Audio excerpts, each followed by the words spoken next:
This is the smartest thing you've ever done, signing up to this course. Gentlemen, I would say ladies and gentlemen, and there might be the odd lady here, but probably gentlemen. This is the smartest thing you've ever done, because I'm going to tell you some shit that you need to hear.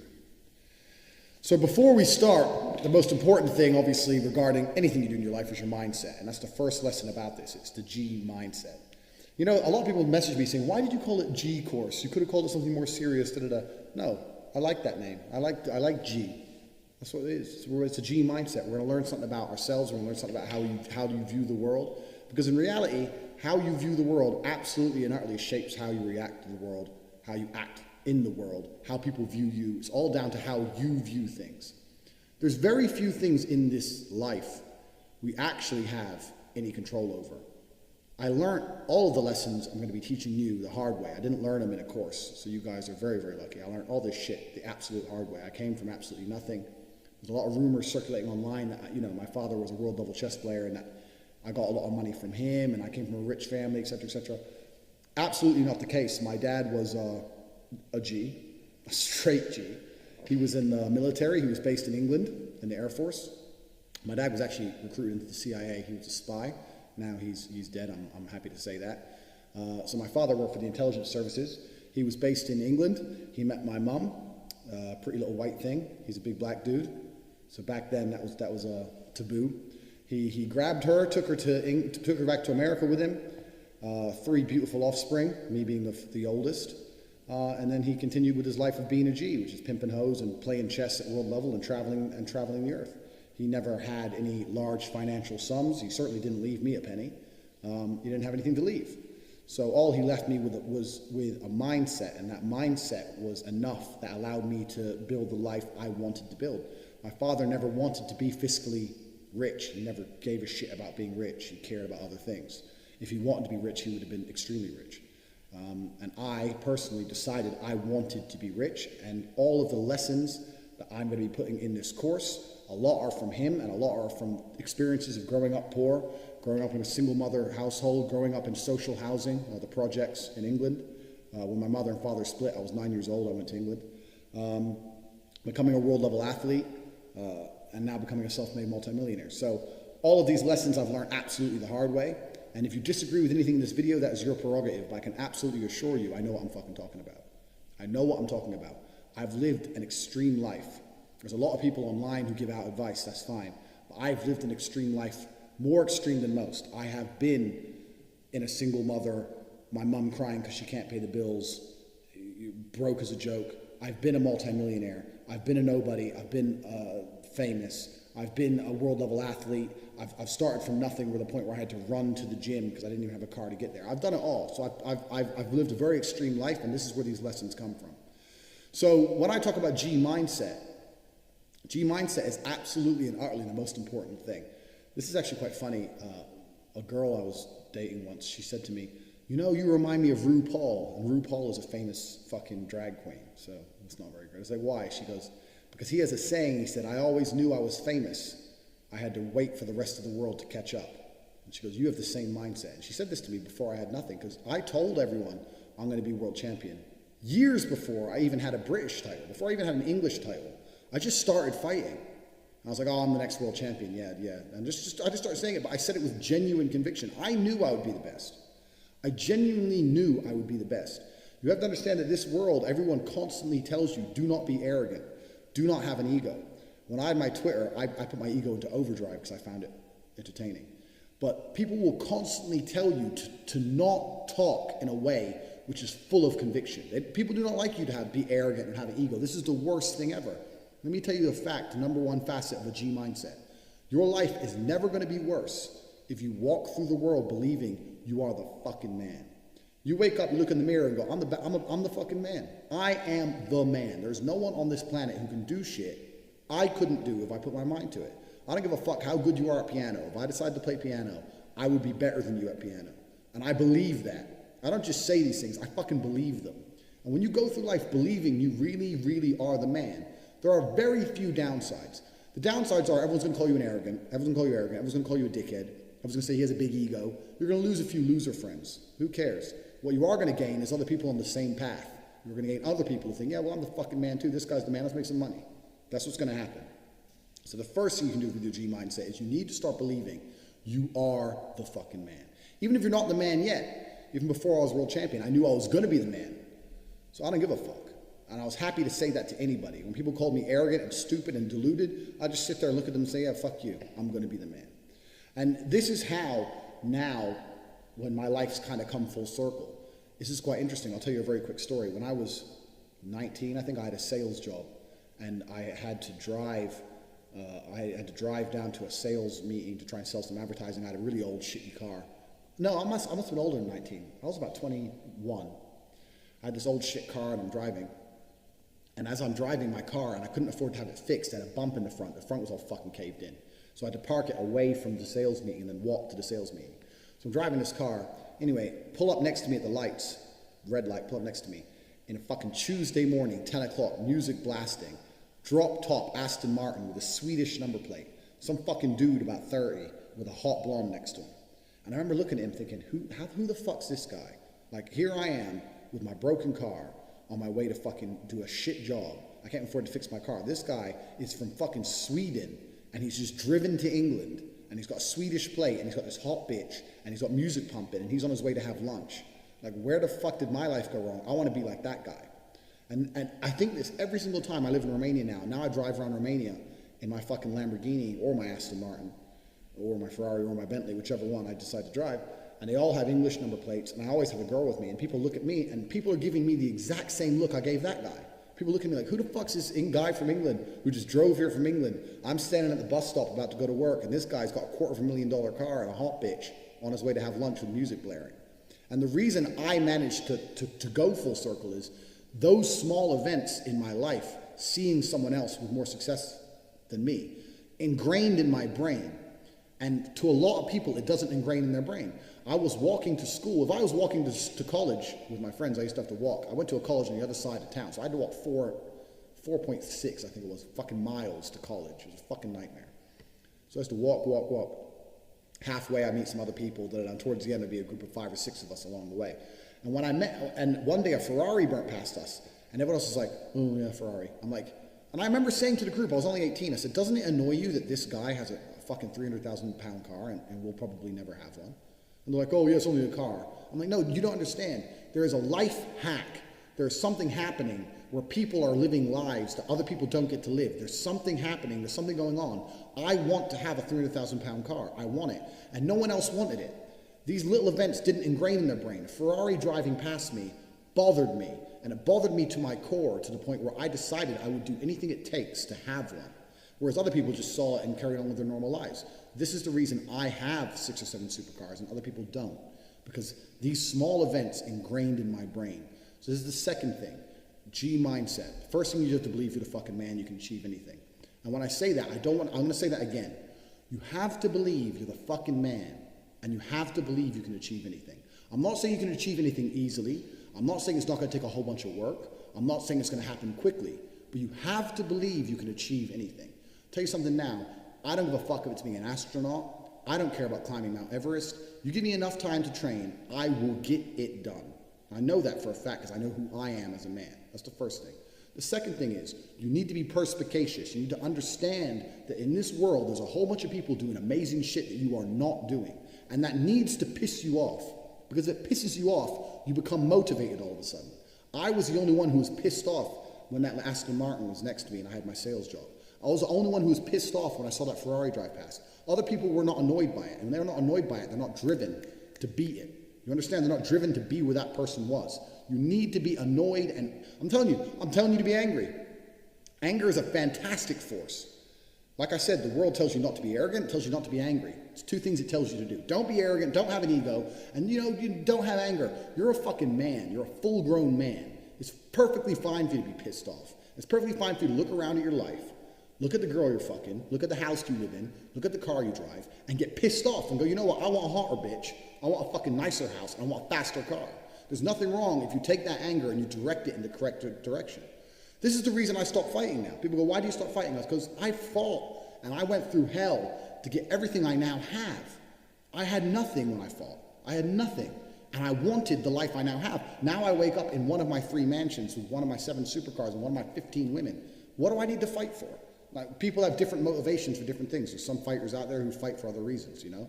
But my motivation was I was pissed off at the world. And now I'm not as angry as I used to be, so I don't believe I'm as good a fighter as I used to be. I'll still whoop some ass, but I'm not as good as I used to be.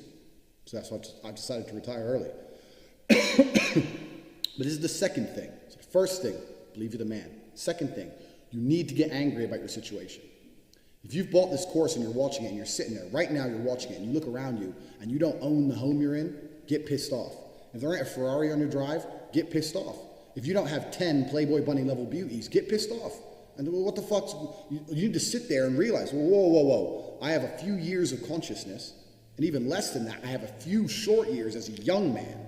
Because age will damage you. I mean, if you're a millionaire when you're 60, it's not nearly as good as being a millionaire at my age. I became a millionaire at 28. So you need to realize you've got a few short years as a young man, you're fucking wasting them. You need to sit there and go, fuck, shit, get angry. Because getting angry, forced, directed anger is an extremely powerful force. So these are the first two things you need to do for a G mindset. This is the third thing, and this is a very, very important thing, because I try and explain this to people and they don't seem to understand it. So I'm going to make this very, very blunt. Nobody, absolutely nobody, gives a fuck about you as much as you're going to have to give a fuck about yourself. Nobody cares about you as much as they need to care to fix your life. Even your parents, even your friends, even all the people who think they care about you, they care about you. Yeah, sure, there may be 2 or 3 people on the planet who genuinely care about you. But nobody is going to come to your bed, drag you out of bed, fucking drag you to a job, force you to work hard, go and get you a hot bitch and go and buy you a Ferrari. Nobody is going to do that for you. You are never going to have any of the things you want if you do not get them yourself. Nobody cares about you enough to do it for you. This is absolutely true. Personally, I'm an atheist. And when I say I'm an atheist, people seem to be a bit confused by this. I don't know why that surprises people, but I'm absolutely and utterly an atheist. And the reason I'm an atheist is because I believe that there is no grand plan. There's no God in the sky looking out for me. I don't believe that there's anyone here to save me on this planet or in the sky or anywhere else. I am me. I was born. I have maybe, if I'm lucky, 70, because I'm quite big. When you're physically large, you die sooner. 70 years of consciousness. And these years I experience, the only person who's going to make them fun and exciting and interesting, the only person who's going to make me happy and live a life that I want to live is me. Nobody's going to do it for me. No God has a plan for me. There's no one else who wakes up each day and goes, you know what? I want to make Andrew Tate's life better. I want to get him more pussy and more money. No one thinks that about me. No one thinks that about you either. Nobody thinks that about you. The only person who gives a shit about your life truly is you. And if you don't give a shit, then you're fucked. But point 2, get angry. You're going to start giving a shit very soon. And after you get angry, you need to realize that nobody is going to give you the things you want. It doesn't matter if Donald Trump is president or not. I'm a huge Trump fan, but it doesn't make a difference. No politician is going to make you rich. No one else is going to come along and say, I'm going to concentrate my effort on fixing your life. Nobody. You have to understand you are out here alone, absolutely alone. And when you understand these 3 things, you start to see how a mindset comes together. Nobody's going to save you. You're fucked. It's totally down to you. You're pissed off with your current situation and you want to change it. Plus, you believe you can do absolutely anything. This is how I thought at 18 years old. This is how I achieved so much in the short years. This is how I went from a nobody to a world-level athlete and a multimillionaire. Also, people confuse the two. Kickboxing is not boxing. I made across my entire career in kickboxing maybe about 700,000. I now have about 8 or 9 million. This was not made in kickboxing. This was made in other ventures. I have managed to be a world-level athlete and an extremely successful businessman at exactly the same time. Because at a very young age, when I had my prime resource of energy and power at 18, 19 years old, I understood those 3 tenets. I believe I can do anything. I'm pissed off I don't have the life I want. And nobody else is going to give it to me. These are 3 things you need to understand. If any one of these elements is missing, you'll never have the right mindset. The G mindset will never formulate if any one of these elements is missing. All 3 are absolutely essential. And the sooner you get your act together, the sooner you start to panic and worry and be concerned that you're 24 or 25, you're not fucking rich yet. There's 24 and 25-year-olds out there who got a contract for a fucking NBA or their parents, or they won the lottery, or who knows what. There's 24 and 25-year-olds out there who are multimillionaires fucking the hot models. These Instagram girls with 3 million followers, they're getting dicked by someone and it ain't you. And that needs to piss you off. You need to get concerned, you get worried, shit, I'm running out of time. You need to get some urgency in your life. Put these three things together is absolutely essential. This is the beginning of the G mindset. When you have these three things totally done, I'll tell you what happens. I'll tell you what happened for me. So I became a sayer. So my brother used to say, you've become a sayer. And what that means is I made a pact to him that my word was unbreakable, strength and honor, and that if I said something, I meant it. So I'd wake up in the morning and I'd say to my brother, I'm doing 1,000 press-ups today. Once I said it, once I spoke it, it's like a genie. It became true. If I said I was going to do 1,000 press-ups, I'd do them. Because if I didn't do them, I'd feel guilty within myself that I was the kind of person who talks shit. Because G's don't talk shit. So the three tenets we've already learned, when you've instilled these in your mind, you don't want to be the kind of person who talks shit. So if I woke up to my brother and said, I'm doing 1,000 press-ups, or I'm running 20 miles today, I would do it. Because if I didn't do it, I'd feel like a dickhead. Because when you instill these mindsets, when your mindset changes, you start to be extremely accountable for yourself. No one's coming to save you. You become extremely accountable. So when you realize that your word is one of the few things you have on this planet, if you say things, you're going to start sticking to them. So then it becomes very easy to train. You say, I'm going to train every day this week. I'm going to train for 2 hours a day. As soon as you said it, it's basically done. If I say something, it's basically done. It's set in stone. If I say something, I'm going to do it. There's no way I'm going to say some words and speak them into existence on this planet. And then I'm going to be the kind of pussy who quits because it's too hard. If I say I'm going to do 10,000 push-ups, I'm going to do them. Because I'm the kind of person who sticks to the words he says. And this is another thing you need to understand with the G mindset. You have to be very, very specific with what you say. Because if you can instill your mindset correctly and you start to just say things, just start saying things. Then you hold yourself accountable. Say things you don't even think you want to do. Wake up and go up to your friend or your mom or whoever and say, you know what? I'm going to do 1,000 push-ups today. Say it to people. And they're going to say, no, you're not. So watch me. And then you have a choice. You're either going to succeed like a G or you're going to be a little pussy. And you're going to quit at 310 because it's hard. What kind of man are you? That's a decision you need to make. But if you're the kind of man I was, I'd say shit and I'd fucking stick to it. My brother said, you become a sayer. I used to train with my brother. He'd say, let's do 500. I'd say, let's do 2,000. He'd say, well, you've said it now, so we have to do it. I was like, exactly. I said it now, so now we have to do it. There is no surrender. We have to do it. This is another facet of the G mindset. This is number 4. You got to start saying shit, and your word has to be iron, unbreakable. This translates across everything in life. It's not just training. It translates across everything in life, even relationships. I say to my girlfriend, stop fucking with me or you're out the house. Men say that all the time in arguments, and then they continue to argue for 2 hours. They'll say that, and then they'll argue. If I say that, and she continues to talk shit, I start throwing her shit out the fucking door, because I said it. And if I say something, I mean it. If I look a man in his eyes and say, I'm going to whoop your ass, shut up, and he continues to talk, I have to kick his ass. I'm careful with what I say. If I tell him to shut up and he doesn't shut up, that's a different thing. If I say shut up or I'm going to whoop your ass and he continues to talk, I will fuck him up. Because I'm the kind of person, if I say something, I mean what I say. I'm specific with my language, and I mean every word I speak. This is another tip. This is number 4. You have to start meaning every word you speak. You say to someone, I'm going to get rich. You better fucking do it. Otherwise, you're a liar. You're a liar, and you're a little bitch. If you say, I'm going to put some muscle on, you better fucking do it. You say, I'm going to lift this weight, you better fucking do it. You say, I'm going to go get this girl, you better go get her. You gotta be the kind of person who says things and means them. You promise a guy you're gonna whoop his ass, you better whoop his ass. Don't be a person. 99% of the people out here talk shit. They say things they half mean or things they don't mean. If I say something, I fucking mean it. And this is number 4. This is the 4th element. You've heard the first 3. This is number 4. Everything you say, you must mean. And once you implement that correctly, then you get the ability to motivate yourself to no end. You get unlimited motivation because all you have to do is find the energy to say it. You find the energy to say it, then you have to do it. It's literally that easy. I'd wake up in the morning and say, Tristan, we're running 20 miles today. And you'd say, oh, for fuck's sake. That's nearly a marathon. I'm like, yep, let's go. It doesn't matter if it takes all fucking day. I said it. And if I say something, it has to happen. This is the 4th tenet and one of the most important ones because that is the power to unlimited motivation. And that's the power to be taken seriously across all spheres of your life. Be specific with your language. I was in a restaurant the other day, some guy was arguing with his girlfriend. They were talking shit. He's like, you better be quiet. Better be quiet. He kept saying you better be, but there was no threat at the end of it. I didn't really like that. Like, if you're going to make a threat, make a fucking threat, idiot. But my point is, he's trying to make a threat, but he has no threat at the end because it's empty and the bitch is ignoring him. All these things translate across your entire sphere. or if you say to a girl or a guy, you better be quiet or else, and then you don't follow through, they're going to remember that shit. Even on a subconscious level, they're going to remember that shit, and your word's going to be devalued.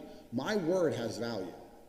Literally, I can go into, let's say, the Ferrari dealership I get my cars from. I can say, I'll pay you tomorrow, and shake his hand. He'll give me the car. He knows me. I can go and get my car fixed and say, I'll be back on Monday. I got something to sort out. He'll shake my hand. I don't lie. If I say I'll be back on Monday and I don't have money on Monday, I'll rob a bank to make sure I have money on Monday because I fucking said I'd be there to pay. This is the kind of person you need to be. So these are the first 4 elements to the G mindset. And when these sound like simple things, but to implement them correctly, truly and correctly in your mind will change your entire view of the world. You will start to look at everything completely differently. When you implement these 4 things correctly, when you say, if I say something, I'm going to do it, my word is iron-willed. When you say that nobody is ever coming to save me, ever. When you say that I'm pissed off, I don't have the life I want to have. And you couple that with, I believe I can do anything. If you truly believe all of these 4 things, it's going to change your entire view of this planet. I'll wrap up quickly with probably my most famous tweet when I had Andrew Tate. They verified me and everything, and I spoke too much truth, so I had to go. When my most famous tweet was when I said depression wasn't real. And I had A-list celebrities. I had the girl from Game of Thrones. I had fucking literally A-list guys. Who's that dude from No Country for Old Men? And he was a bad guy in Bond as well. I actually quite liked him as an actor until he came for me. I was having arguments with all these people. And everyone's telling me how dangerous my mindset is. What is dangerous about believing that you control your own mind? Because if you implement the 4 things I've just told you, depression becomes garbage. Depression's not a thing anymore. Feeling depressed is real. You can be depressed with your situation. I just told you, number 2, get depressed. That's fine. But believing you can fix it yourself is the important key. Sitting there believing that depression is some monster from the sky that strikes your brain and now you have no control over it and you must take pills every day is the absolute enemy to a G mindset. I don't give a fuck how depressing my situation. The only person who can change it is me. The only person who can change how I feel about my situation or try and affect the situation directly is me. Even if you put me in a situation I can't change, if you put me in jail and I'm depressed because I'm in jail, I still refuse to succumb to depression. I refuse to collapse mentally and give up. I know the only person who can control my mind is me. Nobody's coming to save me. No doctor with a pill is coming to save me. Depression isn't real. Depression is a state of mind designed to motivate you to find a life that doesn't depress you any further. That's all it is. Now you have to decide, are you man enough to go and get it done, or are you going to sit around and cry? And depression, the reason I talk about depression a lot is because depression in the Western world is the cure-all. It's the cure-all excuse. This is what people are using. My life's shit because I'm depressed. No, you're depressed because your life is shit. It's the other way round, and you're refusing to acknowledge that, and you want to sit there and live a shit life and pretend that some disease has struck you. And the reason you know that's bullshit, anyone out there who's depressed, I'll tell you something, you're not depressed, you're a coward. And the reason you're a coward is as follows. You desperately try to defend this crippling ailment you have. When I tell you depression isn't real, you message me pages and pages, desperate to convince me I'm wrong, that depression is a real thing, and that your life is terrible, and this ailment has destroyed your life because you're desperate to defend your excuse. If depression was really terrible, you wouldn't want to defend it. If depression was really so bad, and I'm telling you it's not real, and I know how to fix you, and if you implement a mindset like mine, you become immune to depression. If depression was so terrible, you'd listen to me and think, I need to try what this guy does. If he's immune to depression and it's impossible to depress him, I need to be like this man. But instead, no, you don't want to do that. You want to call me names and sit and defend this ailment because you know it's garbage. It's your excuse. It's your blanket. It's your shield. It's your excuse you get to pull out every time you look at your failure of a life. And that's why depression is absolutely and utterly not real. And anyone who's bought this course who thinks they're depressed, I'll tell you something now, drop that coward bullshit. If you're watching this and you're depressed, drop and give me 200 press-ups. Do 200 press-ups. Look in the mirror, look in your eyes, and tell yourself you're the fucking man, and drop that garbage, because you can get absolutely nowhere in your life if you believe in that crap. Depression absolutely isn't real. And you're going to say this to people, and they're going to fucking go nuts at you. And they're going to call you arrogant, and they're going to call you all the things they called me. But your life is going to be a life worth living. Implement the 4 things I've told you, the 4 important tenets of a G mindset. Understand nobody's coming to save you. Depression isn't real. You'll change your entire worldview once these 4 things are implemented correctly. And then we can move on to everything else. Right, we've been over the mindset. The mindset, the 4 tenets of the mindset are: believe you can do absolutely anything. 2, be pissed off you haven't done it yet. 3, absolutely nobody is coming to save you. And 4, your word has to be iron-willed, and use that for unlimited motivation. This is about body language. I like to look at humans from an evolutionary standpoint. I like to look at us as a species because, like I said, I'm an atheist. I do not believe that God put us here. We're not special. We're no different than any other animal here. Okay, we're more intelligent, but there's always going to be a smartest. You know, we're not the fastest or the strongest or anything else. So we're an animal species. And if you look at humans from that perspective, and you look at men, males, and I'm assuming, like I said previously, most of you are men, males for a very long period of time had a very physical role. Our role was combatants. Our role was a combative role. Our role was to protect or to destroy or to dominate or to conquer. This was a male's role. So in the modern society where we pretend physicality isn't important and we deny physicality and people say it doesn't matter, it absolutely does matter because since the dawn of human time, my favorite saying that everyone mocks me for, since the dawn of human time, for 95% of our existence, a man's role was primarily a physical role. So physicality is extremely important. And when you're looking at body language, it's quite difficult to have the body language of an alpha. What is an alpha? Let me diverse quickly. What is an alpha? If you look in a lion's pride, who's the alpha? The alpha is the biggest, strongest lion. This is the alpha. The alpha is the badass. So can you mimic the body language of the biggest, longest, strongest lion? Yeah, of course. But if you're not the biggest, strongest lion, you know, it's not as easy to pull off, and someone might call your bluff. So this is actually a very easy video. Body language is down to your physicality as a whole. The body language of a G is a combative body language. I'm not saying you walk through life like this, like looking for a fight, not at all. But you have to have a presence about you, whereas you're not an easy target. It's quite funny actually, because when you're a fighter, you can spot other fighters a mile off.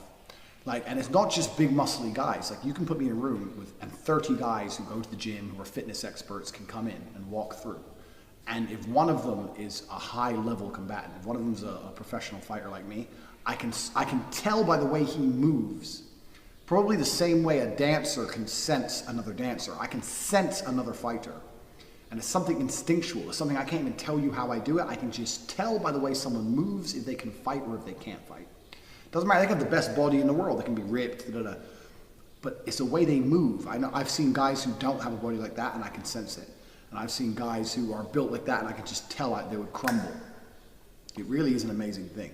And I think this is something that you become more tuned into, more honed on when you're a fighter yourself, but it's obviously something that humans naturally possess. We naturally possess the ability to spot another male and think, that guy's a dangerous guy.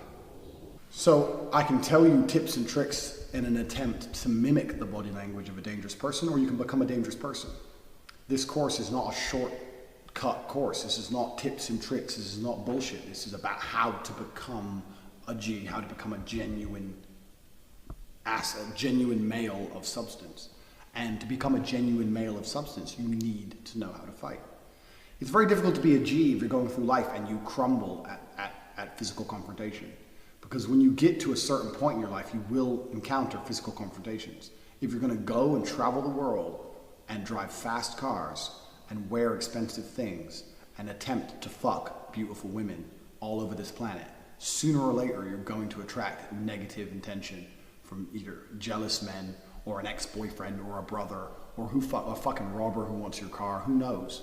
Are you really a G if you mimic every single aspect of a high quality man, and then when that situation happens, you fold? No, of course you're not.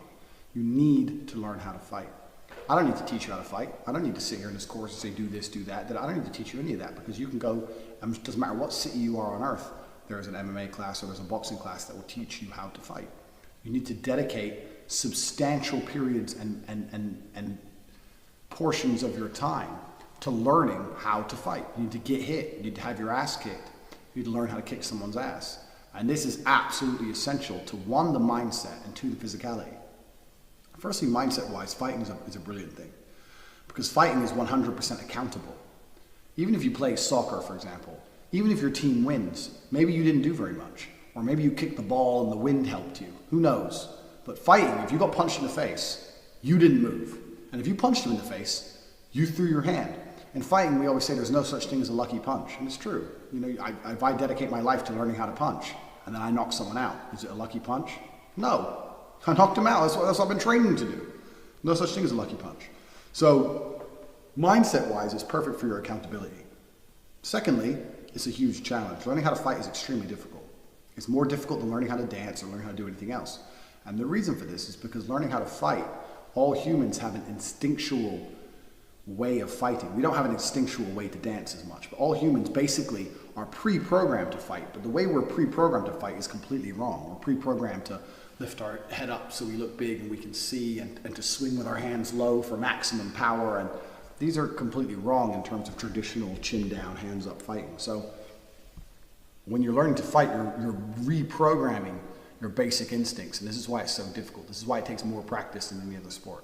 I could learn to dance much easier than a dancer could learn to fight at high level. And that's because fighting is extremely chaotic, it's extremely quick, it hurts, and on top of that, you're trying to reprogram a basic instinct. So it's a very difficult thing to do, but if you want to become a G for real, you need to learn how to fight. And once you learn how to fight, your body language, and when I say once you learn how to fight, learning how to fight takes years. Once you start to begin to learn how to fight, it's a lifestyle choice. This is not I do a 6-week course and I know how to fight. No, this is a lifestyle choice where you start to dedicate a certain period of your time every single week to being a combative individual. And it's something that you never really give up on because you never completely learn how to fight. So it's something you're gonna have to change your lifestyle and base it around. But when you start to do that, your body language is gonna change. And once again, just like in the first lesson, when you start to do that, the way you interact and view the world will start to change. The way you view other people will start to change. This is a great thing about, especially when I had Twitter and the internet. I wasn't big on Twitter until Trump was elected, and that's when I started to tweet, and they verified me straight away, and I got mixed up, and everything went crazy. But you realize that 99% of the people on there with their opinions and who are being rude would never speak to you that way in real life. It never bothered me. It didn't ever upset me. But when I was on Twitter, I'd never been spoken to that way in real life. Nobody ever spoke to me that way. No one ever argued with me that way. And I thought, well, why is that? And I thought, because I have a physical presence that even I was unaware of. If I sit with someone who hates Trump in the real world, the way they speak to me is completely different than they do on Twitter, because even subconsciously they're thinking, this guy is a dangerous guy. And even if they know I'd never attack them, because I'm not an idiot, I'm not an animal, I don't have a criminal record, I'm not a thug. But instinctually, inside of their mind, from an evolutionary standpoint, they're thinking, this is not the kind of guy you call names. This is not the kind of guy you talk to in that manner. And that was a really great experiment for me to see the way that people talk to you through a computer and the way that I've never been interacted with that way in real life. And I was like, well, why is that? Because I said this to someone else. They go, oh, people talk to me like that all the time. I said, well, yeah, it's because you're you and I'm me. So a physical presence is a real thing. And it's a real thing, one, with other males, and it's certainly a real thing with females. Absolutely a real thing with females. And this is something that either I can teach you to imitate, I can tell you tips and tricks, or you can just go and fucking do it. If you go and do it for real, you don't need tips and tricks. Are you going to be world champion? No, because I'm in the top 0.1% of physical athletes. But can you be good? Sure, you can be good. And is it going to damage your life in any way to dedicate specific time learning how to fight? Of course not. You're going to be in better physical condition, better mental condition. You're going to have a better body language, because a male's body language is a combative body language. That's what men are meant to do. We are meant to fight. We're meant to conquer. This is why men have been men since the dawn of human time. This is why the Romans got some rocks, melted the rocks, made swords. These motherfuckers, they didn't have Google Maps. They didn't know where they were going. They thought, let's just walk in this direction, and then we're going to find some people, and we're going to kill them. And we're going to take all their women, and we're going to conquer their city, because we want to. This is what men have been built to do since the dawn of human time. Men are combative individuals. So to pretend that combat's not real anymore, and we live in society, and you don't have to do that, all garbage, you know? And this is Western society bullshit anyway. I've been to 71 countries. If you go to the places I've been, you will realize that physical presence is still a very real thing. Absolutely a very real thing in many parts of this planet still today. So, body language of a G is a very, very short and simple lesson. One, go and learn to fight, because a man's body language needs to be a combative body language, and there's no point in me teaching you how to imitate that when you can go and learn it for real. That's the first thing. Go and learn how to fight.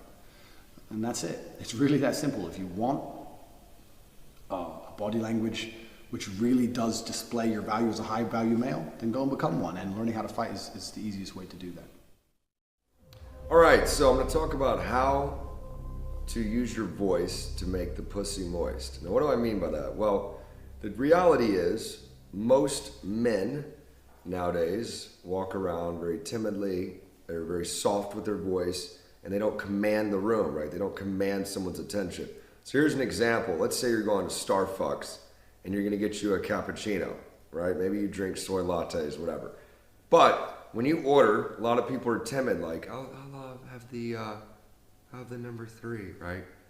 And then if someone doesn't hear them, they just kind of sit back and let it be, instead of commanding the person who's working attention, right? So if I were to walk up and order a soy latte, I would walk up, like, excuse me, I'll take a number 3, right? You're commanding their attention. You're commanding what you want. So the thing is, you want to command attention, right? If a king walks in a room, do you think he's timid? So you have to think, this whole course, the whole point is you have to start considering yourself a king, right? You're a king of your domain. You're a king of your state. You're a king of your country. You're a king of the world, right? When you walk into a room, you're commanding it. When you talk to someone, you're using your voice to make a point, right? You see how I'm pausing. So a lot of people will be like, well, I don't have a naturally deep voice, McLean. Like, I don't sound like you. That's fine. Every fucking man can absolutely take voice lessons. Can you not? Right? Can you not take voice lessons? It's not even that expensive. You go down to a community college in the States, maybe I don't know what they call it in other countries, junior college, whatever. You can go and literally pay a few bucks and get voice lessons and learn how to speak from here, right? And learn how to use your voice to compel people. Look at another thing you can do, which is excellent, and this is how I learned how to speak. Watch speeches and watch interviews with Bill Clinton. So fuck the politics, right? Fuck all the politics shit. Who cares? I don't care about that. Bill Clinton's one of the most charismatic people in the world. And watch how he moves. Watch how he speaks. Watch how deliberate he is. Barack Obama, I've actually met. Charismatic, but not, I don't think he was that like extremely effective with his speech. But he does have a way, he's a cadence in how he speaks and says things. So, when it comes to girls, it's an absolute scientific fact that women are turned on by a voice, right? A deep voice. It's just because it's manly, right? It's telling them subconsciously it's high testosterone, therefore he will be good to breed with and this baby will actually survive. So when you're talking to girls, not just lowering your voice a bit, but slowing it down. So think about this. If you have someone who's nervous around pretty girls, which is natural, but you have to work through that. And they're with a pretty girl. Hey, what's your name? Where are you from? Okay, cool. Yeah, I'm da, da, da, da. Right? They're getting their words out. Someone who feels like they're not heard or people don't respect them will speak quickly in order to get it all out before someone interrupts them. It's very fucking true. Someone who's used to being respected or establishing boundaries in the sense of don't cut me off, don't talk over me, they'll pause. And what I do, because people will still try to cut you off, especially like in New York, motherfuckers speak quick, that's the way it is. I'll literally pause and be like, I'm not done. And give it a beat, right? Give it a second or two. Because it reestablishes the frame of like, okay, I do need to listen. So you really have to own your space with people. When you're speaking, with girls, slow the voice down. Don't fucking speak super quick. Take your time, because what will happen is the girl's going to go, wow, this guy, he actually, like when he says something, he means it. He's deliberate with his speech. And that doesn't mean you can't talk quicker and whatnot, because I'm talking faster right now, but I have intention, and I'm punching you with the words, right? I'm sending the words to you. I'm not sending them here. Most people go like this. They go, yeah, I don't know. They throw away the words. Well, I don't know. No, shoot them to you. Where are you going? You know what I mean? Where are you going? I'm shooting the words to you. Where are you going? So get out here. And what happens is, especially with a lot of introverts, they're so here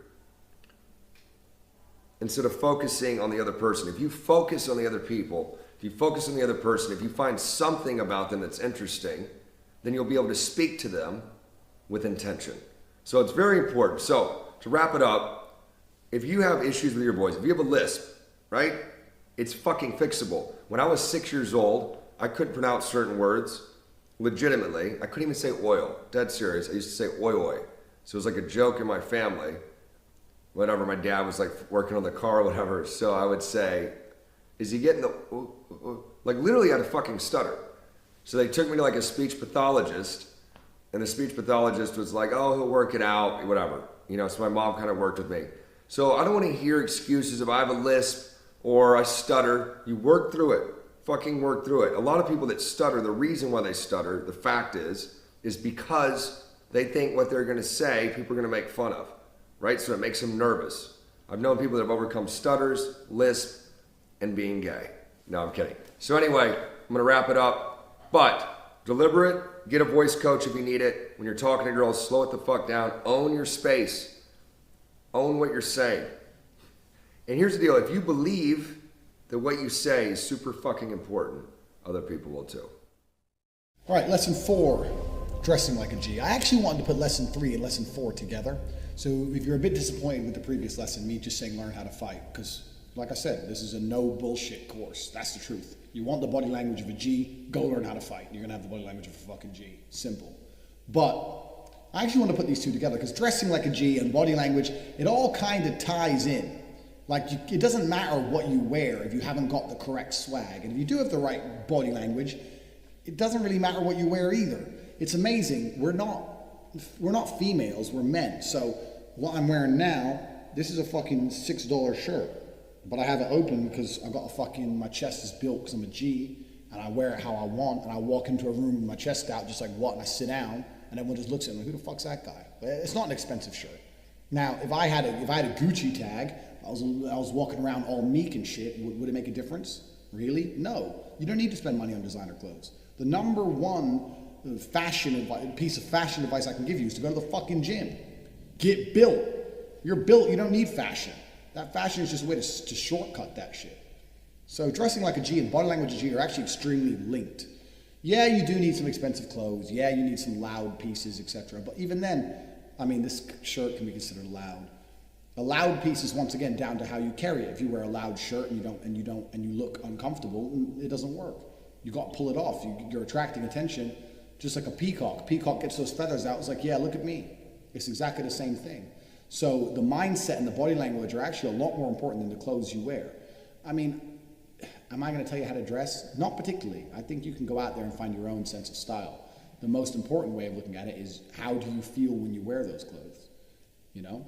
And that is down to the mindset and the body language more than anything else. You do not need to spend stupid money on clothes. I have stupid money clothes, but I also have stupid money. But I wouldn't need them to get laid. Really, and I'm telling you the truth, women don't actually give a fuck about many of the things that money provides. Even having a Lamborghini, women don't care. Women don't care about cars. You're going to impress 10-year-old boys who they're the only people who are wowed by it. Girls are impressed that you're a man enough with enough ambition to be able to afford a Lamborghini, but they don't care about the Lamborghini itself. There's not a single female alive who will sit there and go, I don't like this guy. I don't like the way he carries himself. I don't like how he thinks. I don't like how he talks, but he's wearing a Gucci t-shirt, so I'm going to fuck him anyway. That's never going to happen. It's all about everything else. The clothes you wear really are, unless they're totally awful, really ain't going to make too big a difference. So how to dress like a G is a very short lesson. You can find your own sense of style. It's all about how you feel when you wear the clothes. Yeah, obviously there's some basic things we can go over. In fact, I don't even have any fashion rules. The only fashion rule I have to give is never, ever, ever wear flip-flops. They're never cool. They're a non-combative footwear. You can't even run in them. I don't know, maybe people say to me, oh, you're obsessed with da-da-da. I've been in a few, I've had my fair share of street altercations. I live in mafia-ridden countries, etc. But footwear, why are you gonna wear footwear you couldn't even run in? Like imagine like a car is coming at you, you can't even fucking run. Like why would you limit yourself to that point? On top of that, since when are men's feet hot or attractive on any level? Like no chick wants to see your fucking dirty feet. Put your feet away, put some shoes on. Don't wear flip-flops. As long as you don't wear flip-flops ever, there's no excuse to ever wear them. If you don't do that, you really can't fuck up too bad. You know, wear what you got to wear, but if you go to the gym and you get in good physical shape, you can put on pretty much anything. It's all about how you carry yourself, it's about your body language, it's about how you think. The clothes really, really don't make too big a difference. I didn't want this whole course to be about fucking girls, because fucking girls is actually a very minor, it takes very little effort if you achieve everything else. A lot of these game courses and courses trying to teach you how to get girls focus purely on how to get the girl. And that's the biggest mistake. If you read Rush's book or all this bullshit, it's like, go and get the girl and go talk to her this way, and this is game. And all. That's all bullshit. If you focus on everything else I'm telling you about, girls are absolutely an added bonus. If you have your money right, if you talk with conviction, if you're a man of stature, if you are going through life with ambition, if you are big and strong and well-trained and you walk through life with confidence, you're not going to need any game. Like, the girls are going to sense it, and you're going to have girls. I don't have to go out of my way to get laid, ever. Girls message me, and if they don't message me, if I message them or if I go say hello to them, they certainly reply. I've never struggled with females in my life, ever, because I've never focused on females. I focused on everything else that made me high value, and the women were an added bonus. They're the salt on the popcorn. They're not the popcorn itself.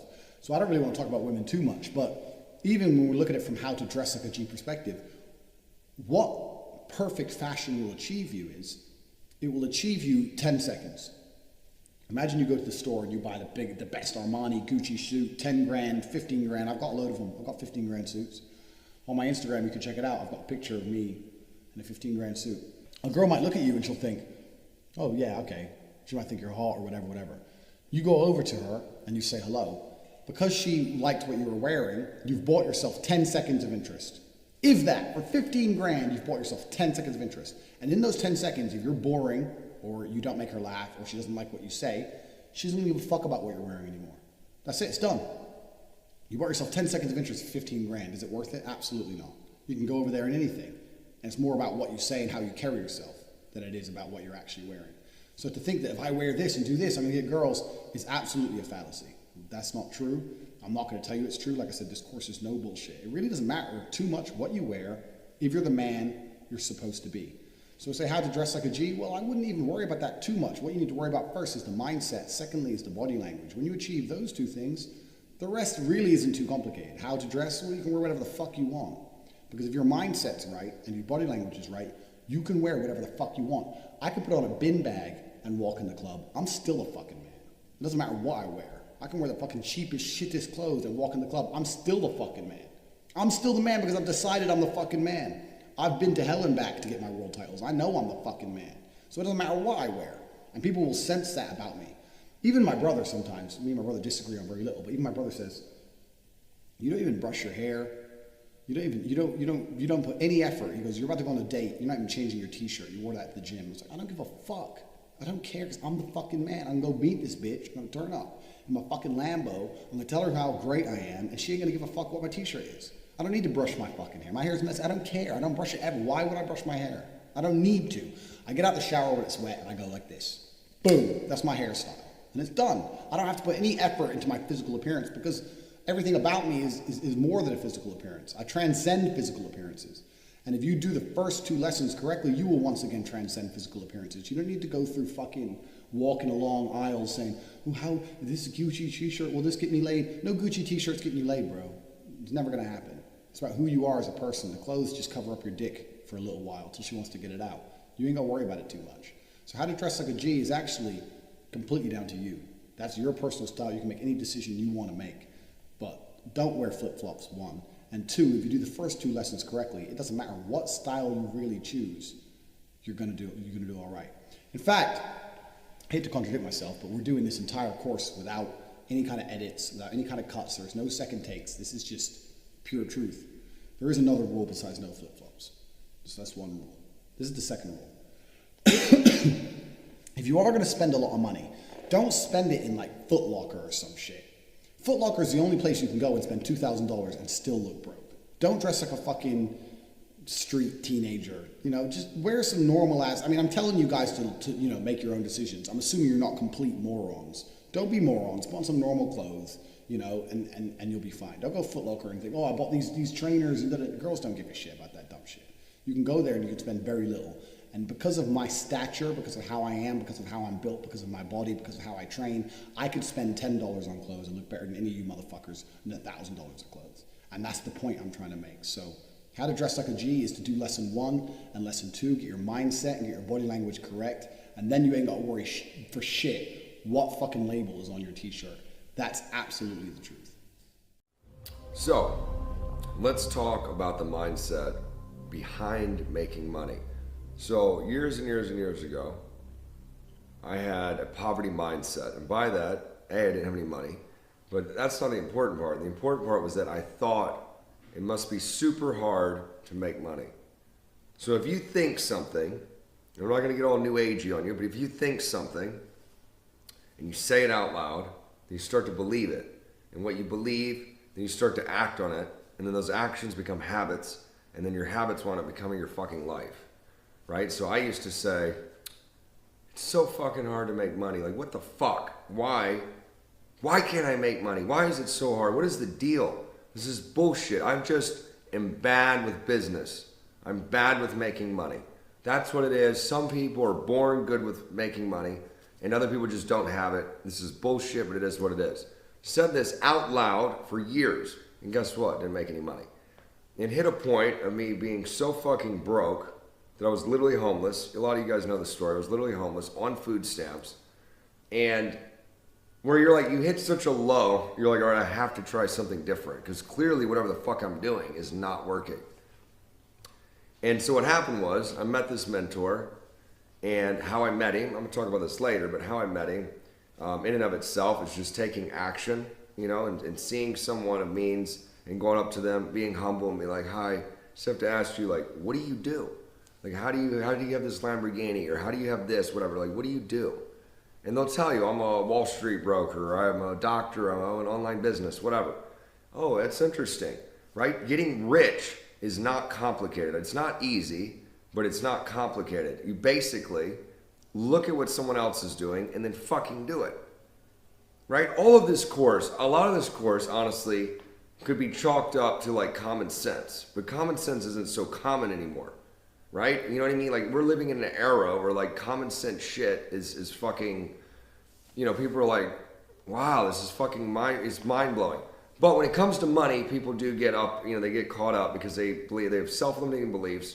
They have family that have told them certain things. Oh, rich people got lucky, or money's evil, money's bad, money won't make you happy. It's all fucking bullshit. If you're a miserable person, you get money, you'll probably still be miserable, but at least you'll be miserable on a yacht. So you're not going to be as miserable if you're completely broke. But the mindset behind that. So I had this poverty mindset. So when it switched, because I had the mentor who explained to me, he goes, the reason why you haven't made money is because you think it's hard to make money. You have to change that and think of it as, no, it's easy to make money. I'm like, well, that's not necessarily true, though, that it's easy to make money. He goes, not necessarily, but you've got to at least get your mind thinking positively, because what will happen is your subconscious will start working on how to actually make money, even when you're asleep and shit. That's why if you've ever woken up in the middle of the night and you're like, I have a great idea, because your subconscious is working on figuring it out, figuring out how to get this. No different than with women. If you're like, it's impossible to get a 9, it's impossible, can't get a 9, it's never gonna happen, I'm just not the guy who gets 9s, da da da. You're never gonna have a 9. If you're like, you know what, all fucking women love me, beautiful women want this dick, beautiful women want to be with me, not this motherfucker, not that one, with me. And you actually believe it, then you're putting that energy out into the world. And I'm not trying to be weird with new agey shit, but energy is a very fucking real thing, right? So you're putting that energy out into the world, and guess what? Miraculously, which is actually you taking action, things will start happening in your life. So I took good things. So I took that mentor's advice, and I started going, you know what? I haven't been negative about money in the sense of like, why the fuck don't I have any, like to a level of anger and frustration. I literally punched my apartment wall one time. This was before I was like completely fucking homeless. Literally punched the wall because I was so fucking angry. Because I don't come from money. No one on the other side of my family has any fucking money. There's no rich uncle who left me money. I wish I did, but it didn't happen. So I switched the mindset to, you know what? It's not hard to make money. Money is neutral. Money's not emotional, right? If a piece of money has no emotions, it goes to whoever does something to get it, right? And it's very simple. This is literally this simple. You want to get rich, it's literally this simple. Find out what people want and then fucking get it for them. It is literally that simple. So, for example, this course, you bought this course. Why? Because you wanted information that I have that Andrew has that you don't have. So we supply the information and you pay. It's literally an exchange. People overcomplicate this shit. Like, well, I need to invent the next fucking Facebook or the next Google. Fuck all that. Unless you're a genius and you literally are a coder and developer and you came up with a brilliant fucking idea. Fuck all the complicated shit. Fuck all the like becoming the next. Fuck that. Literally look at what works. Right? So you're like, well, McQueen, I know you sell a lot of courses. You make a shit ton of money from selling courses. I could create a course. I could sell it online. I could be traveling the world while making money. Duplicate it. Duplicate what someone else is doing. Literally duplicate it. So, in the next video, I'll talk a little more about this. How to get rich. I know that's why you bought this course. You're sitting here thinking, I want to be rich. How do I do it? I'm going to tell you exactly how you get rich. But you may not like what I'm going to say to you, but it's the fucking truth. There is no easy way to get rich. And I'll tell you why. The nature of money, this is once again something else I understood at a very young age. The difference between you and me is very little, except I had a head start on you. When you were 18 acting like a dumbass, I was 18 getting shit done. So I've had a head start. So from 18 to 28, I amassed my millions. But it's not too late for anybody. Listen, the nature of how to get rich is because the nature is very difficult because of the nature of money. Money is not something you can earn or make. People talk about making money, earning money. Money is something you must convince out of the hands of somebody else. Money belongs to someone else. You have to convince them to give it to you. That's why making money is difficult. Because if money is something you could make, it wouldn't be difficult. If money is something you could earn, it still wouldn't be that difficult. You really have to convince other people to give you the money. And that's the hard part. Because when you understand that reality, then you have to sit there and decide, okay, I have to convince this person to give me money. How do I get as much money from that person as possible? That's what you need to focus on. How do you make yourself so high value that they'll pay enough for your service, regardless of what your service is or who you are as a person? Because there's a beautiful woman out there who gives, okay, there's a service, she gives a blowjob.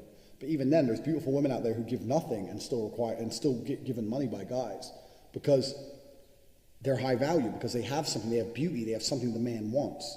You have to discover, what is it that I have that other people are going to want? That's the first thing. And secondly, how can I get them to give me a lot of money for it? That's the basis of it. So let's go into it in more detail. How to get rich is as follows. You need to understand. In fact, you need to get a pen and fucking paper. You need to write this down. I'm going to struggle to get rich. You are absolutely going to struggle. It's going to be very, very difficult.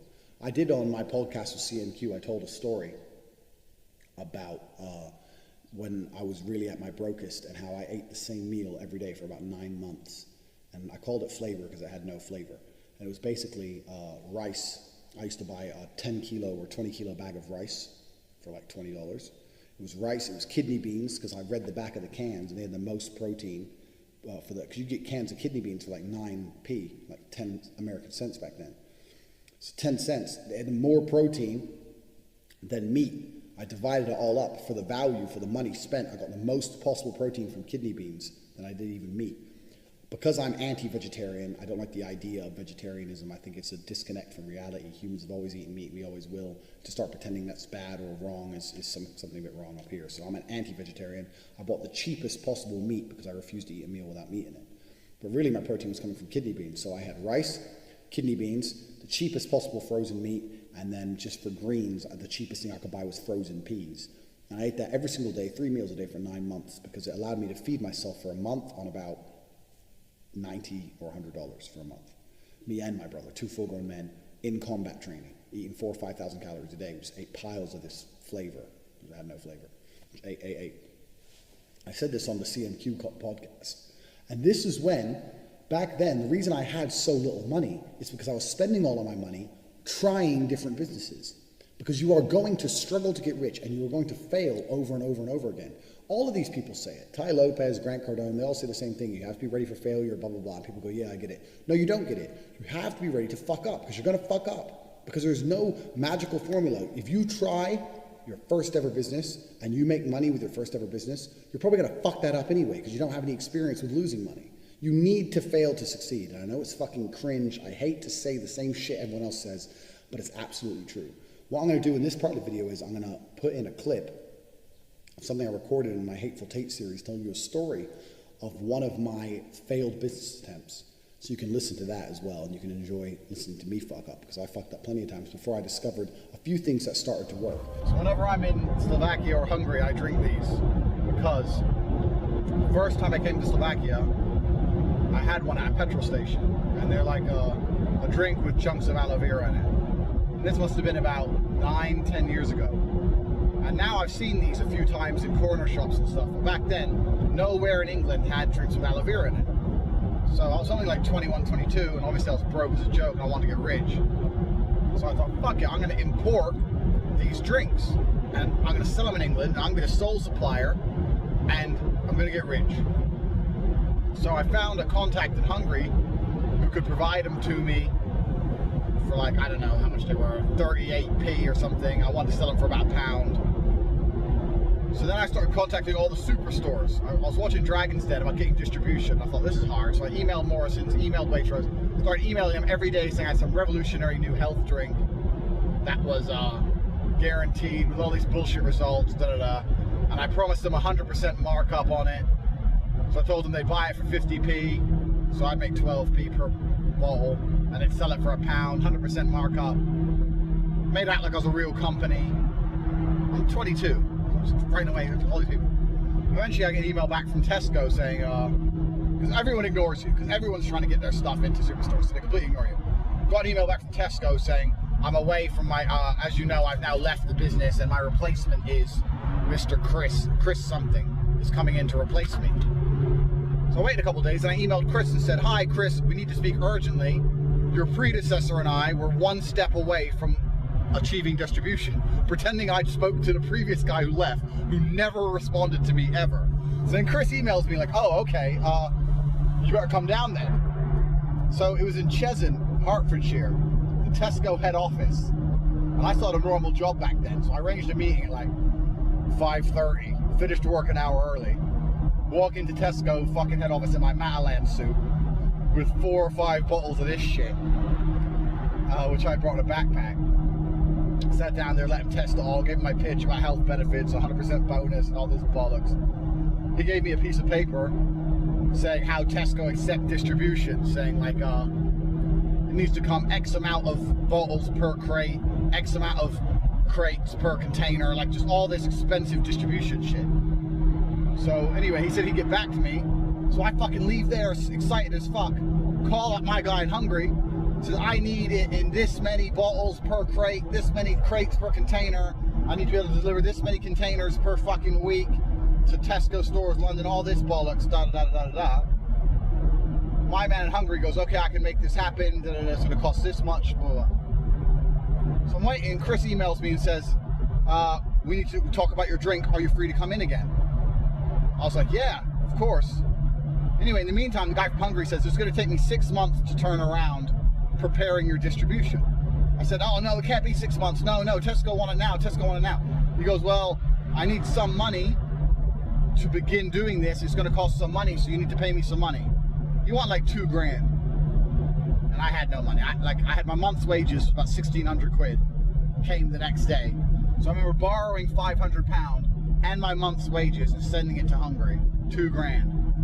The day before my meeting, my big meeting with Tesco, so this guy could begin fucking pissing around with crates. Taking my last £100 to last me the month, now I'm 500 quid in debt as well.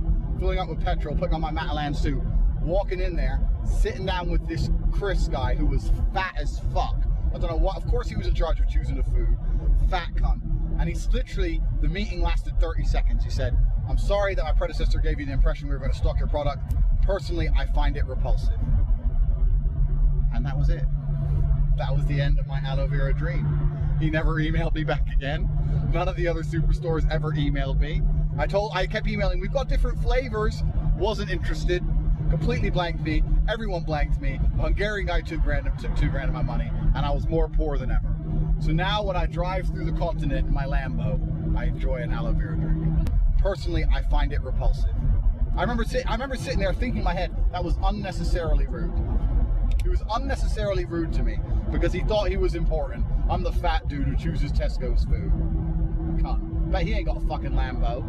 I might, you know what, I might scroll through my email and fucking find it somewhere in the depths and send him a picture of me outside my Lambo drinking an aloe vera drink. Surrounded by aloe vera. Surrounded by aloe vera drink, a big booty hoe. Absolutely, you're going to struggle to make money. So the first thing is this. When we're talking about mindset, talking about being pissed off you don't have money, talking about believing you can do it, all those things are essentially important. The reason we did the first video, in fact, if you were going to do, if you watch this entire series once, that's fine, but you need to watch the first video at least 20 times because it's the mindset that's going to allow you to get anywhere else. So imagine you're starting from zero. You've now adopted my mindset. You've now started to learn how to fight, to get your body language right. Even now, even those two small things makes you a higher value person. Let me tell you something. You can go into a job and they're offering $20,000 a year. Keep the numbers simple. If you've implemented the lessons I've given you in the first and second video correctly, and you sit there and say, listen, I'm the best employee you are ever going to have. In fact, this is a fucking true story. I'm saying it like I'm giving you an example. This is a true story. When I was working sales jobs, I used to walk in there as arrogant as a motherfucker. Because if you run a company and you're going to hire someone to make you money, to work for you and sell your product, you don't want some fucking guys like, well, I'll try my best. No, I was as arrogant as a motherfucker. I'd walk into a sales job, I'd sit down and say, okay, before we continue, we need to talk about pay because I'm worth more than the money you're offering. I'm going to explain to you why. But basically, I'm the best employee you will ever have. I'm guaranteeing you I will smash any sales record set by anyone else in that room. I will smash it. In fact, I will smash it to a point where I don't even want a basic wage. I want to be commission only. I want 3 times the commission that you're paying because I don't take a basic. And I'm going to make more money than anyone else has ever made. You're going to pay me exorbitant sums of money. I'd sit there and say that to the MD, and the managing director would sit there and go, who the fuck is this cocky son of a bitch? But then he's sitting there thinking, well, if he's so sure he's going to make so much money, he's going to make me a lot of money. So they sit there and they test you. They say, well, why are you so sure of yourself? I'll say, because I'm the best. I'm the best salesman who's ever been. It doesn't matter what it is. I can sell ice to an Eskimo. I'm the best salesman who's ever been, and I'm going to sell more product than anyone else has ever possibly sold. And so if you hire me, you need to be prepared to pay me huge sums of money. You need to speak to payroll and make sure they're prepared to spend $20,000 or $30,000 a month in wages. It has to come to me, and I want it on time. I don't want a basic. I want my commission. I want it once a month. I want you to make sure you have the facility to pay me $20,000 or $30,000 in one transfer at a time. So you check that before you consider about hiring me. I'd sit there and I'd say this shit. I never failed a job interview. Never. I never failed a job interview. How do you get rich? I got the best jobs. I walked into jobs where you needed a university degree. I didn't have a university degree. I say, why didn't you have a university degree? I didn't even ask me that. I sit there and go, before we start, I don't have a degree. I know you see you need a degree for this post, but instead of spending 4 years in college, I spent those 4 years learning how to sell, so I don't have a degree. And they'd sit there and go, oh, okay, this motherfucker, he knows this shit. I didn't need a degree. I didn't need fucking college. I didn't need university. I didn't need nothing because I had the lessons I taught you in number 1, the first video, and the lessons I taught you in number 2. I had the body language of a fucking winner. I had the mindset of a fucking winner, and they wanted a fucking winner on the team. How do you get rich? Well, it doesn't matter if you're going to end up eventually getting your own company, but I didn't get my own company until I was 25. For a long time, I worked normal jobs, but I worked sales jobs because sales jobs allow you to make unlimited money. So I worked sales initially. But it doesn't matter if it's your own company. It doesn't matter if it's working for someone else. It's down to your body language. It's down to your mindset. Absolutely, that's how you get rich. Yeah, you're going to fuck up sometimes. So some of the jobs, I'd talk all this shit. I'd get the job, and I couldn't sell as much as the other guys. I started off, because I didn't know the product. I'm Mr. fucking Big Bollocks, and then I couldn't sell as much as the other guys. And they take me in and they say, okay, yeah, you sold some product, but you didn't quite hit target this month. And then the MD, part of them was kind of like, haha, motherfucker, you're not as smart as you thought. But I just sit there and say, yeah, it's my first month. I'm still learning, but my promises have not changed. I'm a man of my word, and I absolutely guarantee you I'm going to smash this sales target. And I just stick there and stick to my fucking word, and I'd repeat the same shit over and over again. You know what? Those managing directors of those companies are probably sitting there going, this motherfucker's delusional. He's a little bit delusional, but he keeps trying. He makes the phone calls. He's trying his best. People would rather have someone who's too confident with delusion than someone who's living firmly in the real world. Oh, well, this is going to be hard because I don't know the product yet, but I'm hoping once I learn the product, my sales will go up. No managing director wants to hear that shit. Fuck that garbage. I'm going to fucking beat the record. I'm going to be the best there's ever been. You just got to give me a little bit more time to learn. I'm the badass. I'm the best person here. What's funny now is that I probably have more money than any of them MDs ever had because I fucking meant what I said. I said that shit. I fucking meant it.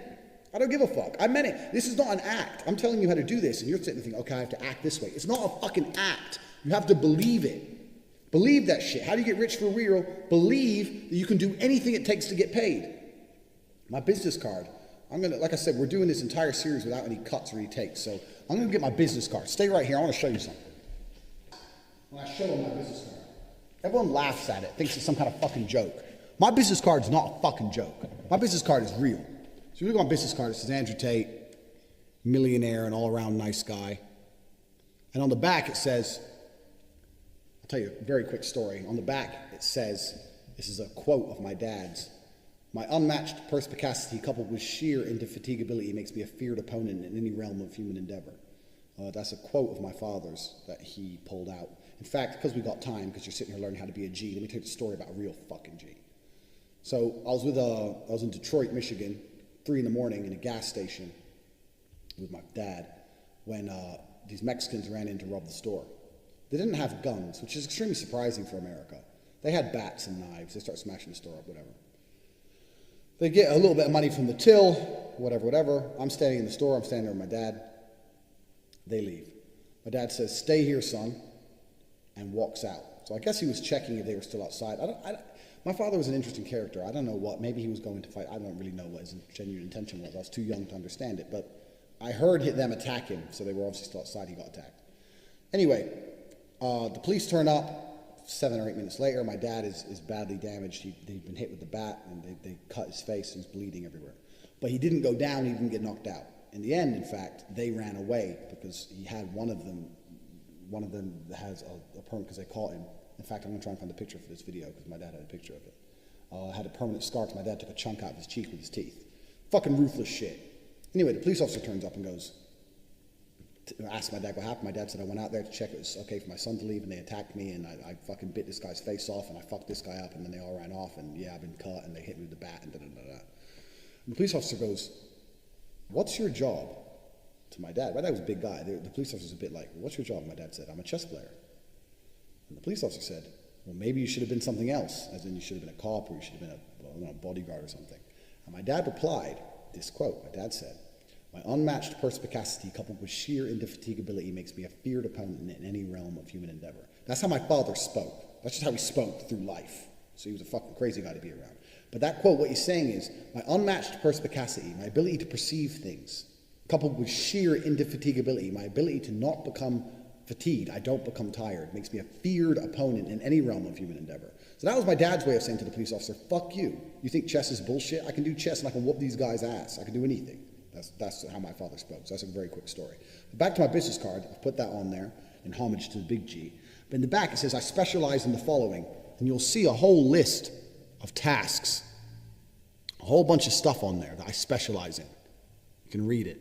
Pause the video if you want. You can read each one. So, wars fought, modeling exposure, assassinations plotted, revolutions started. The list goes on and on. Tigers tamed, helicopter hire. When people read this, they go, Andrew, you're full of shit. I'm not full of shit. I'm a fucking G. The point is, if you're going to pay me enough money, I'll get it done. That's always been my mindset. What's the key to becoming rich? Well, first, if you're ready to pay me, there's nothing I will not do. Sits here saying revolution started, people sit there and laugh. If someone's going to transfer me $1 billion American, I guarantee I'll start a fucking revolution. I guarantee it. If you're ready to pay me my fee, maybe my fee is too much for you, or maybe you think I overpriced myself, whatever. But if you're ready to pay me the fee I say I want, and you're going to pay it to me, I'll get it done. Pay me first, I'll get it done. If you want a rocket on Mars, no problem. Pay me.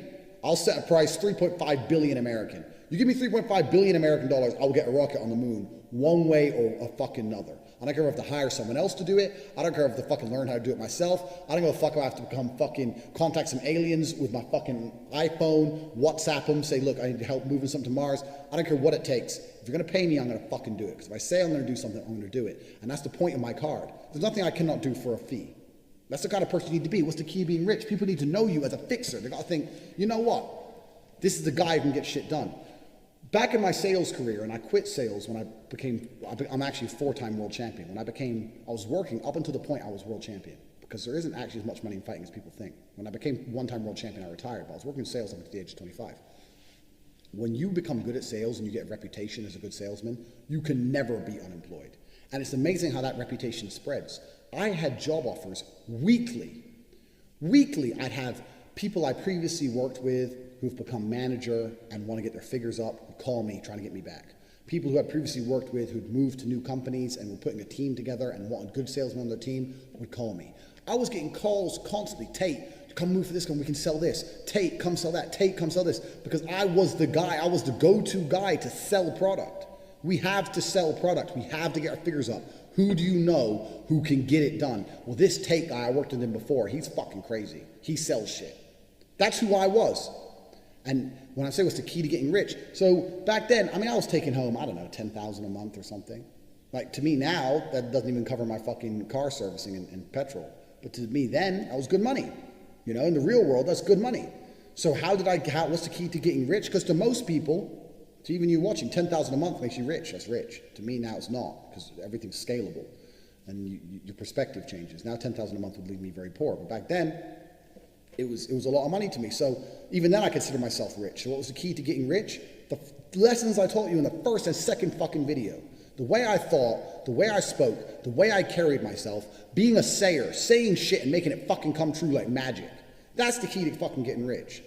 Every single lesson you're gonna go through in this course is gonna fucking come back to the same things. Your fucking view of this world. The way you view the world. I view the world, and I genuinely believe I'm the baddest motherfucker on the planet. And everyone who calls me arrogant is not nearly as successful as me, so fuck them. I don't care. I'm the best. I am the best. And when I sat there, let me tell you something. When I did end up breaking those sales records, every other motherfucker in that company, there's a lot who couldn't stand me, but some of the other sales guys, they'd be like, you know what? I have to give you respect. You've come in here. You talk shit. You said you're going to be the best. You didn't even want a basic wage. And here you are, you just beat the record. I have to, hats off to you. You're crazy. I was like, yeah, I'm the fucking man. That's how you got to be as a person. That's how you have to be as a person. So when people talk about being prepared to fail, I think a lot of that is because people get put off by failure. You know, failure is one of those things that's going to hit you and it's going to stop you wanting to come back and try again. That's what really being prepared to fail is all about. And that's why the fighting is so important as well, because when you go and start learning to fight, you're going to get your fucking ass kicked, and it's going to hurt, and you're going to feel like a dickhead. But you have to get used to just getting over that. You know, you got to get over it and get up and carry on anyway. That's why that's such an important facet of the G mindset, along with everything else I've taught you, the first 4 lessons of the mindset. But those things together, I'm telling you, if you get those things right, everything I'm saying to you is going to start to make sense. The key to getting rich doesn't have to be owning your own business. I know that's very unpopular to say. Owning your own business is fantastic. But in a lot of cases, owning your own business is more work than a normal job. People think, I'm going to own my own business, and then I'll be free to do whatever I want. No, if you own your own business, you're not free to do shit because you own your own business. You have more fucking stress than if you have a normal job. When you have a normal job, you go home, it turns off. You get your own business, it never turns off. So it's not really that clear cut. And I'm not going to be the guy who sits there and says, if you ever have a job, you're never going to be rich. That's bullshit too. You can go get the right job and the correct job, and you can end up being a very rich individual. There's CEOs of Kellogg's. You think he doesn't own Kellogg's? You think he ain't rich? He's fucking rich. He's fine. What I'm saying to you right now is that to make yourself feel more rich, to make more money than you currently make, if you doubled your income right now, you'd be nowhere near my income. Nowhere near. But you'd feel rich because you've been living for a certain amount of time on a certain income. How do you double your income instantly? Well, you double your income instantly by fucking implementing my mindset and going out there and either changing your job or going back into your boss and saying, you know what? I'm going to do a better job than I've ever done before. I'm about to do X, Y, and Z. I'm about to change this for the company. I'm going to do all this. I'm going to do that for a month, and you're going to see how valuable I am, and then I want this much money. And if your boss goes no, say, fine, I'll find someone who will say, okay, I'm going to do it anyway. I'm going to do it all, and then we can talk again. If you're still not interested, I'm going to have to find other employment. Sit there. Revolutionize shit. Mix shit up. Do some fucking crazy shit, and you'll make more money. You want to feel rich? You can feel more rich right now. A number one piece of advice I give to everybody. They go, oh, what job, what industry? Sales. Find a fucking sales job, sit there, refuse the basic wage, demand double commission, tell them you're going to be the best there's ever been, and because you've implemented the lessons in the first video, when you say shit, it comes true. Be that guy who succeeds, then you'll feel fucking rich. It's all about mindset. It's all about how to become rich is a mindset. It's not about trying to get hold of money. It's about viewing the world in a way where you are such a high value individual that things float to you. People were desperate to employ me. I didn't have to ask for jobs. They were desperate to employ me. Even now, when I first started my company, I needed an investment from a guy. I went to him and I said, look, I want $200,000. When I go to someone and say, I need 200 grand, we're going to make some money, they want to give me the money. I don't have to convince them to give me the money. They want to give me the fucking money. They're like, okay, yeah, okay, 200? Okay, yeah, let's do it. Because they knew who I was as a person. So the key to getting a job, the key to being paid more, the key to getting investments, the key to this, all the fucking same. It's a mindset and it's a personality. It's who you are as a person. If you implement that at fucking the G mindset, you get that shit right, you're gonna have anything you want. Then you want to start a business, you need an opportunity or an investment to do it, people are gonna fucking give it to you because you have a reputation as someone who does not fail. Become someone who does not fail and you will easily become someone who is rich. All right, how to get rich for real, part 2. If you've listened to the lessons in part 1, you're now making more money than you've ever made before because your time is now more valuable. You're a different person. You demand more respect. You command more respect. And even if you're only making a little bit more money than you were previously making, you're still making more money. So now you start to feel a little bit rich.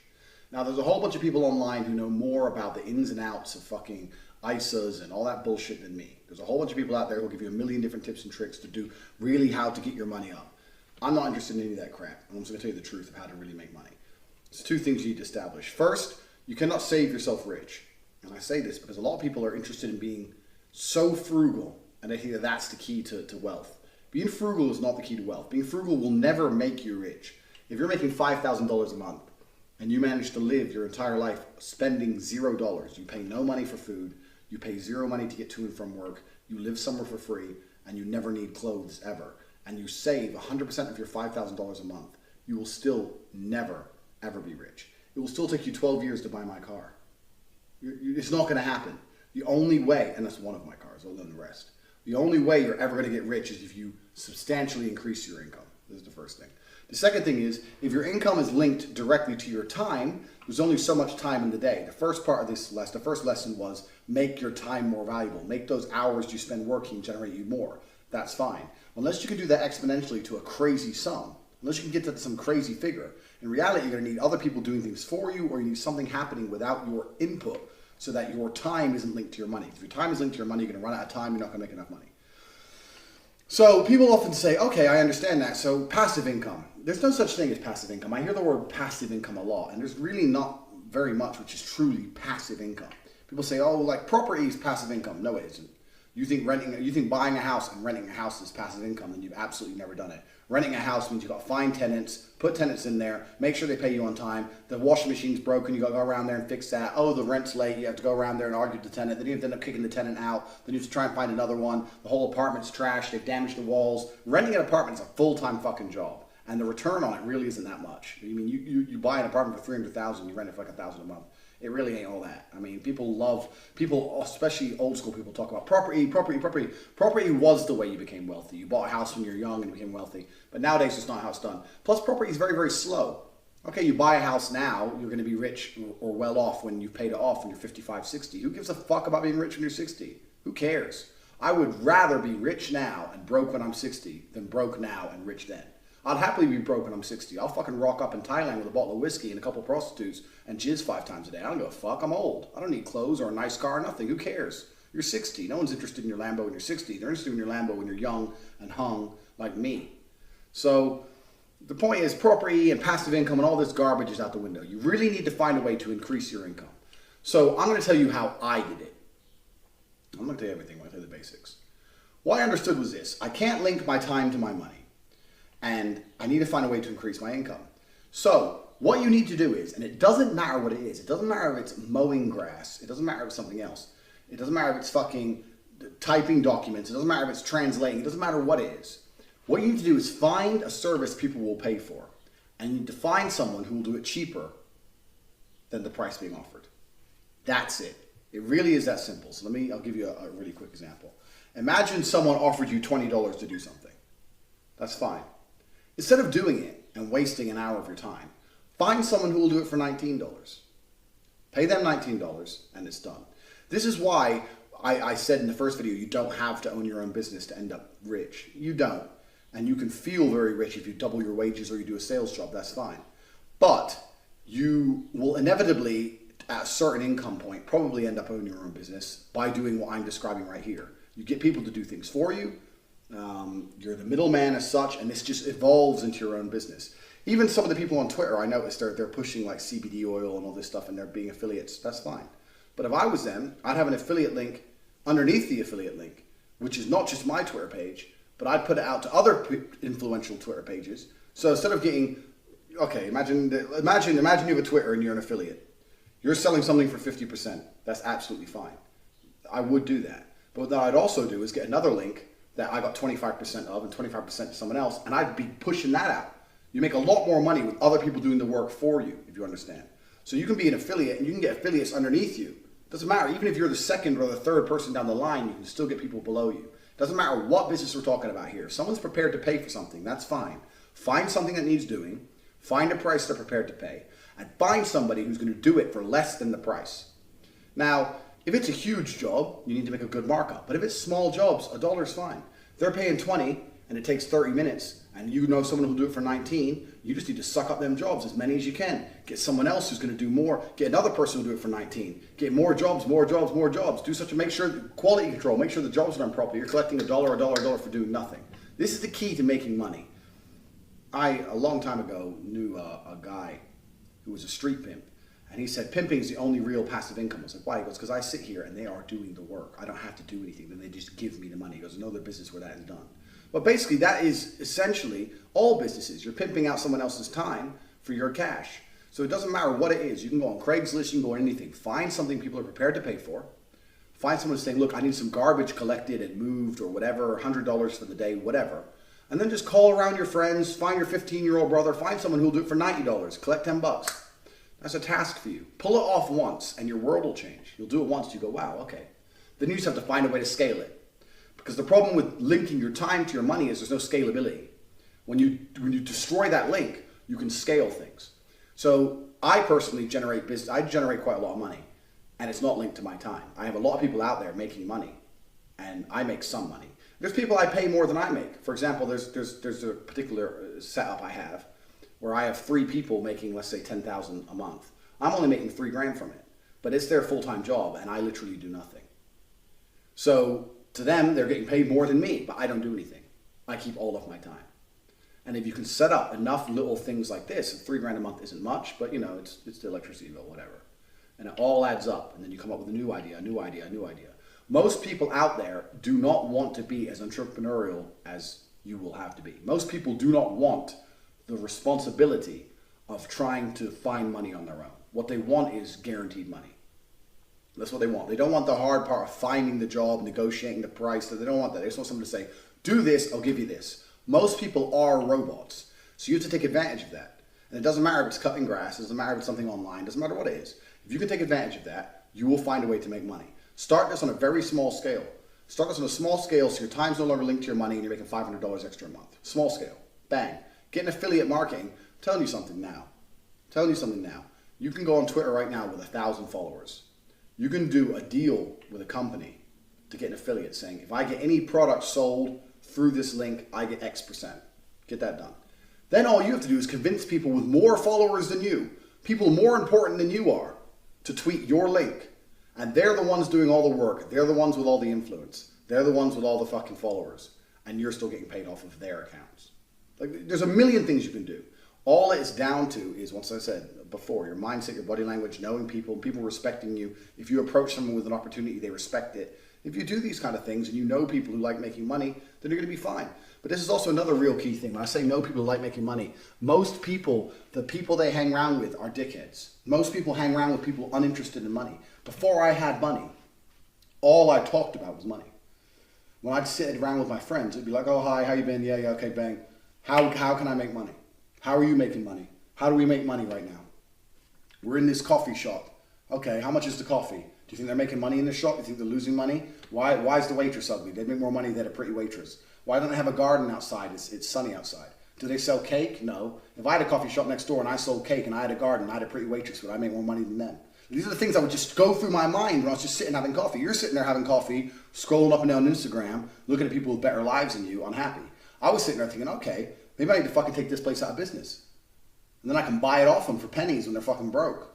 You got to think about these things. If you think about money and the people you're around only think about money and you understand that if you can take on any job, any task, and you can outsource it for less than you're being paid, you're going to make money. This is what my business card's all about. Tigers tamed. People go, well, you can't tame a tiger. No, but you know what I can do? I can tell you a price. You can send me the money, and I can find someone who will tame a tiger for less than you sent me. That's what I can fucking do. So that's why I make sure my price is right. So you're like, oh, you can't tame tigers. I can tame a tiger. Send me $1 million, I'll tame a tiger. Try me. And I'll keep $500,000. I'll give $500,000 to some fucking African dude who grew up around tigers. He's happy, I'm happy, bang. I ain't got to fucking see a tiger. I'm busy getting a blowjob. That's how you get rich. That is the key. That's the second component. Key 1, make yourself high value, increase your income with whatever you're currently doing, that's fine. Number 2, de-link your time and your money. Find a way to become a middleman. Find a way to become a fixer. Outsource things. And if you start doing that correctly, I'm telling you, money starts to come in. From there, what you want to do with the money is up to you. Some people are investing in cryptocurrency, some people are investing in property, whatever. It's completely up to you. But a lot of these online how to make money blogs are garbage. They tell you if you don't drink a Starbucks once a week and save it, in 15 years you'll have 30 grand. Like, who gives a shit? Like, what is 30 grand? Me and CMQ blow 30 grand in a weekend. Like, what can you buy a house with 30 grand? Can you buy a car with 30 grand? Well, yeah, but is it a life-changing car? No. Like, it's not even a lot of money. It's all garbage. I can tell you a few tricks for frugality, but it ain't gonna change your life. I mean, all in all, it ain't gonna change your life. You can't save yourself rich. You need to increase your income. So the task from this video is as follows. Watch all the other videos again. Get the mindset right, get the body language right, etc. So when you approach someone and say, hey, I've got a job. If you do this, I can pay you this much money. Get them to agree. Find someone else. Find the job first. Find someone who goes, I need this doing. Fine, no problem. Find someone else to do it. Make sure they're getting paid less than you're getting paid. Keep the middle money. And that's how you'll end up starting your first business. Very few people start their first business by just quitting their job and starting a company online and go in there and starting a company. It doesn't work that way. It's far more organic than that. It grows slowly. Like, you know what? I can outsource this to him, outsource this to him. I have to quality control their work to make sure it's done properly. All of a sudden, I'm basically their boss. Oh, we got lots of work coming in. They're working full time, blah, blah, blah, blah, blah. And before you know, you have a company. That's how it goes. So if you're sitting there going, well, what things can I do? Look, Google online. There's a million different little bullshit jobs on Craigslist or whatever. Find someone to do it. If you have a little brother, make his stupid ass do it. Find a way. And one way or another, that's going to grow into a company. And then you'll be rich. How to get hot girls. Now, this is a subject I could talk about for a very long time, but I want you to understand some basic concepts to the pimp game. Basic concepts to the realities between men and women. There are some factors you can control, and there are a lot of factors you cannot control when it comes to getting hot women. Now, if you don't know who I am, you don't know my qualifications, I don't want to brag about how many women I've fucked, whatever. You know, I'm rolling in the highest possible echelons. All those Instagram models you're seeing with like 100,000 followers, and you're sitting there thinking, who's that guy? Who gets to actually fuck her in the night? Well, it's me. That's who. So, I'm rolling in the highest possible echelons of female quality, and I know the game inside out. So first, let's discuss the things that you cannot affect. One of the largest and least discussed factors to attracting females is an uncontrollable thing, which is timing. Timing has a huge effect on how a female is going to react to you. If you go up to let's say, imagine you're in a nightclub, you're chilling in a nightclub, you go up to a girl, you want to talk to her. Now, if that girl has just been bought flowers and taken for dinner by her boyfriend before she goes to the club, she's not very likely to talk to you. If she just caught her boyfriend cheating, she's more likely to talk to you. Do you understand that things that happened prior to your meeting have a massive influence on how she's going to react to your approach? Is she happy in her relationship? Is she not? Is she staying at her friend's house tonight? Is she not? Is she on her period? Is she not? Dumb shit. Like, these are things that can completely affect. If your girl knows she's getting picked up by her boyfriend at the end of the night, why is she going to talk to you? If she knows her boyfriend's out of town, she's supposed to be staying with her friends, and her boyfriend's pissed her off because he ain't texted her in a few days, she's a lot more likely to reply to you. These are things that have nothing to do with your approach. My point is that every single female has a window where they are susceptible to your language, and there's windows where they're completely closed.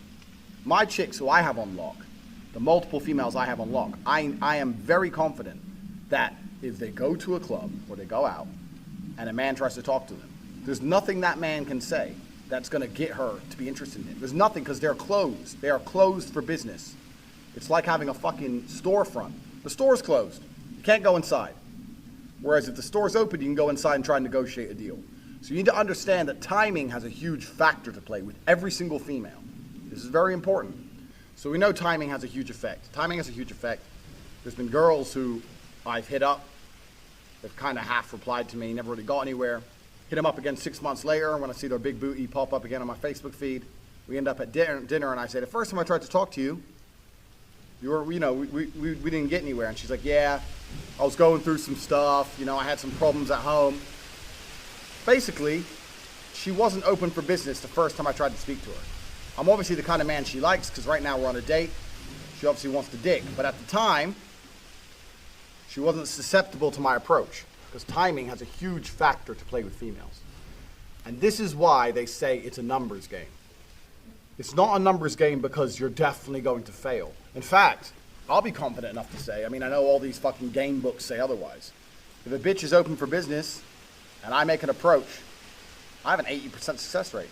I will fuck 80 to 90% of the females who I attempt to sleep with, at least. Probably even higher. I'll say 100, I don't give a fuck. If a girl's single and I say hello and she feels like talking that day, it's game over. I don't fail ever. Sooner or later, they're naked. So when they say it's a numbers game, it's not because you must fail when you're getting girls. That's bullshit game talk for amateurs.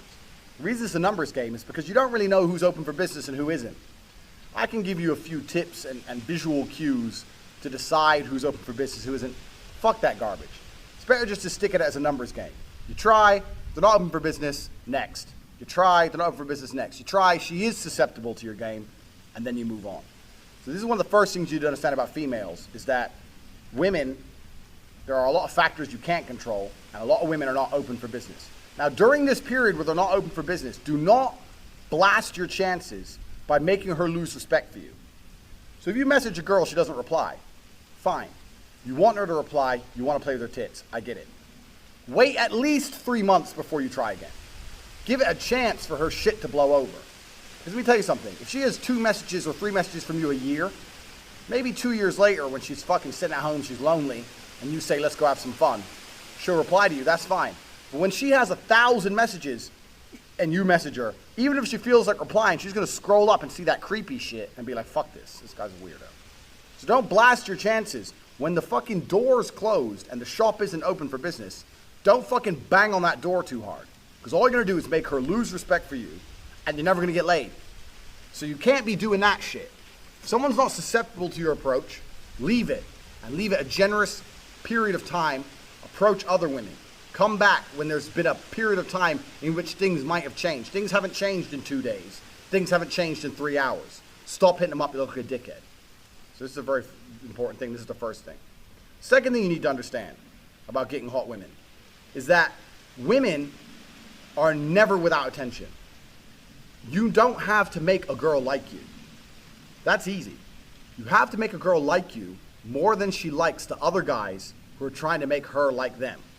Do you understand the difference? You have to win.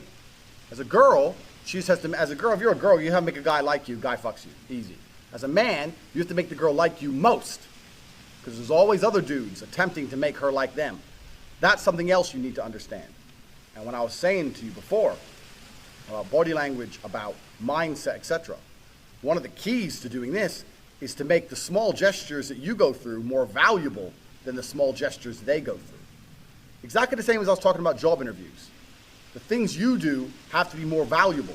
How to get rich? Well, my time's worth more, so you must pay me more. It's exactly the same with females. So for example, imagine you are trying to talk to a girl. She'll never admit it, but she's talking to 2 or 3 other dudes. She'll never admit it. Until she's exclusively yours, there's other guys hitting up her phone. One of those guys sends her flowers. You don't send her flowers. Now on paper, he's winning.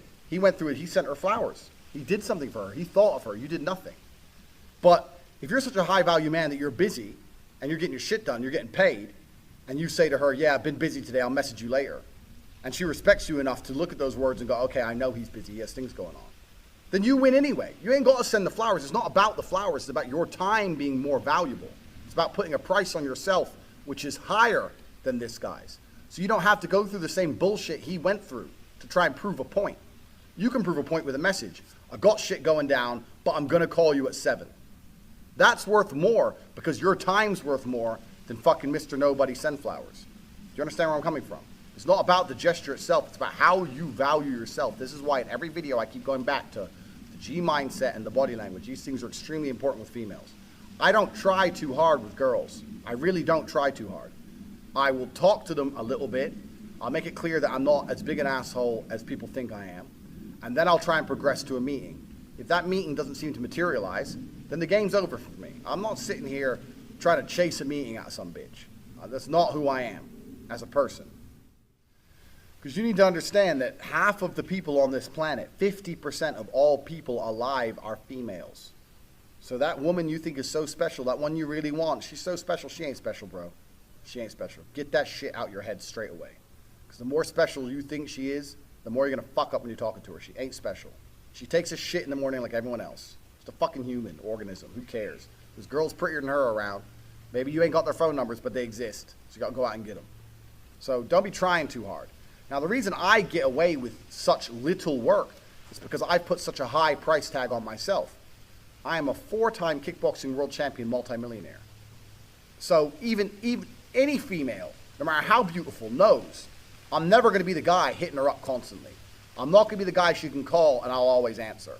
I'm not going to be the dude who will give her lifts to work. She knows I got shit going on. So remember what I was saying earlier to you about how I've never struggled with females because I never focused on the females. These other game books and Roosh and all these idiots. This is the woman, get the woman, get the woman. Forget the bitch, forget her, forget all the chicks. Worry about yourself, get yourself straight. And when your own shit's straight, got yourself together, females are an added bonus. It's much easier to focus on yourself and get yourself high level and then start getting females than it is to forget about yourself. Spend all your time day game running around the mall, doing 1,000 approaches, trying to pick up a real fucking slut who will bang anyone and getting laid. Fuck that garbage. All the game you've read before is bullshit. It's absolute bullshit, and you're going to see why it's bullshit in one of the upcoming videos about how to keep hot girls, especially you're going to see why it's bullshit.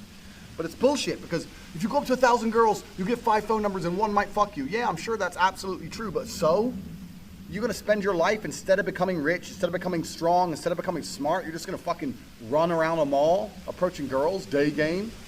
It's bullshit. It's garbage. It's for children. All that shit is for children. I focused on myself, and that's how I've managed to attain the highest quality females. And also not attain, retain, which is another thing we're going to do in a separate video, because retaining females is completely different to obtaining females. So we're talking about the factors that you cannot control in terms of females. We talked about the timing, how some stores are closed. We talked about how you have to make her like you more than the other guys. And sometimes that's difficult, because let me tell you something. She might be talking to a real G. If she's talking to me, you're going to struggle to make her like you more. That's the truth. I have more tangible assets, more physical, financial, and mental assets. Plus, I know the game. Sometimes you're outclassed.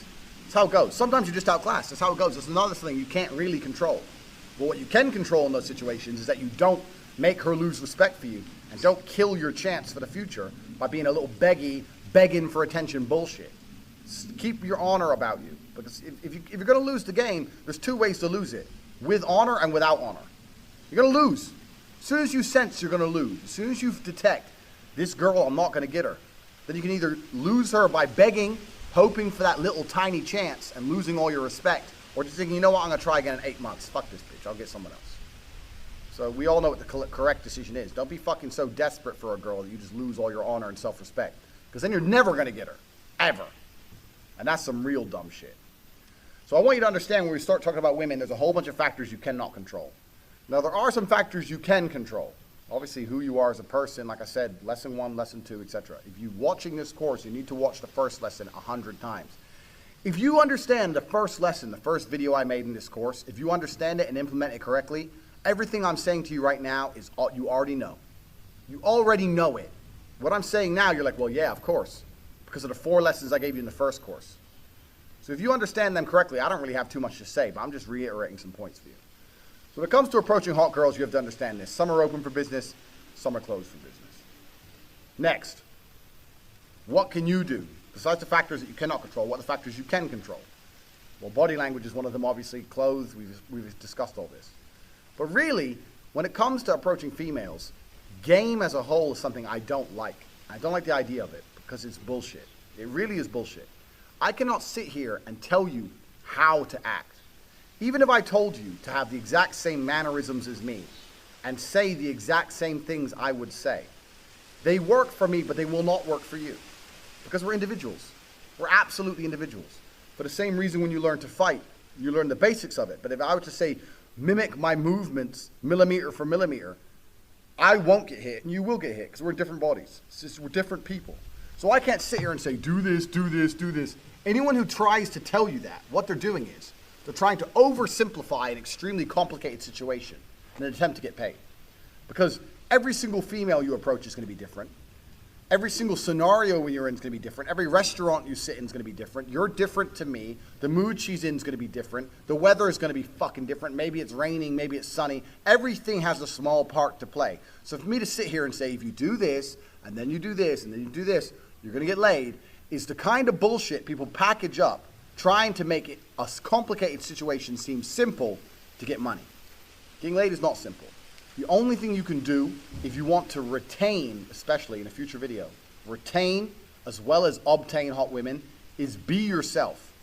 You cannot project and act for any considerable period of time. That's not possible. The only way you can be anything for a considerable period of time is to be yourself. So maybe you're a shit person. Yeah, fine, maybe.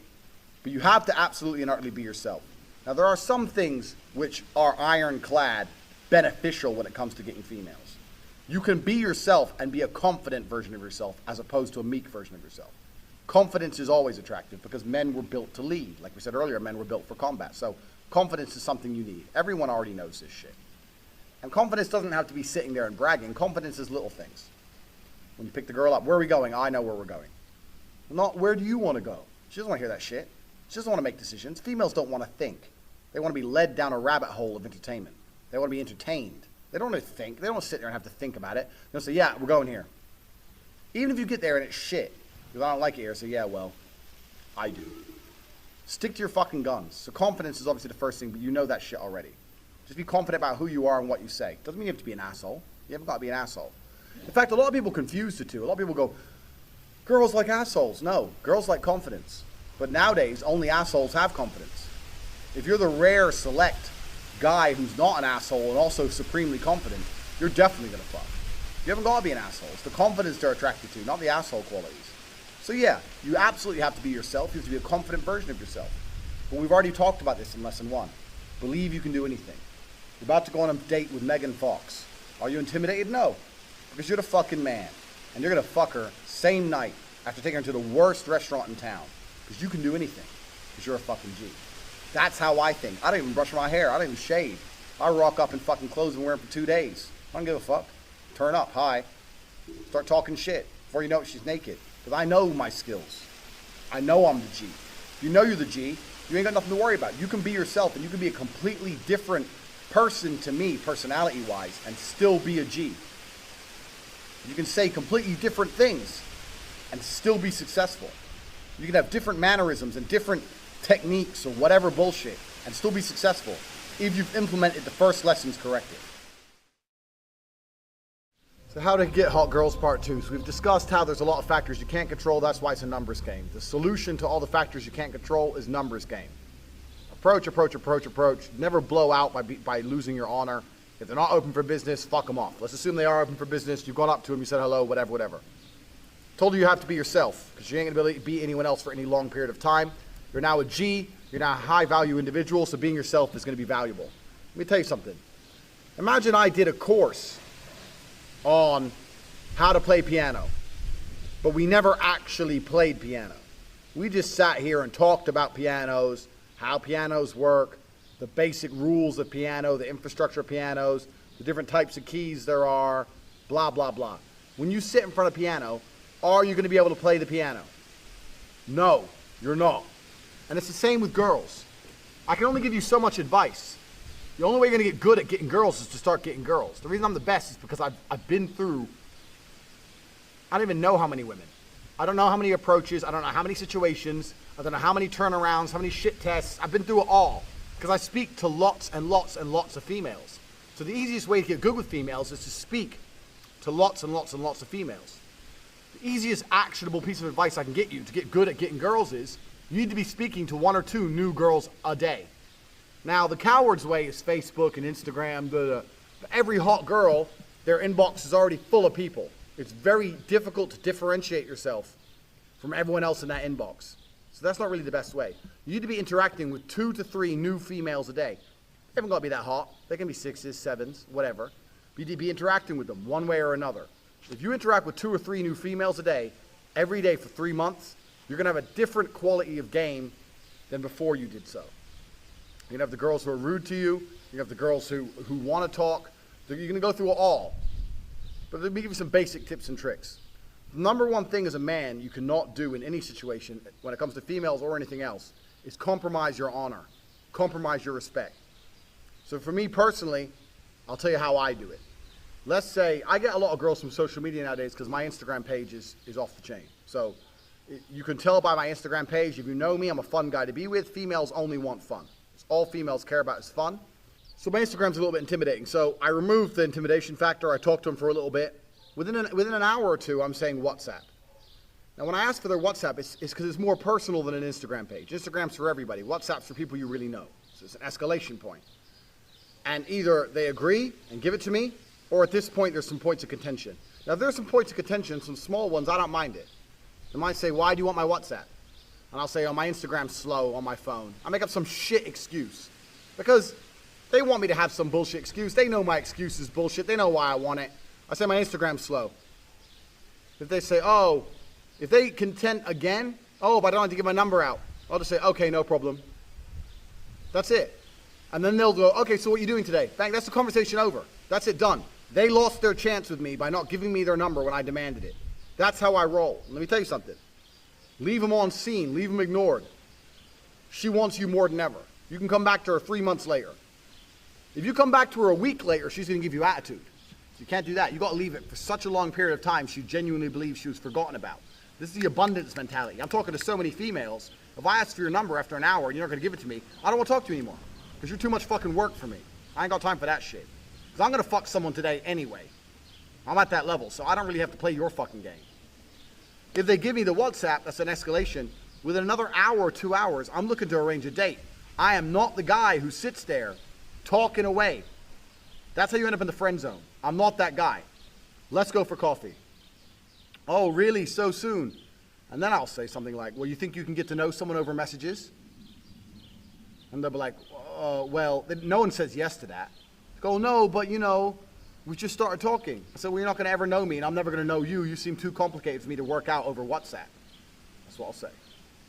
And they'll either go, okay, and we'll sort out a date, or they'll go some other bullshit. Oh, well, you know, I just gave him the... If it's more bullshit, I say, okay, no problem, and ignore them.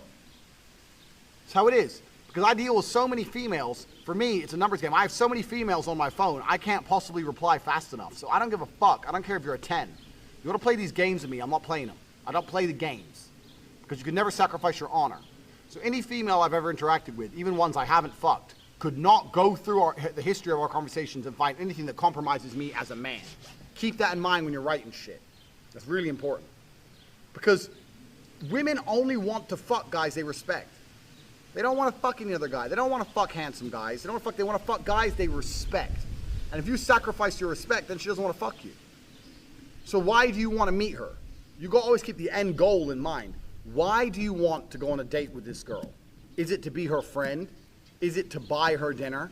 Is it to listen to her stories about her fucking other dickhead friends? Or is it to fuck her? Because if it's to fuck her, then you need to keep that in mind and not sacrifice your respect. If you have to sacrifice your respect to get her to come on a date, then she ain't gonna fuck you anyway, so why do you want the date? You don't. So don't forget the fucking end goal. So to learn, you have to learn about yourself more than you have to learn about women if you want to get good women. You have to know what your strengths and what your weaknesses are. I know my strengths, I know my weaknesses. There's very few, but I know what they are. You have to learn about yourself if you want to learn about women. Imagine I told you to go out into the world and find the best apple you could find. If you come back and you've had 1 or 2 apples, you've looked at 1 or 2 apples, and you tell me which one's the best, is it the best apple in the world? Well, no, because you've only fucked around with a couple apples. So what do you know what a good apple is? They might all be bad apples. You don't know. Is that the biggest, juiciest apple you could possibly find? No. Whereas if you went out there and you fucked around with millions of apples, and I said, give me the best apple you could find, you're very likely to know a lot about apples and be able to identify an apple that's better than the rest. And women are exactly the same. Women are exactly the same. A lot of people want to learn game, not to fuck endless numbers of women, A lot of them want to learn game to get a woman who respects them and looks after them and wants and is worth marrying. Well, if that's the case, game is more important than ever. Fucking a bunch of women is fun, yeah. But if you want a real wife quality woman, you need to tear through a whole bunch of women to find a good woman. I know what a good woman is because I've fucked so many girls. I've had so many apples, I can identify a good apple straight away because I've had so many. If I've only had 3 or 4 apples, what the fuck do I know about apples? You don't know shit. And that's why game's so important nowadays, because if you stand any chance of even surviving in a traditional relationship, man, woman, marriage, whatever, you still need to have game. You still need to play the field. You still need to fuck a whole bunch of girls before you identify what a good apple is. I never get played by girls because I can identify the kind of girls who are going to try and play me. People say, oh, you got money, and how do you know they don't just want you for their money? Because I'm not a fucking moron. Because I've fucked 1,000 gold diggers and 1,000 girls who aren't gold diggers, and I can spot it from a mile off. I can smell it. You think I'm fucking stupid? Because I have experience with apples. You got to get experience in this game. So the most important thing for how to get hot girls is experience. I'll tell you a story about a man called Luke the Man. Luke the Man worked with my brother in a coffee shop when Tristan was 18, 19, in a Pret in the airport. Now, nowadays, when me and Tristan, when we want to go on a pure get girls mission, let me diversify from this story quickly. Nightlife in general is shit. Nightlife is boring. Guys don't care about clubs. We don't care about music. We don't care about dressing up. We don't care about drinking. It's all garbage. Men only go to nightlife to fuck. We want girls. If someone were to say to a guy before he went on his night out, there is a 0% chance of you getting laid tonight, would the man still go? Most men would say, oh, I don't care then. I'm not going to go. It was the old school way men used to get girls. You know, nowadays there's more efficient ways, I guess, if you want to live on the internet, whatever. But that's how it was. That's what nightlife was based around. Pussy came, guys try and get the pussy, guys come and spend the money, da-da-da-da. So nowadays, when me and Tristan go into a club, if my brother goes to me, let's Luke the Man this club. What that means is let's just go up to every girl, let's get the numbers or blow out with every chick and leave. Fuck the drinks, fuck the music, fuck the fun. When I had no money, I never used to go to clubs. I didn't have money to waste. And I was also training, so I didn't have much time to waste. Club would close at 3. I'd walk in there at 2 o'clock when everyone was already drunk. I'd identify the 5 hottest girls in the club. I'd go up to them and talk some shit to all of them. Walk away with 2 phone numbers, and I'd go home. That was my nightlife done. I was there for fucking 35 minutes. Nightlife over. Next day, trying to get a date. So that's what we used to call Luke the Man in the club, because the only reason we'd go out was to get girls. So most men would go out, hang around with their friends, drink beer, build up their confidence, all that garbage. When you're a G, you don't need none of that shit. In, to the point, out. Hit 4 or 5 nightclubs in a row, leave with fucking 5 or 6 phone numbers, done. Hey, if the girl was particularly receptive, then you'd stay in the club trying to take her home at the end of the night. But if she's staying with her friends or da-da-da, and you don't think she's gonna fuck, you just get the number and leave. But there's a few times I turned up at 2 o'clock, sober as a judge. By 2:45, I'm walking out with a bitch. Because that's how I roll. So why do we call this Luke the Manning? Well, Luke the Man was one of the pioneers of the game. Luke the Man taught my brother a lot about the game. Way back when. So this is about 11 years ago. My brother worked in a coffee shop in an airport. One of the guys he worked with was called Luke. Luke was from the Ivory Coast Republic, one of the poorest countries in the world. Black as night, ugly as a motherfucker, broke as a joke, working in the coffee shop. But no matter the female, no matter how ugly, old, no matter how beautiful, no matter what, if they'd come up to that counter to get coffee, he would lay some game on them. He'd say, you're so beautiful, baby.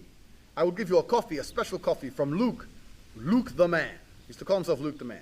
And my brother used to sit there and go, this guy's a fucking joke. Every single girl, he tries this same dumb shit. And at the end of giving them their coffee, he used to ask for their phone number.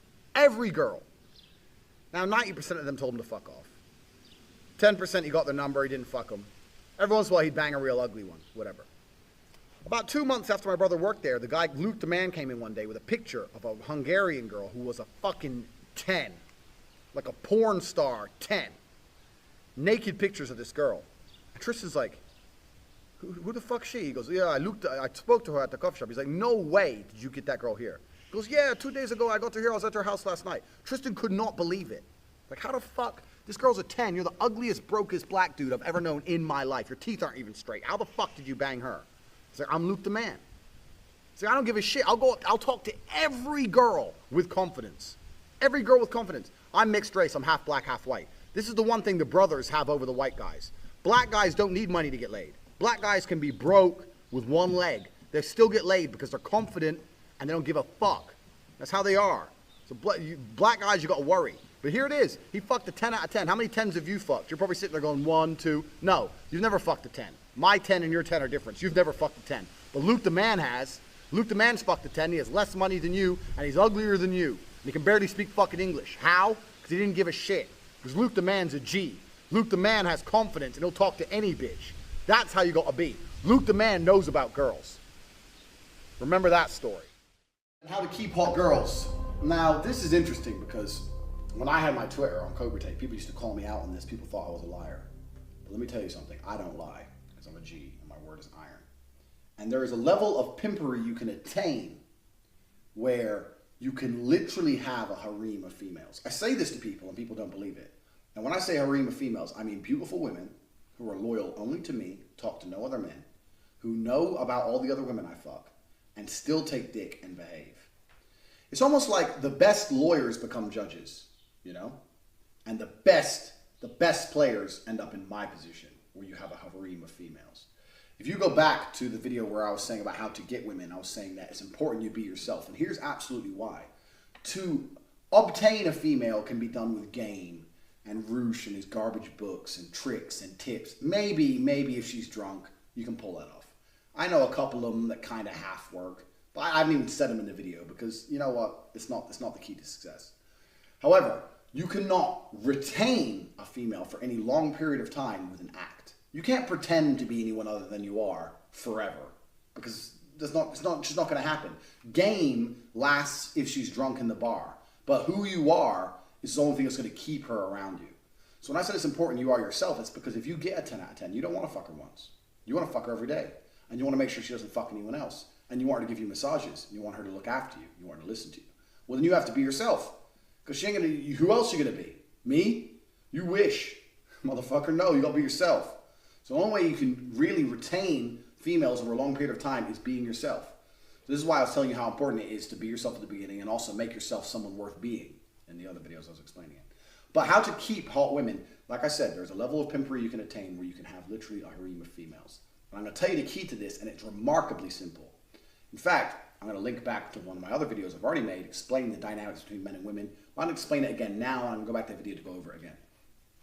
Women are biologically programmed to share their man. And they're biologically programmed to share their man, and you can look at this with scientific evidence, because since the dawn of human time, 99% of females have reproduced. They can track the chromosomes.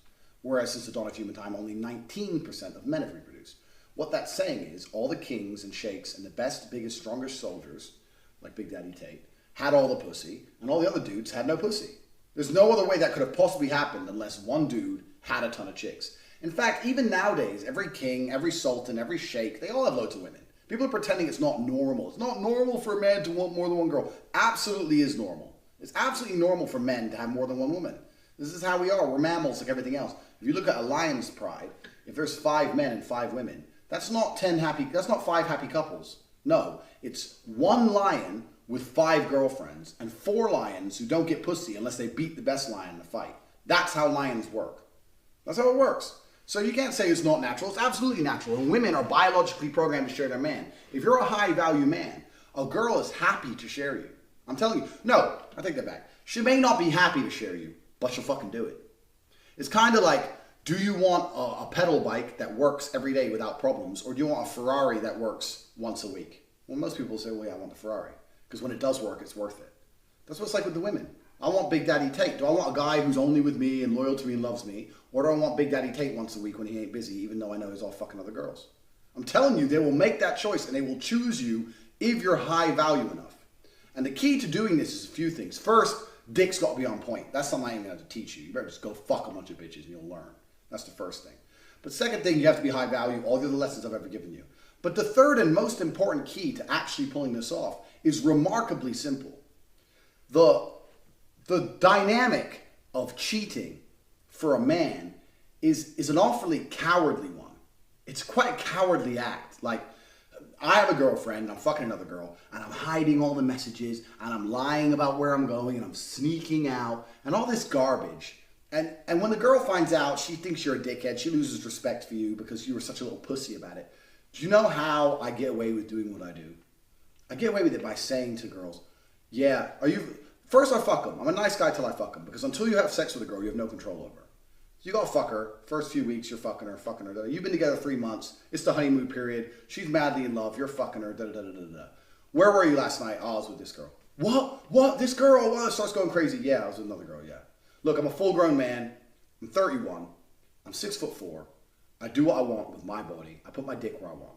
Yeah, I still love you. No, I don't love that bitch, but I fucked her. That's the reality. If you want to leave, leave. But that's what happened. And what they'll say is, why are you saying it like that? Why are you being rude? So I'm not being rude. You want me to lie to you? I don't lie. I told you I'd always tell you the truth, so I'm not lying. I'm not lying. I'm telling you the truth. So you want me to lie to you from now on? And then they sit there, and here's what happens. One of two things happens. They leave, but if they leave, they never loved you in the first place. Because if they love you, they ain't going nowhere. Or they sit there, and women ain't that stupid. They think, okay, I love this man with all my heart, and he fucks someone else. Do I want to go and leave the man I love and try and find a man I don't love, who's hopefully not going to cheat, who probably will? Like, they start doing the math, and they start just asking stupid questions. Like, well, how do I know you only like me? How do I know you don't like her? Who is she? All this bullshit. And you just got to shut it down. It's like, don't worry about it. Don't worry about it. Look, don't worry about it. You're the one I'm with. What happened, happened. Don't worry about it. And they ain't going to go anywhere. I'm telling you, they ain't going to leave. Dick them right that night. It'll be fine. They'll be a bit pissed off. Whatever. But it grows into a lifestyle. They start to understand that's just who you are as a man. My girlfriend says to me, she goes, I know I couldn't change you, so don't even try. She knows. She'll say to me, tonight, are you staying with me or out? She says out, but basically, are you staying with me or are you dicking someone else? She knows. She's 1,000,000% loyal to me. She talks to no other men, and she knows I fuck a whole bunch of women because I am programmed to fuck women. I'm not going to apologize for my biology, and neither should you. You have no reason to apologize for your human biology as a man. We are programmed to fuck because we don't get pregnant. Women get pregnant. Women have to be selective about who they sleep with because if they got pregnant in the olden days without a man to look after them, that's a death sentence. You're on the street with no man to look after you. The reason virginity was so respected in the olden days is because that's the easiest paternity test in the world. The only way you know who the man is if she ain't fucked no one else. Otherwise, you don't know who the fucking baby dad is. No one wants to raise a kid that ain't theirs. There was no DNA testing back then. But men, we ain't gonna worry about none of that shit. We can fuck who we want. Run around, fuck. Why do you think people join the army? Why do you think the Romans fucking were walking in directions? Why do you think the Mongols destroyed Europe? For pussy. What the fuck else were they doing besides kicking ass and fucking? There was no video games back then. There's nothing else to do. There's no fucking Breaking Bad to watch. They're just fucking girls. This is the natural order of men. It's just to fuck as many women as we can. So you can be the kind of man who either does it and tries to hide it like a little bitch, or you can just do it and just say, yeah, sorry, whatever. Now, I'm not going to lie to you. Occasionally, you're going to lose some girls. There's the odd girls like, I'm not putting up with this, and they run off. Whatever. Get a new one. Who gives a fuck? But if she truly loves you, and that's why it's important you don't implement it straight away. Give it a few months. Keep everything on da-da-da. If she truly loves you, fucking yeah, it happened. Sorry. Start off with, it was a one-off. It happened. It was a one-off. Let her get over that. Then it kind of happens again. And then there's another girlfriend. Then you're sitting there. You're out. You're drinking. Talking about how you're going to play with the titties later. You say, you know what? I want to fuck you. I'm going to fuck that other girl. I'm going to fuck you together. And you're going to be sisters. You're going to hold hands. And you're both going to call me daddy. I'm not doing that. I'm not doing that. You are doing that. I'm not doing that. I bet one day you do it. She'll say no. I'm telling you. Get her on her back. Start fucking her. Start talking about it. Watch her fucking smile. Every girl wants to do this shit, man. Obviously, this only works with like high-level hoes. You can't be saying to a 10, come fuck this 5, because that's embarrassing to the 10. But if you have a Barbie doll bitch like I do, if you're banging with the best girls in the world, every 10 wants to fuck another 10. Girls like that shit. Girls are fucked up. Girls want tits in their mouth just like you do. It's normal. So if she's bad, and the girl you're talking about is bad, and there's some alcohol going on, and both of them are subservient to you, the king, and you get your dick out, they're getting fucked. That's how it goes. And before you know it, you end up with a whole bunch of loyal girlfriends only to you. Now, is it all smiles and rainbows? No. Sometimes the girls argue, sometimes they get jealous, sometimes they don't get along, blah, blah, blah. But they don't leave. So who cares? Sometimes I wake up on my phone, this girl put this picture of you on Instagram, and I didn't put this picture, and it looks like she's your real girlfriend, I'm not your real girlfriend, and I just have to read it, and it's like, whatever. Just a block, or shut up. Or I'll reply like, I'll handle it, do nothing, have a coffee, and just chill. Whatever. Is she leaving me? No. Is she leaving me? No. I'll fuck her at 8, I'll fuck her at 10, I'll hit the club with my bro at 11. It ain't a thing. There's a level of pimpery you can attain where you can pull this shit off. And people on Twitter were like, you're lying, because they couldn't get their fucking head around my mastery. They couldn't handle the fact that they can't even get one girl to respect them. And I have multiple 10s loyal to me for years, subservient to me, sucking dick whenever I fucking say so. If I want to put a threesome together, it takes 2 fucking phone calls. Anyone who followed my old Twitter knew I went to Copenhagen. It's the worst place in the world. Fucking Copenhagen sucked. I made 1 phone call. I had 2 blondes on a plane. Never even met each other before. You're going to meet at the airport. Her name's this, your name's that. Buying fucking priority seats. They sat there on the plane drinking vodka. So how long you known Andrew? Da-da-da. Turned up. A few more martinis later. Bang. Dick fest. That's how I roll. You can roll the same. Remember, you're the man who can do anything. It's the first tenet of the G mindset. You can do anything you fucking want. So keep that in mind and you'll get it done. As for how to keep hot girls part 2, we've discussed how to get them, discussed how to put your harem together. All of this is based on being the fucking man. You gotta get like to a G level. No woman's gonna share you if you're a little pussy. Why would she share a little pussy? Because she can go get another little pussy. But if you're something she can't get anything else of, she'd rather have half of the man than 100% of not the man. Like I said with the push bike and the Ferrari. If Ferraris were everywhere, she wouldn't share her Ferrari. But there's only one in town, she has to share it. And she knows. So now we're going to go on to like, a lot of people ask me, what do you do when your girl does this? What do you do when your girl does this? But like, almost like how do you discipline your female? I'll tell you how. Women only give a shit about one thing. Attention. Females exist for attention. They start arguments for attention. They talk shit to you for attention. Everything they do is to get your attention. That's all it is. They all want attention. So what do you do? How do you keep hot women? Well, like I said earlier about getting hot women, you can never sacrifice your honor. You can't be running around beating girls up and that dumb shit. That's not cool. You can't do that on any level. What you can do is be ready to cut a hoe off ruthlessly. That's gotta be your trump card at all times. I don't give a fuck if you're a 10 and you cook me breakfast every day and we've been together for 5 years and we're madly in love. Fuck with me too tough. It's done. Now I'm not gonna insult you. This is what men do. Men try and insult the girl or get back at her or tell her friends things or show naked pictures of her. All that's attention. That's all she wants. No. What you have to do is just say, okay, bye. Bye. Don't block her, because if you block her, you have to leave her unblocked. Leave her unblocked so that she feels like you could message her anytime, but you just don't. She doesn't understand. She's sitting there with her pretty ass going, I've never been with a man who just doesn't give a fuck. He just told me to leave, and I've actually left, and he doesn't message me, and he totally ignores me. He totally ignores me like I don't exist. He saw me in the club, and I was dancing on some other guy, and I was drinking, and I was trying to make him jealous, and he totally ignored me. Like I wasn't there. He didn't want to fight the guy, nothing. He just ignored me like I didn't exist. That's how you drive a bitch crazy. That is the number one thing a woman who's in love with you can't stand, the idea of being absolutely ignored. Because if she knows you inside out, like all the girls I've had to pull this on, the greatest thing about it is they know I'm not lonely. They know I'm not sitting at home alone. They know I'm fucking someone else. So then it's not about me, and then it's about them losing to other women. Then they're like, fuck, he's fucking all these other girls. He's having fun with those other girls. He's taking those other girls to places he used to take me, and he doesn't care about me anymore. And he's not messaging me. And I tried to make him jealous. I put my Insta story with some guy. And he doesn't even care. Doesn't even look at it. And like literally, I've had girls say to me, "We split up, and you didn't even check my Insta story once." Like, why the fuck am I check your Insta story? I don't give a fuck about you. I'm gonna check your Insta story. What the fuck? You're putting things on there to try and make me jealous. What am I gonna look at that for? You don't get zero attention from me. My attention is my only weapon as a man, because that's all we have. We give women attention, so they give us sex. So if the sex has to end for any reason, you don't need my attention anymore. That's my currency. I'm going to give it to someone who sucks dick. And you're not allowed to suck my dick, so bye. That's how it has to be. So how to get hot women, because there's going to be times when you and your girl argue. That's fine. You got to make your point, make it quick, make it blunt. If she gets too fresh, just ignore her. This is how it's got to be, because when a girl wants an argument, the reason they're so hard to reason with is because women have no shame. If they want an argument, it doesn't matter how logical you are. They just want the argument. They don't want a solution. So they're just going to keep arguing for the sake of it. It doesn't matter how correct you are. They want the argument. So you can't win. So why are you giving her? Because the argument is attention. It's basically like her coming to your attention wallet, your currency, and just taking it out. Fuck you. I'm not playing that. Cook me dinner. I don't want to cook you dinner. Cook me dinner. I don't want to find someone else while I'm out. What? You're going where? No, you're not leaving. You're not leaving. Well, I need to eat, bitch. You cooking or I'm leaving. Let her choose. I'm telling you. You've got to stick to your fucking guns. Attention's your number one weapon. So in this part 2 that people go, well, you have a harem of girls, you got all these girls, what do you do when your girl gets fresh to you? But to be honest with you, my girls don't get fresh too much because it's almost like, it's like the carrot and stick. But the stick has to be somewhere, they got to know it's there, but you don't have to pull it out that often.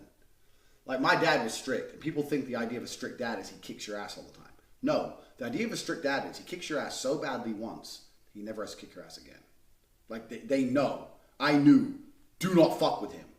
because I know the end result. And my girls know. They've tried it once, all of them have, and now they sit there and go, I can't push too much because he'll get the stick off the wall. You only got to do it 1 or 2 times, and then your threat means something. Because remember, one of the rules in episode 1, you mean everything you fucking say. So if you tell her get the fuck out, she's gonna start crying and panicking. I don't know where to go. As soon as you said it, because she's gonna like, shit, I ain't got nowhere to go. Maybe she has somewhere to go, but she doesn't want to go there. Who gives a shit? Point is this, you got to mean what you say. So you haven't got to be constantly disciplining them if you discipline them properly the first time. And the only way you discipline a woman is to ignore her. I've had girlfriends I've ignored.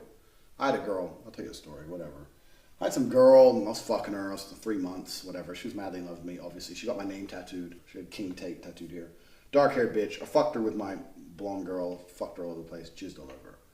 And then she wanted to go to the seaside here in Romania. She wanted to go to the seaside beach resort with her friends. She's like, please come, please come. I said, I'm busy, I ain't got time for that shit. She goes, oh, can I go? I said, to be honest with you, I don't really want you to go because I don't like you out partying without me. You shouldn't be doing that shit. She's like, please, please, please, because you're going to go away soon with Vivian. So she knew, she's like, look, you're going to go away on holiday with your other girlfriend. Can I go away for 3 days with my friends? So I kind of reluctantly, that's the level. My girls literally bargained. They're like, look, I know you're going to go fuck her, so please can I just go with my friends here? I was like, fine, whatever. So I let her go. Day 1, she's messaging me, madly in love with me. I ignored her. Just as a little punishment, little bit for going still. Ignored her. Anyway, day 2, I'm in the club with T. These bitches walk in, me and T start macking on these hoes, these Moldovan girls, blah, blah, blah, blah. This girl does an Instagram story and tags me in an Instagram story, me and her kissing in the club. The girl at the seaside fucking sees that, messages me, what the fuck, da-da-da, starts going mad about this new bitch I just found. I'm drunk, so I just like read and ignored. I don't give a shit. And then she, at the rest of this, I don't know, I got a message from someone else saying she was at the seaside. She was trying to like dance with some guy, maybe jealous, whatever. I didn't check her Insta story, I didn't check her Instagram, never spoke to her, whatever. I never spoke to that bitch again. I saw her in the club twice. Both times in the club she tried to come up to me. And when I say ignore, I don't like push her away or something. Like I'm walking and she comes up to me and goes, Andrew, Andrew. And it's not there. So I just walk straight, no one said nothing. Like she's a ghost. And nothing drives a bitch crazy like being ignored. This pretty ass girl has never been ignored before. Never. It's been about 4 months now. And 3 days ago she messaged me out of nowhere. She held on for all these months before she finally collapsed. Because after she sent me those messages about me with the girl and I left it ignored, we never spoke again. We never said a word on WhatsApp, never said a word, nothing. Then she messaged me, how's Tate? Smiley face. 4 months she gave in. Because she's like sitting there holding out like all the bitches do. Go, he's going to message me first, he's going to message me first. I'm too busy getting my dick sucked to message you first, bitch. I don't care. Because there's more of you everywhere. There's half the world are women. Even if I did miss you, which I don't because I'm too fucking gangsta. Even if I did, I'd just find someone who looks like you. I don't give a shit. I'll close my eyes. I'll fuck a bitch who looks nothing like you with my eyes closed and pretend it's you. I don't care. I'm not gonna start messaging you, oh, you went to the seaside and you danced with a guy. I don't give a shit about those games. I ain't playing those games. You tried to make me fucking jealous, like a basic asshole. You got ignored, now you're begging for attention. She's back in London now saying, can I come for 2 days so we can talk? Bitch is about to fly international, come here to talk. Get fucked, basically. She wants to fucking suck my dick, get fucked, and go, I love you, I made a mistake. Why? Because strength and honor. Because I stick to my fucking word. Because the only way to discipline a hoe is to ignore their existence. If she started dancing with that dude and I was like, what the fuck? What are you doing? Message her, she'd be like, yeah, well, you were dancing with that girl. And it would just be some bullshit argument on WhatsApp, some bullshit talk. And even if we got back together, she wouldn't respect me the same because she knows she can annoy me by pretending to be a hoe. And like, it's just a mess. It's a mess. Why do I want to get back with a girl who knows she can bother me by acting like a hoe in a club? Then she's going to go to the club again. They're like, no, it's all a mess. She now knows the hard way. You fuck with Tate, you don't even get a message. You don't even get acknowledgement. You don't get fucking confrontation. You get nothing. Tate just disappears. You lose Big Daddy T. That's what happens when you fuck with him. So don't fuck with him because he'll just go and he'll fuck someone else and some other girl will be in love with his dick and I won't get any of it and I can't stand that shit. No one wants to miss out. FOMO, fear of missing out. You got to be on a level of fucking pimpery where these girls know if they're not fucking with you, they're missing out. That's how you punish females.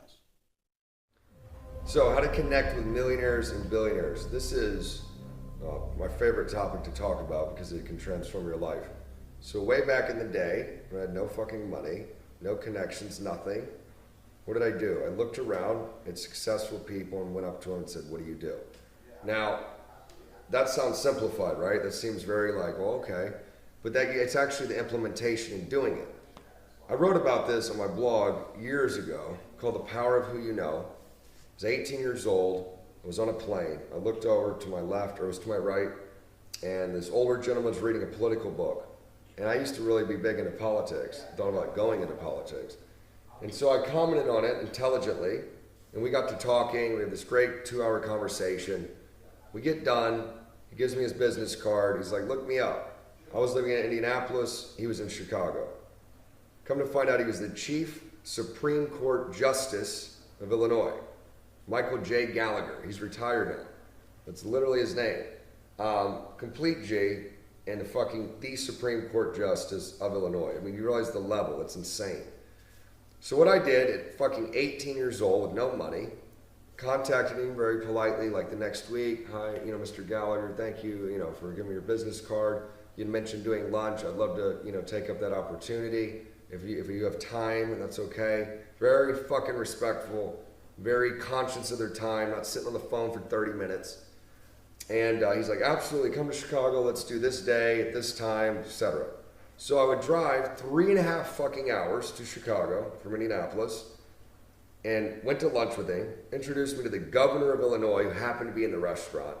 So you're talking an 18-year-old dumbass who was literally hobnobbing like the governor. It's insane. So we have lunch, and I'd saved some, and I wore like my best suit that I had and everything, like very, proper.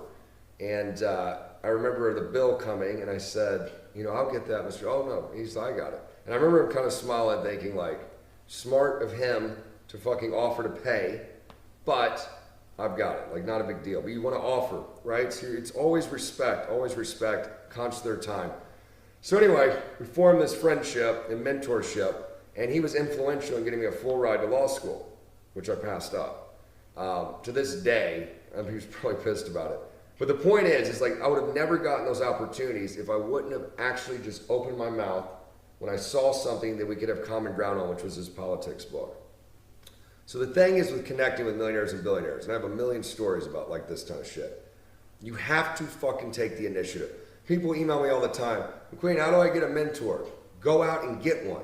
Millionaires aren't sitting on the corner in their fucking Lamborghini going, hi, son, do you want some advice? They're not doing that. They're actually living their life. They're fucking busy. So what you have to do is you have to take the initiative. And you might go, well, maybe I'm just not important enough, or they're going to blow me off, and maybe they will. So what? Find another one. There are millionaires and billionaires out there who are complete assholes. They're like, fuck off, kid. But you go out and you find another one. Where do you find them? This is the $1 million question. Where do fucking rich men hang out? Cigar clubs, cigar shops, golf courses, high-end restaurants, high-end lounges. But really, your big one is the cigar shops. Dead serious. Grand Havana Room in Beverly Hills was where I used to hang out at 23, 24, 25, 26. And met everyone from Charlie Sheen, it doesn't even matter about the celebrities, but the business that happened, and you can Google it, Grand Havana Room, Beverly Hills, it's a beautiful place. The connections you make in those places is mind-blowing. Now it's a private club, how do you get in? Well, I had met another rich guy who said, come to the Grand Havana Room, I'm a member, you can be my guest. And then I got to know him, so I could go whenever I want. Now how did I even meet him? And this is the $1 million fucking nugget of gold that you've got to take, and you got to figure out your angle. I don't know you, I don't know your background, I don't know anything, I don't know where you live. What does this rich person not have that I can get them? And 9 times out of 10, I'm telling you, it's going to be women, right? So these rich dudes, obviously they can have hookers. They don't want hookers. Some of them like have hookers. What they want is they want girls that will hang out, who want to be there, who are not getting paid. And that is how I met a lot of these people. So in LA, obviously I had tons of girls, and what I would do is, they'd hit me up, hey McQueen, we're gonna go to whatever, we're gonna go to this restaurant. Do you wanna bring some girls? Of course, right? Because I had something they do not have. I didn't have money, but I had access to women. Just from like going out, meeting girls or whatever, like, hey girls, I have a friend in town, or he's a rich dude, he's gonna buy dinner. All right, cool. They would come and be fun and be cool, and they're not hookers. And legitimately, these rich men love that. because the female energy, who doesn't want to be around hot girls when they're eating? It's great. So that was my angle. So what you have to do is find your angle. What do you have access to that a rich person doesn't? And generally it's not going to be a monetary thing, obviously. Like, it's not like you have a Ferrari and they have a Lambo, right? You probably don't have anything. Maybe you don't have any money. So what do you have? Well, you have knowledge now. And I will tell you right now, if you use social skills and fucking game to meet women, and you have access to women, you happen to be out and you always have hot girls with you, guarantee the rich dude in the club, the rich dude in the restaurant is going to be looking and think, who the fuck is this? They're going to come over and want to meet you, right? What do? Oh, I'm just, just trying to do my thing. I'm starting a business or whatever. Oh, this is Claudia, and this is Tiffany, and this is Michelle. And you're going to see his eyes light up. And he'll probably even ask you, like, are they paid? You're like, no, they're not. No. Wow, here, let's exchange contact information. I have a jet. Let's fly to Vegas. Let's fly here sometime. Just bring some girls. Done. So, once again, it all comes back to pussy. Everything's driven by pussy. But legitimately, if you want to connect with millionaires and billionaires, you need to find your angle. You need to be able to provide value and provide something. Now, a lot of you are probably sitting there going, but I don't have any value, or I don't have any leverage. Make it. Then make the leverage. Figure out your angle and then make it happen. So I don't know your situation, so I can't tell you exactly do this, do that. But you have to find your angle, and then you also need to hang out in places where successful people hang out. If you're hanging out at fucking Pizza Hut and at the mall and you're Hot Topic or fucking American Eagle, if it's even around anymore, and you're hanging out in those places, you're not going to be meeting millionaires and billionaires. Go to where the source is. Even better, if you're a super young cat, fucking get a job at a golf course as a caddy. You want to talk about learning about business. Be the motherfucker that carries the golf clubs and listens to the business guys talk all day long, because a lot of deals get cut on the golf course. Get a job at a private airport, sweeping the fucking runway. Whatever, that's a great job. I had that job years and years ago too. Get a job at a cigar shop. Even if it's a menial bullshit job, it will give you access to these people. And you're fucking polite and you're cordial and you know how to handle yourself and you're not an idiot because you're using all of the knowledge in this course. Guarantee the opportunity is going to come where you're going to, I'm sure I have to ask you, like, what do you do exactly? I'm very curious. I'm a young guy. I just would love to get some advice. And you know what? For even now, because I'm getting older, people do it to me, and obviously they're my brand. But we want to help. If you come at me respectfully, then I want to help you. I want to provide knowledge. I want to see you excel because it's a way of giving back. And if they're a truly good person, they want to give back. So that's how you connect millionaires and billionaires. Find your angle. Get in the places where they fucking hang out. I'm telling you, you have to do that. You cannot sit at home or at fucking Pizza Hut and go, I don't know where the millionaires and billionaires are. And it doesn't matter where you live. You can live in Ohio. You can live in the middle of fucking Belgium, wherever. There are always rich people in those cities. And you need to connect with them, find out what they do, and maybe it's something you want to do too. Global G lifestyle, this is absolutely not really important. Once you get your life half in order, once your money starts coming in, there's a few things you have to do. And this is something I was ultra paranoid about for a very long time. And that is basically, in one form or another, get off the grid. But it's extremely difficult to get off the grid and still live a normal life. We live in a digitized society. You still need certain things. You need an address, you need a passport, you need a driver's license. There's certain things you need. So to a degree, you're going to be on the grid. So when I was sitting there thinking, how do I prevent people from fucking with me? Because that's what's going to happen. If you start making exorbitant sums of money, you start traveling the world, you start fucking a whole bunch of girls. You're going to have girls who might come at you after you with a court case. You might end up with some police problems. You might drive too fast, whatever. People are going to start to fuck with you. Quick side note, when I had no money, I used to think, how do all these lawyers make money? Like, who needs a lawyer? And as soon as you have a shitload of money, you start spending loads of money on lawyers. Lawyers are like a tax on the rich. As soon as you have money, you see you're going to end up in court cases for dumb shit that you never thought you'd end up in court cases for. So your life's going to change. So for a long time, I was sitting there pondering, how do I get off the grid? I did a few things. I put all my mail to a P.O. box. My mail doesn't come to my house, so no one knows directly where my address is, because that's how police and agencies find you. They look where you're signed up for mail to arrive, and they come and they turn up at your door. So there's little things you can do, like put your mail to a P.O. box. But what I actually found is, because we live in a world where it's nearly impossible to get off the grid, the best thing to do is to be on as many different grids as possible. So when I say that, what I mean is you need, and this is an absolute essential component, you need to have multiple passports. You need to have multiple driver's licenses. You need to have plenty of copies of these very important documents so that you're not at the mercy and whim of one particular government. So I'll give you an example. I have 4 passports. I won't name them all, but I have a British and an American and 2 others. I have 5 driver's licenses from 5 different countries. So there's been a point in my life where I got up, got on a plane, flew to a country, went into a driver's school, said, how do I get a driver's license? They said, you need a residence, you need an address, you need this. And I spent 6 weeks doing whatever it took, starting bank accounts, getting residency, getting a fucking tenancy agreement, anything it took to pass that driver's test and get that driver's card.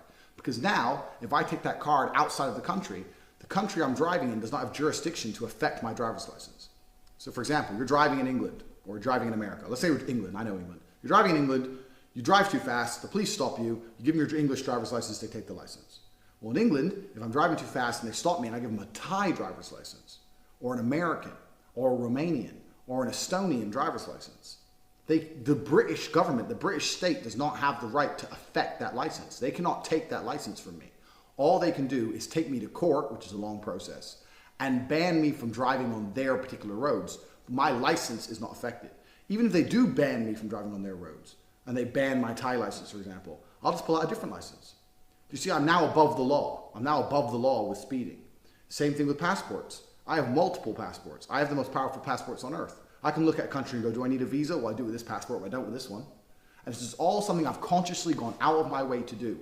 Then, when you have multiple driver's licenses and multiple passports, and it's something you need to dedicate a year of your life to, you just, I'm going to spend a year, I'm going to go to countries, I'm going to do anything it takes to pass the driving test, get the driving license, get the passport, etc., because it's extremely important. Once you've done that, you can open up banks in lots of different countries. So I have in maybe 11 different countries sums of money sitting in bank accounts. All in English, internet banking, all in English, sitting all over the world. Who the fuck knows what's going to happen? Do you know what's going to happen? America might get invaded, might fucking nuclear bomb, whatever. I don't want to talk conspiracy theories. The point is, my money's spread out. My passports, my ability to travel is spread out. I've decentralized myself. Talk about the blockchain. I am the blockchain. My ability to drive is spread out. You can't pin me down and take my license and refuse to allow me to drive a car. You can't. So who are you going to speak to? You got to speak to 6 different governments. Do you know how long that's going to take? Then you have to prove I committed an offense bad enough for them to take away the license. They don't give a shit. You want to write to Bangkok and tell the Thais that I was speeding in England? You think they give a fuck? They don't give a fuck. They ain't taking my license away.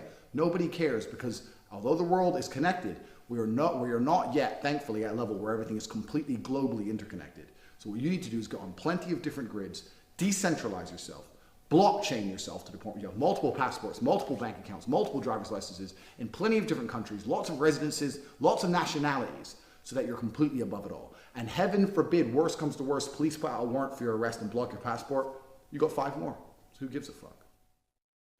How to travel like a G. Right, this is going to be quick, to the point, how to travel like a G, because what's going to happen is you got your multiple passports, you got your multiple driver's licenses, you now have an income that's coming in, you can go anywhere you want, you believe you can do anything, you're now the fucking king of the world. So you're going to go to a lot of places. I've been to 71 countries, I've been to places as crazy as Iraq, I've been to the most boring standardized places like Thailand, blah, blah, blah. I've been everywhere. I'm going to tell you a few travel tips.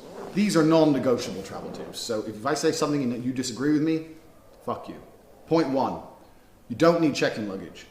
I'm tired of seeing fucking full-grown men with big-ass suitcases checking in luggage. You don't need that much shit as a man.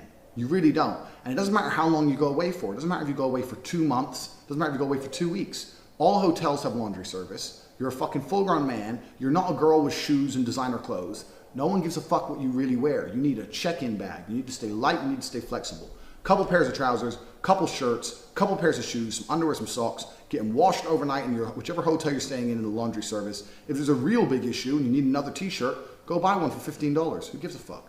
Done. Toiletries, once again, you can buy when you get there. I don't have toiletries in my check-in bag because I can't be asked with the fucking TSA security people tearing through my bag. I've been away for 3 months on half a backpack. I still look good every day.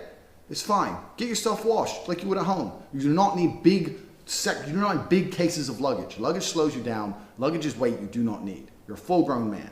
Check-in luggage only. If you struggle to complete this, if you're about to go on holiday and you're struggling to fit everything you really need in your check-in luggage, then you do not understand what a man really needs. You need to get more fucking brazen and more barren with your necessities in life. Toiletries you can buy when you land. You're already wearing 1 set of clothes when you take off. A couple other sets of clothes, a couple pairs of shoes, done. Do not check in a bag. Because firstly, just don't be a coward, and I said so, don't check in a bag. And 2, that shit slows you down, man. The time you wait in the fucking line to check it in, then when you land, you gotta wait for the luggage to come out. I'm in and out. I'm in and out of airports. When you fly as often as me, you got to learn to be in and out. I turn up, my boarding pass is printed off, straight through security, bang, get on the plane, bag in the overhead, take the bag off the overhead, through passport control, out the front of the airport. I ain't waiting for no fucking luggage conveyors. I ain't waiting for them to unload no planes. Do you know, I've seen fucking, last time I was with my girl, she checked the bag in, we were going to Vilnius, Lithuania, and there was some problem unloading the plane. We were there for an hour and 15 minutes waiting for the fucking bag. I ain't got time to waste. My life is short, and I'm living a good life. I ain't got time to fucking waste. Do not check in bags. That's the first thing. Second thing, if you're traveling with a female, females are slow, they're annoying, they're cumbersome. Females are not flexible. Females are not fast on their feet.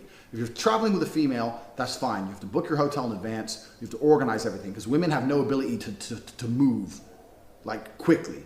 But if you're traveling with just your boys, the best thing you can do is fuck all that garbage off. Don't plan shit. Planning things, one, it hinders your fun, and two, flexibility is probably the largest part of this entire course. We're talking about the flexibility to do what you want, flexibility to earn how you want to earn, wear what you want, act how you want, fuck girls you want. That's what flexibility is. If I'm going to go to a country, if I'm going to go to Chile, I'm going to land in Santiago. I don't have a fucking hotel. I just fucking rock up in Santiago. I'll try and land in the middle of the day so, you know, I'm not struggling around at night. And I'll fucking go around, I'll check out the different areas of town, I'll find an area of town I like, or a restaurant I like, or a bar I like, or whatever. I'll talk to some local people, I'll see what they recommend. Then I'll walk in there with my fucking check-in bag and book a hotel room. Because I got money in the bank anyway, it doesn't make a difference. It's no cheaper if you book it in advance, that's all garbage. If you book these fucking package holidays, yeah. But if you're just fucking going to a hotel to book it, it's no fucking difference. So fuck that shit. Stay flexible unless you're traveling with a woman. Don't ever do that shit with a woman, because the woman's gonna have a big ass fucking check-in bag, fucking be getting in and out of taxis. She's gonna get all angry and moody because you're trying to ask her to move quickly because she's a stupid bitch. Females are slow, cumbersome, and annoying. So you have to understand that this is only a trick for when you're traveling with your boys. This is the next thing. Next thing. People say don't advertise your wealth if you're going to dangerous places. I wouldn't say that's necessarily true. What I'd say is just make sure that the crew you're with is a few people deep if you're going to go to a dangerous place. I went to Iraq with about 10 guys. Yeah, an AK-47 could have killed us all, but you never know. Maybe it'd only shoot 8 of us and the other 2 could carry us out. So depending on where you're going to go, if you're going to really start going to crazy places, you do need to have people with you. You see some of these travel bloggers, especially the ones on Facebook, the real fucking liberal little cuck ones going, I went to Iran and it's super nice here. Yeah, but you're not a target. You're not a target as a person because you're a little tiny person spending no money, hiding in the shadows, typing away in your blog. If you're going to do the shit I do, if you're going to roll up and ball out and fucking try and get pussy and spend money and bop, you need to make sure that you have some crew with you if you're going to be going to these dangerous kind of places. Flying first class. People message me about flying private. I've flown private a few times. Flying private school. But that's a whole level of money you're probably not going to obtain. So let's talk about flying first class. Flying first class is only worthwhile if you need to sleep when you land. Because although it seems like a lot of money to sleep, that's the only time I fly business or first class. If I know that I'm going to spend that money, but I'm going to have a real comfortable flight, I'm going to sleep, I'm going to nap, I'm going to be in good shape, and then when I wake up at the destination, I'm ready to rock and roll. If you land at 7 a.m. at a place and you have a meeting, or you only have a few days in a place you ain't got time to waste recovering, that's when I fly first class. Otherwise, to be honest with you, even when you're at super high income, the price for first class is very rarely worth it. That's the truth. Fly coach, what the fuck? And that doesn't mean don't take sleeping pills like a little bitch or whatever. Just fucking sit and coach. I'm 6'4". If I can sit and coach, you can sit and coach. It's not that big a deal. And you can save that money. If I fly to Thailand from Bucharest, coach, it's about 600 euro. First class is 4,000 euro. So doing with that extra 3,400 euro, that's my entire trip in Thailand for a month. I could probably make that last for a month easily. So just for the flight, I mean, unless I'm really doing like a real short-term in and out, if I'm going to Monaco and Monaco's too close. If I'm going to New York and I have an important business meeting, I'll fly first class so I can land in the morning, do the meeting, leave the same night, something like that. Otherwise, you don't need first class. In general, that's a waste of time. So you have your bag, you haven't had to check it in. You're only flying first class if you really need to. Otherwise, you're coach, there's no problem. You have 2 passports, you have a couple of driver's licenses. Cash, people ask me if they should take a lot of cash with them. You need to mix it up. I mean, like I say, we live in a modern world. I don't really believe in the whole go into currency exchanges thing. It doesn't make sense to me. If you have $10,000 for your trip and then you go to the currency exchange and convert it to 10,000 local, then you have to worry about losing that money. You can go to any ATM in the country, wherever you are basically, and just draw money out in their local currency. Okay, is it the best possible exchange rate? No, but you get money out as and when you need it. It's better than having a whole shit ton of money sitting around. And you can only travel with a certain amount of money internationally anyway, so I'd have a little bit of cash, but in general, you can just use your card, have 3 or 4 different cards, have different banks, tell the banks in advance. Be careful of where you go, obviously. Common sense shit that I don't have to fucking tell you. If you're going to a dangerous place, roll a few people deep, and then it comes to girls. That's what a lot of people who are on this course are about girls. They're saying, well, if you get girls in this country, da-da-da-da. Only bit of advice I'd say with girls is this. If you're going to bring a girl back to your hotel, put your shit in the safe. Simple. The number of guys I know have lost their Rolex or watch or passport. I'm like, well, where was it? They're like, in my hotel. It's like, where's the girl? In my hotel. So just put it in the safe. Every hotel has a safe. Like, put your shit in the safe, and then you can do whatever you want. Then bang her, fall asleep. What you gonna do? Unless she's a complete psycho, she's gonna stab you in the neck. Which, you know, she wouldn't get away with that me because I'm a ninja. But for you average humans, you have to think about that shit. But in general, that ain't gonna happen. And if you're gonna get robbed, it's your own fault. I knew dudes who got robbed by some hookers in Thailand. Like, he brought hookers back to her house in Thailand and left money all over the place and just went to sleep. Like, come on, guys. Common sense. This travel tip video really is absolute common sense. The only two real tips that are actually important for traveling is one, do not check in a bag. Find a way to avoid that at all costs. That's the first thing. That's the most important thing. And two, have a couple passports with you. But that comes from the previous video. You'll see. You should always have 2 passports with you anywhere you are, whether you're traveling or not. I do have a couple crazy travel stories. I got kidnapped in Jamaica. I got arrested and accused of being a spy. In fact, I'll tell you the kidnapped in Jamaica story later, but for now, here's the time I was arrested and accused of being a spy in a country you've never heard of. I'm going to do something I've yet to do on my YouTube channel, which is tell you all a quick story. The first half of this story is actually all on video as part of a web series I made called The Hateful Tate, which nobody watched. But I'm going to tell you the very quick version of it. If you want more detail, I recommend you watch the video. We're going to link it in here. Anyway, so me and my brother, we decided a long time ago that there's going to be lots of pussy at the Eurovision Song Contest. We came to this conclusion because lots of people go there from all around the world. It's pop music, it's bullshit. We thought there'd be some hoes. So we thought, fuck it, one of these days we have to go to Eurovision. Last year it was in Kiev, Ukraine. Ukraine is some of the hottest girls in the world. So we thought, fuck it, we're going to go to Eurovision. This is the year to do it. We're going to go to Kiev. We decided this about 2 days before Eurovision. All the flights into Kiev were completely booked. It was extremely difficult to get into the country. So we thought, how the fuck are we going to do this? Right now we're in Bucharest, Romania. This is my house. We look at a map. We're about 6 hours from the Moldovan border. So we thought, fuck it, we're going to drive. We jumped in the car, started driving, got 6 hours to the border of Moldova, and they wouldn't let us through the border because we didn't know at the time. We need to have the original paperwork to go into Moldova because all the cars in Europe that are stolen end up in Moldova, so they're very strict at the borders unless you bribe them, which I tried to do and they wouldn't accept because they didn't know me. You need to have the original document. We can't, there's no like way we can, is there a fine or we pay a fine or a penalty?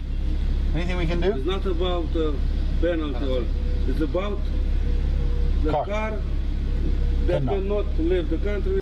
You have to have the original paperwork. We only had photocopies of our paperwork. We don't keep the original paperwork in the car. So they wouldn't let us through. So we parked our car at a train station in a town called Iași on the border of Romania. We then went up to a taxi, said, can you take us to Chisinau, which is the capital of the neighboring country, Moldova. It's effectively being in France and saying, can you take me to Berlin, the capital of Germany. It's a long taxi drive. Finally found a guy who would do it.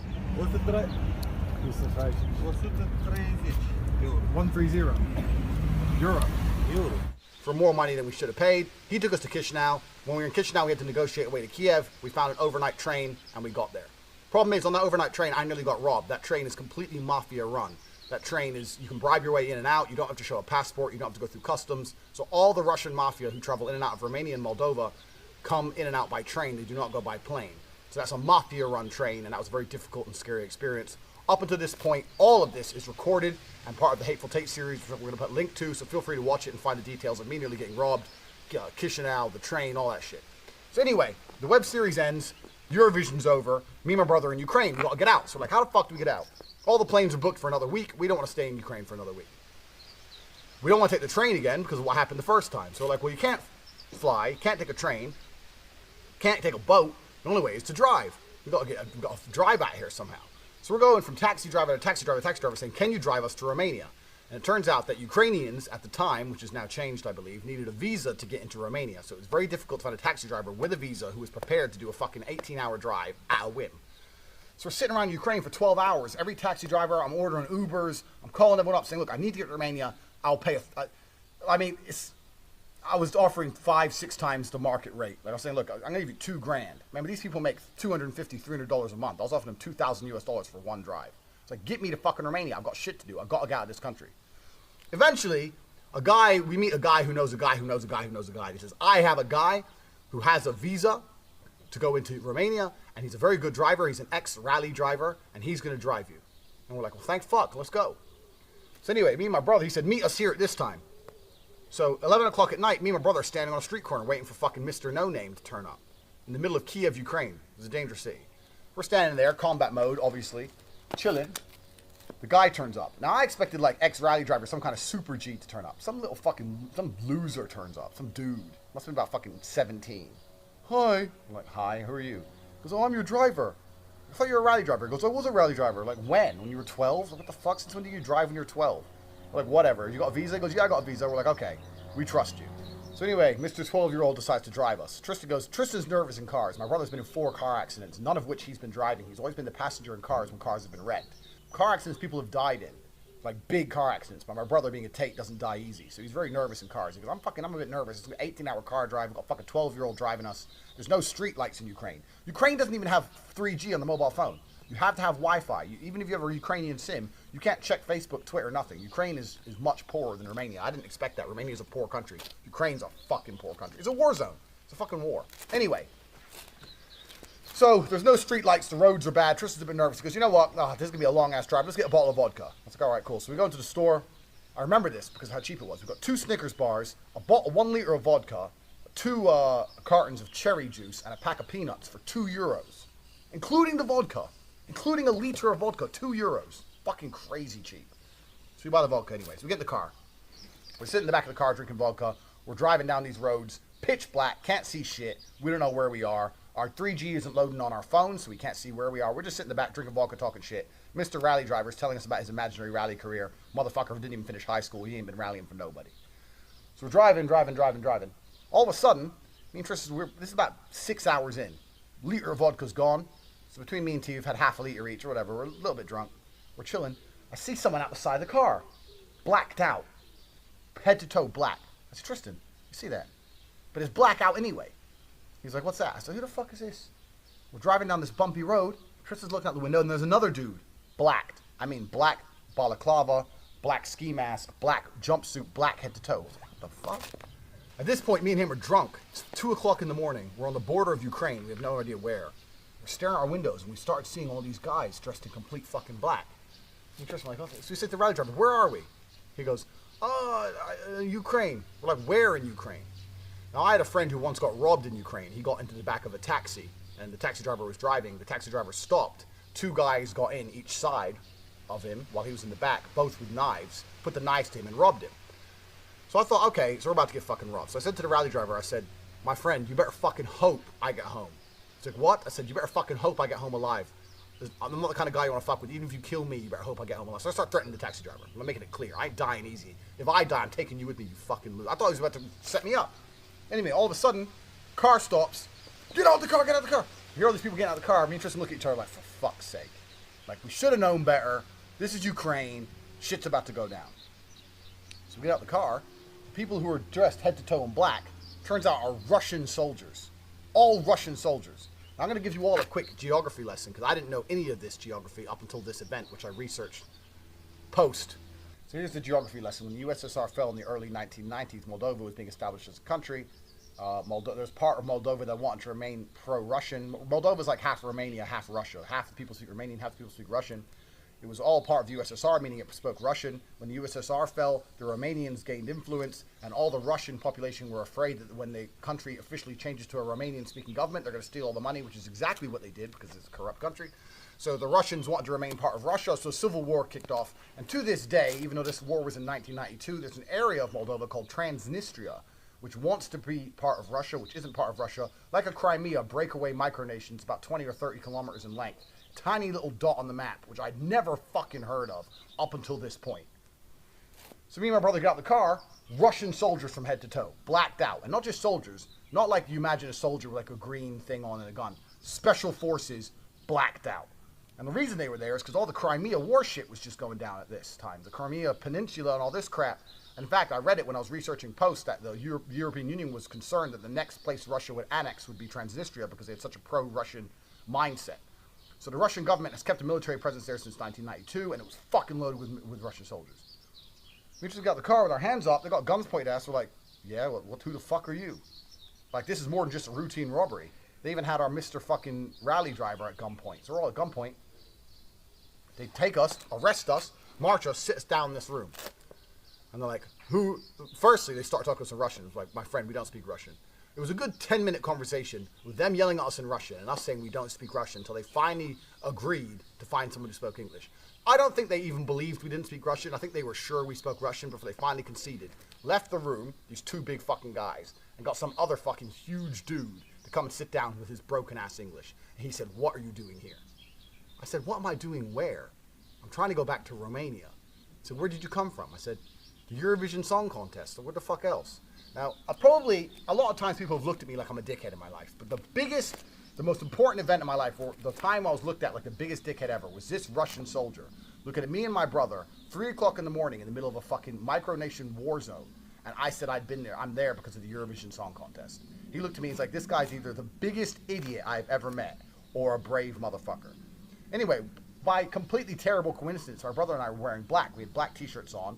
I had black jeans. He had black jogging bottoms on. He said, "Why are you dressed in black?" I said, "I don't know, man. We just got a taxi from Ukraine. We're trying to go back to Romania." He goes, "You're impersonating soldiers.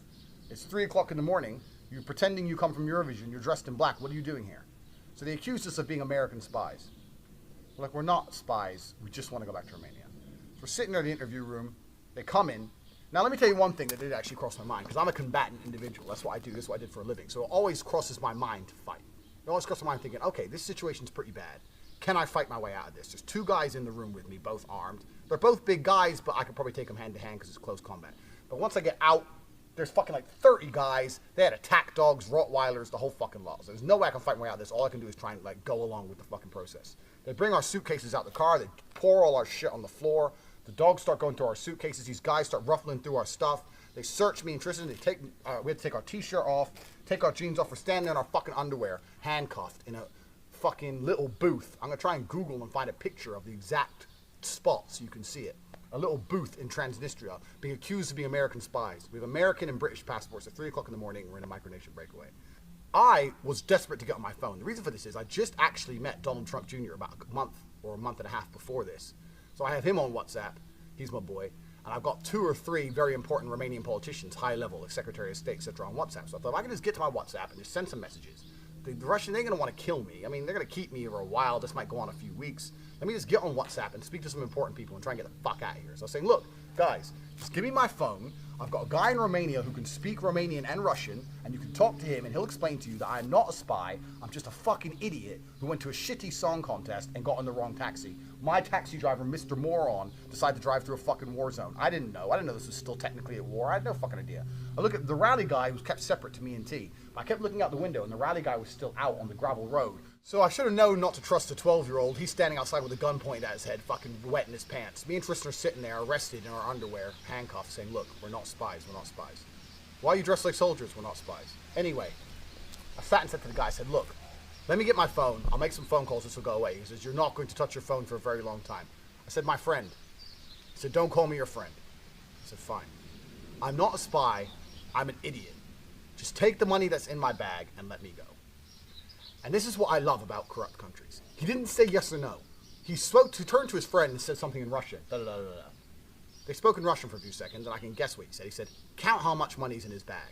They went in my bag, and they started going through my bag looking for money. And they went through it, and they found about 7,000 American dollars. And they sat there, and he goes, instantly, there was no pretending that they weren't going to do it. They found the 7,000. It was actually quite nice of them, because they could have just took it and kept me, to be fair. But I guess, they were men of honor. He goes, okay, here's the deal. I never want to see you again. I was like, trust me, my friend, I guarantee you're never going to see me again. They took the 7,000. They let us put our clothes back on. They loaded us back in the taxi with the dork, and they escorted us out with one of those fucking Humvee trucks with guns pointing at us the entire time straight out to that fucking Tiraspol or wherever we were. So what's the moral of this story? The moral of this story is quite a few morals. 1, don't take the train from Chisinau to Kiev if you want to live. 2, don't take taxis from Kiev to anywhere if you want to live. Don't go to war zone.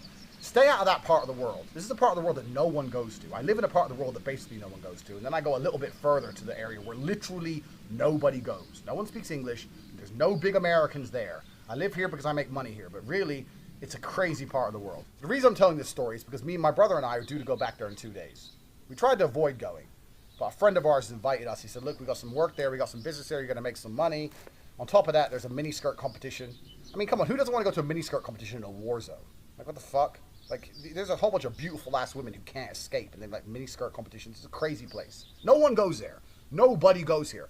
I know I've given all of you a geography lesson. None of you have heard of this place, for sure. And now you're all on Google like, what the fuck? So anyway, I'm going there in 2 days' time. Hopefully I don't run into my friend, the border guard. This time I've actually got a visa. I've seen my boys in Romania. I've got a high-level visa, Romanian visa, saying, look, he's a diplomat, he's allowed to come, blah, blah, blah. So hopefully they'll let me in and out with ease. But subscribe, because everything that goes down while I'm there in a couple of days' time is going to end up on the YouTube channel. That's exclusive, so you have to be subscription, otherwise you're not going to get it. Subscribe for that, and if you want any more details on this amazing story, like I said, watch the Hateful Tate series, and you'll see everything that went down.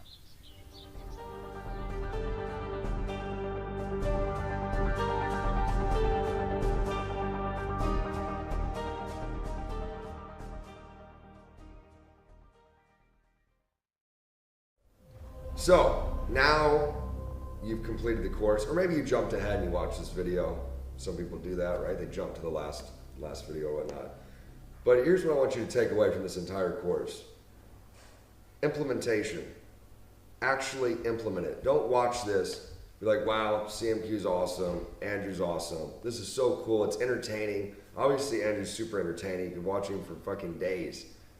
But actually take the information, dissect it, and read between the lines. A lot of the stuff that we're saying might seem simple. You might be like, well, shit, I thought, I was gonna learn something that was just mind-blowing. But it's not, it's actually implementing it. Take with this information and actually implement it, because it'll make a huge difference. Because you basically have a choice right now. First off, you've been given an opportunity that 99.99999% of people in the world will never get. Right? You're getting access to 2 legit G's who are giving you this information. Right? We didn't have to make this course. It wasn't about the money. It's really not. I mean, you buying this course did not affect our life in any fucking shape or form. We appreciate it, and thank you, but it doesn't affect us. But this information can completely change your life. And that's what's important, because you have a choice now. You now have this information, so you can continue on a normal life, or you can change and switch gears and take the path less traveled and take a different route. And it's totally up to you. You might watch all this and say, you know what? It's not for me. I want to work a regular job. I don't want to travel. I don't want to fuck beautiful women. And that's totally cool. Like, legitimately, it's totally cool. That's what most of the world's made up of. But is that really what you want? Are you happy? If you're happy, then great. But you're not happy, that's why you got this course. Deep down, you're like, something's missing. I want something more. And most importantly, you probably said, I want to be fucking free. And that's really, the summation of all this is about true fucking freedom. Freedom of money, freedom of where you live, freedom of the women that you choose, that you want. Not, well, this girl winked at me, and so now I'm gonna go talk to her, and I guess I'll stay with her for 50 fucking years. No, I like that girl, I'm gonna go get her. That is fucking power. Andrew knows a lot of celebrities, I know celebrities, they don't even have that level of fucking game. I'm dead fucking serious. They literally, well, yeah, but I can't just go up to her. Like, you're a fucking celebrity. If I was world famous, and I get recognized everywhere, I was in fucking Cyprus, get recognized, fucking New York, LA, Vegas, all over the world, from my brand, which is crazy. I mean, it's known in the internet world, but like, I'm not on TMZ, I'm not on billboards. But when you have that power, which comes from choice, then you feel like a man. Because you're not going, well, I guess I'll take this and I'll have to settle because I don't have the choice to go get the money I want and to get the girls I want. So, in conclusion, take this information, actually implement it, and when you're living that life of true freedom, hit us up. You know me on Twitter, email me, let me know. I want to hear your success stories, I want to hear your victories, and I want to say I do appreciate you, man. No matter if your parents are mad at you, or if your parents said you're a loser, or your best friend's being a cunt, or your girlfriend's being a cunt, fuck them all. We believe in you. Go out there and get it. Hello, my name is Tristan Tate. Now, you've purchased the Andrew Tate How to Be a G course, so I imagine many of you know who I am. I'm Andrew's younger brother and a very good friend of Christian's. Now, there are very few things about game that you could teach a man like Christian McQueen. However, when guys like us get together, we talk, we exchange tips, and I hit him with the genius way I organize the contacts in my phone. He's now using the same system, and as people who have bought the How to Be a G course, he thought I should share it with you. The way I organize my phone is very complex, because I'm a man who does a lot of different approaches. I use a lot of dating apps. I meet a lot of women. So I need a way of filing them in a way that I don't lose track. I first developed the system some years ago. What happened was I had approached a beautiful girl. I got her number and I was messaging her very hard on WhatsApp for a day or two. I was then messaging too many other girls, too many other people, and I lost track of her. 9 days later, she hit me with a message. I guess you don't really want to meet up then. No matter how I tried to explain my way out of it and say, baby, it's okay, let's still go out. She said, you've been on WhatsApp for 9 days, online every day, and you haven't written me once. You're obviously a player. I'm tired of guys like you. And I never met her again. The way I organize my phone is based on 3 different elements. 1, the priority of the girl in question, how important she is to me. Now this is either based on looks or her commitment level to you. Your main chick and your girlfriends, for example, are more important than the girls you'll call late night after the club. The second element is the name. Now the name isn't just what their name is. For example, here in Romania, Andrea is a very popular name. My phone has 7 Andreas in it, so you need a way of knowing which Andrea is which. The third is the location. It's good to know where the girls in your phone are located. For example, if you go to a city once every 6 months or once every 3 months, it's good to know who you have in that city that you could potentially meet up with. If I were to store a contact in my phone, this is how it's done. First, a number between 1 and 3. The number between 1 and 3 is the girl's priority. For example, when I wake up every morning, I press 1 in my phone book, and all the girls that appear with the number 1 next to their name are the ones I message first thing. The, hey baby, had a dream about you last night. I hope to see you real soon. Now these are your main chicks, your girlfriends, the girls that you really love banging and you see 3 or 4 times a week. These are your 1s. Your 2s are the girls that you care about, but not as much as your number 1s. The girls who think you're busier than you are, but you see once every 10 days, every 2 weeks. There's something about her you really appreciate and you really like, but she's never going to be a main chick. When a 2 sends you a message, you reply to a 2 immediately, but you don't necessarily have to message her every morning when you wake up. You have to take care of your 2s because you don't want to lose them, because they matter to you somewhat, but you don't have to maintain them constantly like you do with your most important girls. Your 3s are the kind of girls that you call after a night out. It's 5 o'clock, you're in the club, you're bored, that's when you message your 3s. If they message you at a time like that, reply. But a 3 is not so important that when she messages you, she can instantly demand your time. You manage your 3s on your own terms. When you get bored and you're sitting on your phone for 3 hours waiting at the airport, message your 1s, 2s, and 3s. Keep all your girls entertained, keep all of them interested. Now this priority system would have stopped me from making the mistake that I made with that girl. I would have saved her as a 1 because she was stunningly hot. I was actively pursuing her and trying to bang her. So for those 9 days that I ignored her, she would have got a good morning message every single morning. Saving a girl's name is very important to do correctly. And there are many girls who have the same name. If you do a lot of approaches and you're trying to meet lots of different women, you're going to encounter some girls that you don't even remember meeting, especially when you're out in clubs drunk. So when you save their contact details, make it as clear as you like. What I like to do is her name followed by her Instagram handle, so I can always check how hot she is and follow up on how good she looks to make sure that my eyes weren't deceiving me after 20 bottles of vodka. The girl's name is Andrea, for example, her Instagram tag, or Andrea the blonde I met in this club. That's the way to save your girls' names. That way you can't make a mistake and you can't do what I've done, Christian has done, and Andrew have done many times before, which is confuse a girl for somebody else. You instantly lose them.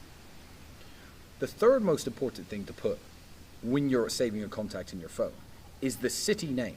Now this takes a very long time for it to actually become useful, but as you slowly build up your contacts list as a man who travels and does approaches worldwide like me, you slowly accumulate a list of girls in various cities. So if there are cities you visit once every 6 months or once every 3 months, me, Marbella, for example, I can go to Marbella, type Marbella into my phone book, and the 6 or 7 numbers I have in Marbella will appear. You can then hit that girl with a, hey babe, just came to Marbella, you're the first person I thought of. she'll reply, "Oh my God, I didn't know you still remembered me." Doesn't matter if you remembered her. You know she lives in Marbella because the contact is saved as Marbella. So to recap, every time you save a girl's number in your phone, if I'm in New York City and I approach a beautiful brunette named Samantha, she's not that good looking, but I definitely want to see her if I'm there, I'd save her as 3 Samantha, her Instagram handle, and New York City. When I'm in New York 6 months down the line and I type New York City, I can see Samantha's number is there. If Samantha was a 10 out of 10, gorgeous girl who lived here in my city of Bucharest, I'd save her as 1 Samantha, Bucharest. That way, every day when I wake up, I type number 1 in my phone, Samantha appears along with my other priority girls, the girls I have, the girls I badly want, and she gets messaged every single day. There's no chance I'll forget her. Disclaimer, the 1, 2, and 3, depending on the operating system of your phone, you have to be careful. With my phone, the Tonino Lamborghini, typing the number 1 comes up with my contacts that start with 1. I do realize that with some phones, if you press 1, it will start to dial a number 1 or show every number with a 1 in it, in which case you simply save it as ONE. Phonetically spell the number 1, 2, and 3, but it is the same system. Whether you're new to the game of approaching and dating multiple women, or it's something you already do, I hope you find this system useful. Thanks for listening.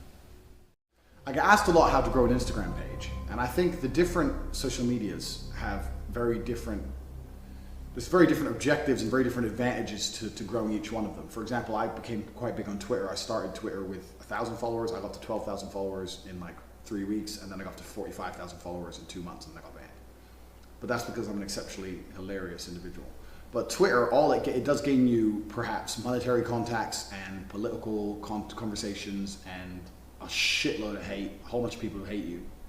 But in general, I mean, unless you're really making money from Twitter, having a large Twitter following, I mean, yeah, you can make some money from it, but I don't think it's as beneficial as having a large Instagram following, because a large Instagram following leads to girls. And pussy is one of the best things on the planet. That's why a lot of you join this course.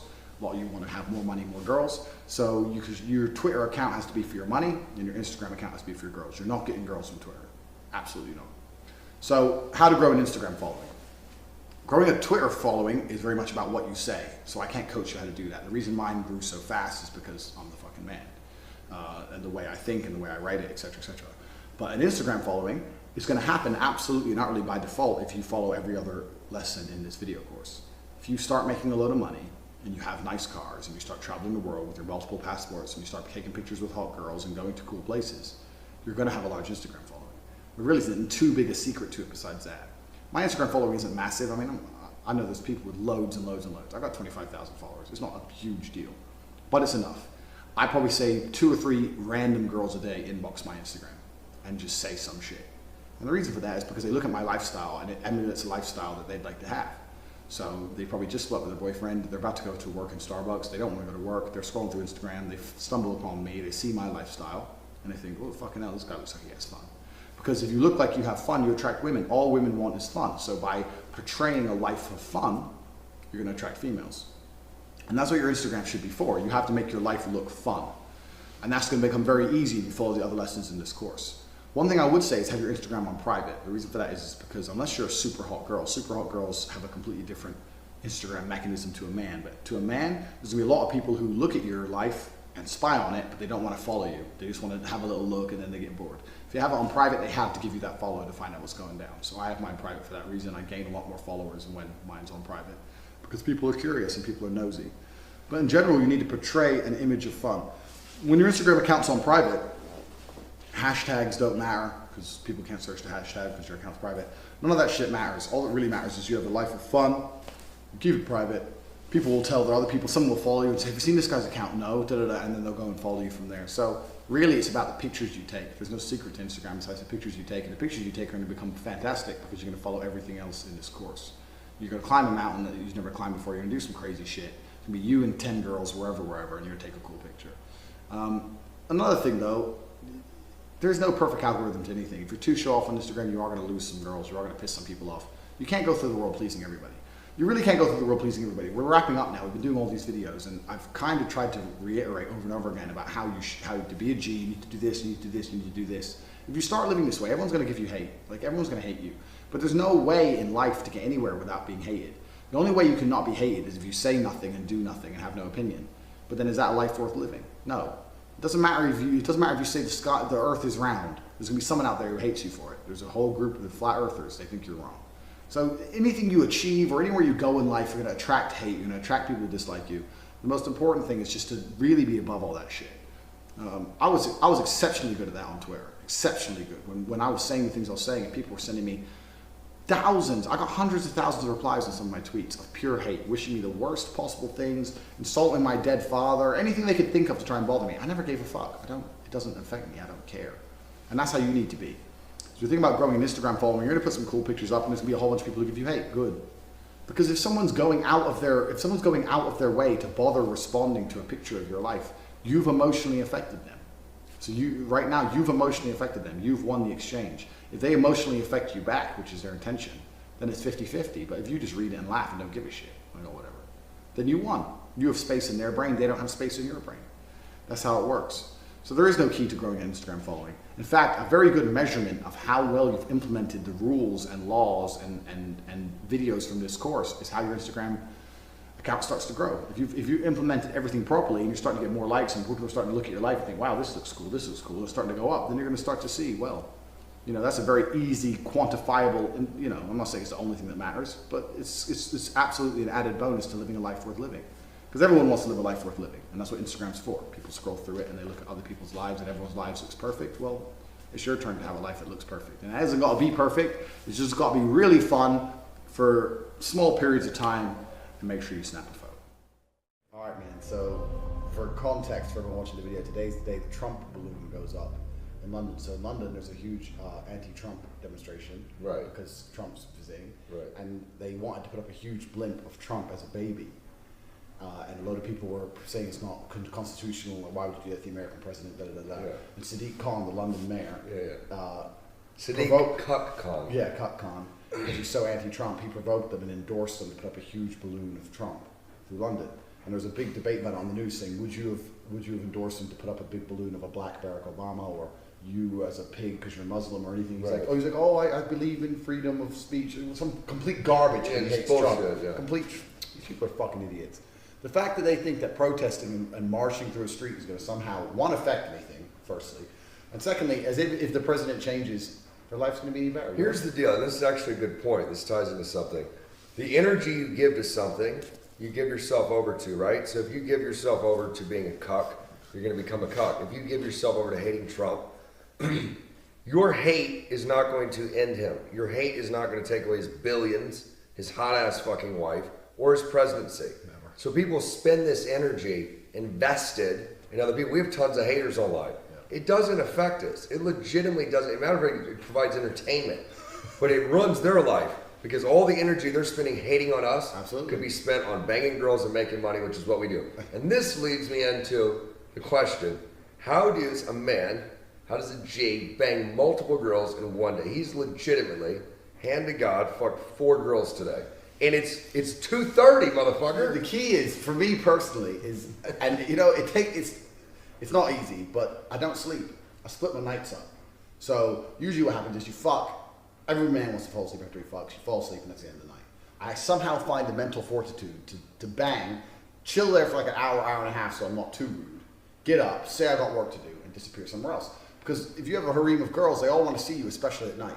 That's why they know that you're out with another girl. They know you're out having fun, and they want to be the one you come back to. Yeah. That's actually my number one problem. During the day, I can be fucking free all day. When the night falls, all my girls start being like, "Are you staying with me tonight? Are you staying with me tonight?" All of them. And they check my Instagram story. I'm in the club and I got other hoes. Like, please stay with me. And if I don't stay with them, they're a bit like, "Oh, I know he didn't go home alone. Exactly. I know he's somewhere." So now I'm at a level now where I'm just like, "Okay, yeah, I'll be there. I'm gonna be late. I'll be there." I got fucking message on this phone right now. It's like, "I'm not gonna be here till 8." She's like, "You're out till 8?" It's like, "Yeah, I'm out till 8."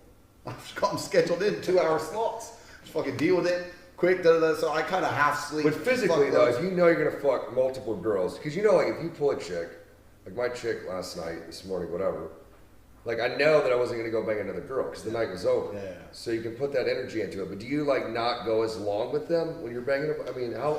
I don't know. You know, with these girls, a lot of them, I've been with them so long, like some of them especially, It's not like you have to spend an hour piping them out. Nah, exactly. And you can do it right within 20 minutes anyway. But I've been with them so long, where I'll literally just walk in, I'll be tired as fuck, I'll say, Viv, suck this. I'll half fall asleep. I don't care if it takes her half an hour to get hard. I don't give a fuck. I've known her for ages. It's not like I'm trying to impress or nothing. Right, Like, whatever. exactly. So I'll do what I gotta do. But basically, yeah, I just fucking slot them all in, because that makes my life so much easier for the following days. So much easier. So I just what I gotta do. So that's what it is. That's how you do it. Don't sleep. Don't sleep. If you have multiple hoes, they're like, oh, you're coming home to me tonight. I've had that loads of times. People say to me, what do I do if I have two girls that both ask me to come home? It's like, fuck them both. What the fuck you mean? Tell one of them you got something really important to do. You got lots of work to do. Blah blah blah blah blah. You got to leave at 4 a.m. Make up some bullshit. Tell the other one you're out in the club till 4 a.m. Bam. Double solution. So really, it's about scheduling. It's about scheduling and not falling asleep after you jizz, which is what every man wants to do. We're all like, oh, I want to go to sleep now. Well, the key is as soon as you jizz to actually like sit up or not lay down. Yeah. If you lay down, you're done. Absolutely. You're fucking done. So that is the key to fucking multiple girls. And not that any of the people in the Trump rally are ever going to need this information. You're talking about the Trump rally. These fucking dorks. Man, it pissed me off. I was watching this morning. These people just don't understand it. And what you said is actually a quote I read from, like, I'm not big on religions and shit, but one Buddhist guy. I'm not actually a huge fan of Buddhism. People talk about Buddhism like it's the greatest thing in the world. Buddhism, in my mind, is like, it's loads of perception without judgment. Like, they perceive everything, but they don't judge, which is sometimes cool and sometimes it's stupid. Right. Sometimes you have to judge the world and judge people, you know? Yeah. But one of the things they said was absolutely true. When you hate someone, that's poison inside of you, not poison inside of them. Yeah. Like, it makes absolutely no difference to their life. Yeah. And you knew from your Twitter account now, and when I had my one, people sitting there desperate to upset me. Like, you're already upset. Yeah. So if I don't let you upset me, I win. Exactly. So fuck you. It's like, it's crazy. It's really crazy that people put all this energy into hating something else. It really is. It's sad. I think why they do it is because it allows them to escape their reality of knowing. Like, so here's an example. If you're a loser, and I can focus my energy on hating on you and trying to prove that you're a loser, then it takes the attention off of me looking at my own self and realizing I'm a fucking idiot. Absolutely, it's self-hate. I've said this loads of times. I said, if your life is perfect, if your life was genuinely the way you want it to be, you're a genuinely happy, contented person, you had everything you wanted, and your life was completely on track, would you sit there hating Trump? Exactly. Would you fuck? You wouldn't care. You'd be like, I don't care. I'm busy. My life's good. And even though we like him, we're not sitting here even worried about it. Yeah, we don't give a shit because our lives are good. So we're not going to sit there and be like, oh, Trump, and writing him. Or even being a fanboy. This can go the opposite too. Absolutely. The people that are super fucking fanboys. Like, I respect Trump. Yeah. He's a G, obviously. But I'm not going to sit there writing and praising him all day. Absolutely. That's also a waste of energy. Absolutely. So it doesn't have to be necessarily negative energy. Your fucking energy should be focused on yourself. Listen, if you're not a millionaire, if you don't have hot girls, then you're not doing enough. That is literally that simple. Your energy is all you have in life. Exactly. It's all you have in life. You've got to put it into something that's going to directly, absolutely, and positively affect you. People think politics is...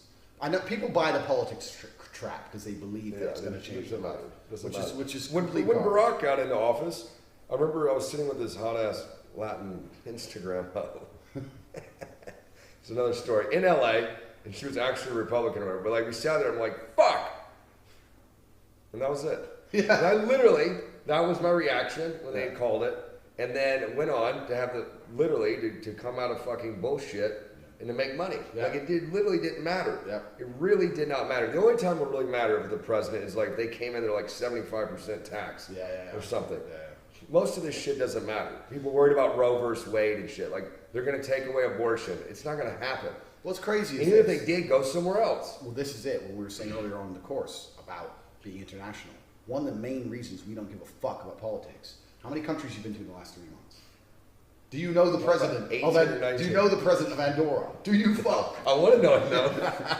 Because if you travel properly and you've got fucking multiple passports, and you're going here, there, and everywhere, you don't give a fuck who the president is. I roll up in the country, I don't know who's in charge. I don't give a shit. I do what I got to do, and I leave. I make a mess, and I'm out. Who cares? We're in Romania now. I've been here a fucking year and a half. I still only know the president's first name is Johan something. I don't know. Like, it doesn't matter to me. Yeah. If you're jumping around all over the place, it doesn't matter. If you're stuck in one place and you're stuck working a job you hate, and your wife's a fat bitch, and you're stuck there, and your life's shit, then you start, instead of looking at your own life thinking, I need to change my life, you start thinking, well, maybe if the president was different, maybe if America was different. Like, no, your life's shit, and you're stuck in one place. It's nothing to do with anything else. I think that's a good point. I think a lot of people, specifically in America, that's why they're so depressed.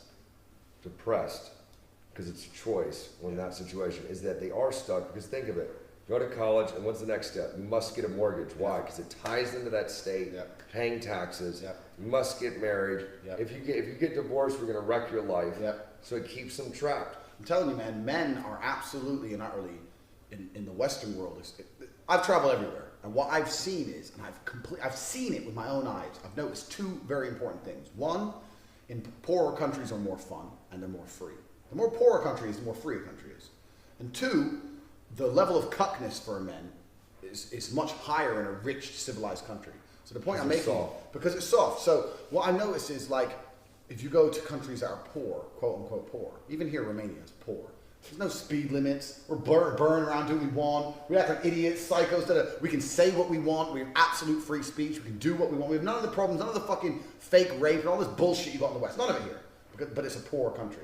So the freedom of a population is directly linked to the wealth of a nation. And the reason that the people in America are so depressed is because the men, especially, because everyone gives a fuck about women. No one gives a fuck about men on this planet. Everyone talks constantly about women, how women feel, women this, women that. No one ever sits down and goes, you know what, life's actually hard for a dude.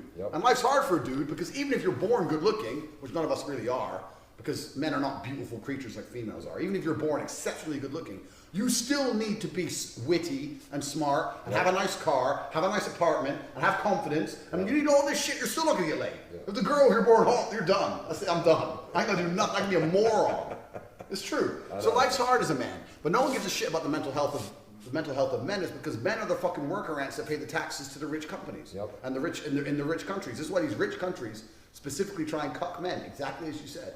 The Western world sits there and thinks, we don't want men like Andrew Tate and Christian McQueen who free think. No. We don't want that. What we want is men who marry a wife who doesn't respect them, have kids who don't respect them, sit there semi-depressed, drinking beer and watching football, but their taxes are paid on time. That's all they give a fuck about. And that's the reason these countries are rich. The reason the countries are rich is because you have a whole bunch of worker ants getting up at 5 a.m., going on the train, going to work, working all day, train home, wife's a bitch to them, fucking kids don't like them, jerking off to porn in the bathroom and going to sleep again. And that's their life. You tell me they're not depressed? And when I said depression wasn't real, they're like, well, it is real. No, depressing situations are real. Shit, I'd be depressed if I was living that life, so were you. But it doesn't mean depression as a disease isn't real. Your life's just depressing. You live in a depressing situation. But this is what they want in the West. They want this because they want you to just sit there convinced that if you work hard enough or you follow the rules long enough, somehow it'll all be okay. It's a fact. The other thing is, too, it's like the Viagra commercials. You see the old man, and they show, it's like a good-looking, older, white-haired man, and then a good-looking, which doesn't exist when a woman's past 50. Good-looking, older white woman, they're like walking through a park, and they're like, you just need Viagra Cialis. Guaranteed, if that dude is 60, and you put a fucking 20-year-old hot-ass chick on his lap, he's not going to need Viagra. So they make it acceptable. Oh, it's your problem. You need to take this medicine so you can fuck her. It's fucking insane. You don't want to fuck her. You've known her 40 years. And the pussy's got little gray pubes on it. Like, you don't want this. It's true, man. Most people in their marriages are absolutely and utterly miserable. And I mean, my theory on marriage is, maybe my theory is a little bit extreme, but I truly believe, I think a man at the peak of his testosterone and a man who is truly honest with himself, and I say this and a lot of men disagree with me, so maybe people disagree. If a man's truly, truly honest with himself, he doesn't want to be with one girl for his whole life. Why are they pretending? Like, you may love a woman and you may want kids with the woman, that's fine. But to sit there, hand on heart, and say, I never want to fuck anyone else ever again, is a fucking lie. It's a fucking lie. And you, because societal pressure has come along and telling you should think that way, and that you're not normal if you think any other way, people cave into it. Let me tell you something, maybe that old dude would still want to fuck his old wife if he got a little bit of side pussy now and then, and his fucking game was still on, and he ain't fucked his wife in a while, and he just looked at some new titties. Maybe he'd want to do it. But he's sitting there with the same fucking old pussy. He's like, oh, I am bored of you. I've had you for 43 years. And men evolutionarily, from a fucking animal, to fuck multiple girls. From an animalistic perspective, men are meant to run around, and we don't get pregnant. We're meant to run around and impregnate females. And don't give a fuck. Like every other fucking mammal on earth. Look at mammals. That's what they do. They run around, they get things pregnant, they just run off. They don't care. So yeah, society and blah, blah, blah, we're a little bit more sophisticated than animals, but to sit there and pretend we do not have a biological urge to fuck multiple females is bullshit. It's fucking garbage. And that's why if I ever get married, which will never happen because I don't believe it has any benefits whatsoever, but even if I have I do have a long-term girlfriend and she's effectively my wife, she knows I'm gonna fuck girls. So I'm gonna do. And our relationship is happier if I do that. Because trust me, if I don't do that, I'm gonna be miserable. Exactly. And so what's the point? You know, it's why we sit there fucking miserable looking at your stupid ass thinking I could go get fucked 10 girls. I'll be single. In Moldova. Literally. So yeah, man, it's all garbage. The Western world is absolutely a trap, and the trap is designed specifically for men. I watched a really interesting documentary on how to make a country rich, how to make a country poor. I was living in Thailand, which is a poor country, and I was saying, well, everyone knows the bullshit, like the West colonialized other countries, and we went there, we stole their wealth, all this garbage, which isn't really completely true. I was like, how to make a country rich, how to make a country poor. And what it does is it hypothetically starts a brand new country, gets an island, and starts it from the ground up. It says, how do I ensure this is a rich country? So there's some basic things like weather. Like the weather of Great Britain is actually perfect weather for money. And the reason for that is because it's cold, which is cold is really important for the mindset of a human being, because if you live in the heat like they did in Africa, you don't have to think ahead. You get hungry, you go get something from the tree, you eat it. Whereas in a cold climate, you think, okay, fuck, I need a house because it's going to be cold next year. I better grow crops, and it has to be seasonal because the cold is coming, and I got to find a way to preserve my meat because I won't be able to get any in the winter. I got to chop trees, and you're constantly thinking ahead and preparing because of the climate. So this is very important that it's the thing. It can't be too cold because if it's cold all the time, then you don't have the ability to build ships. So England has the perfect weather in regards to it has seasons. It's pretty cold. You need shelter. You need to think ahead, but also you have freshwater ports all the way around, so you can sail. This is why England became so powerful. It's the largest empire in history was Britain, because we had fuckloads of boats turned up in places. This is ours now. So this is how we do it in clubs, right? Basically, what we do now. Yeah. So the weather is a super important part. But and there's a few other things. Which ways the rivers flow? The rivers have to flow out, not in. Russia's flow in the wrong direction, for example. Really? Yeah, they're saying the rivers flow in the opposite direction. Russia would be twice as rich. And little things like that. Wow. But the most interesting thing was the psychology of the people.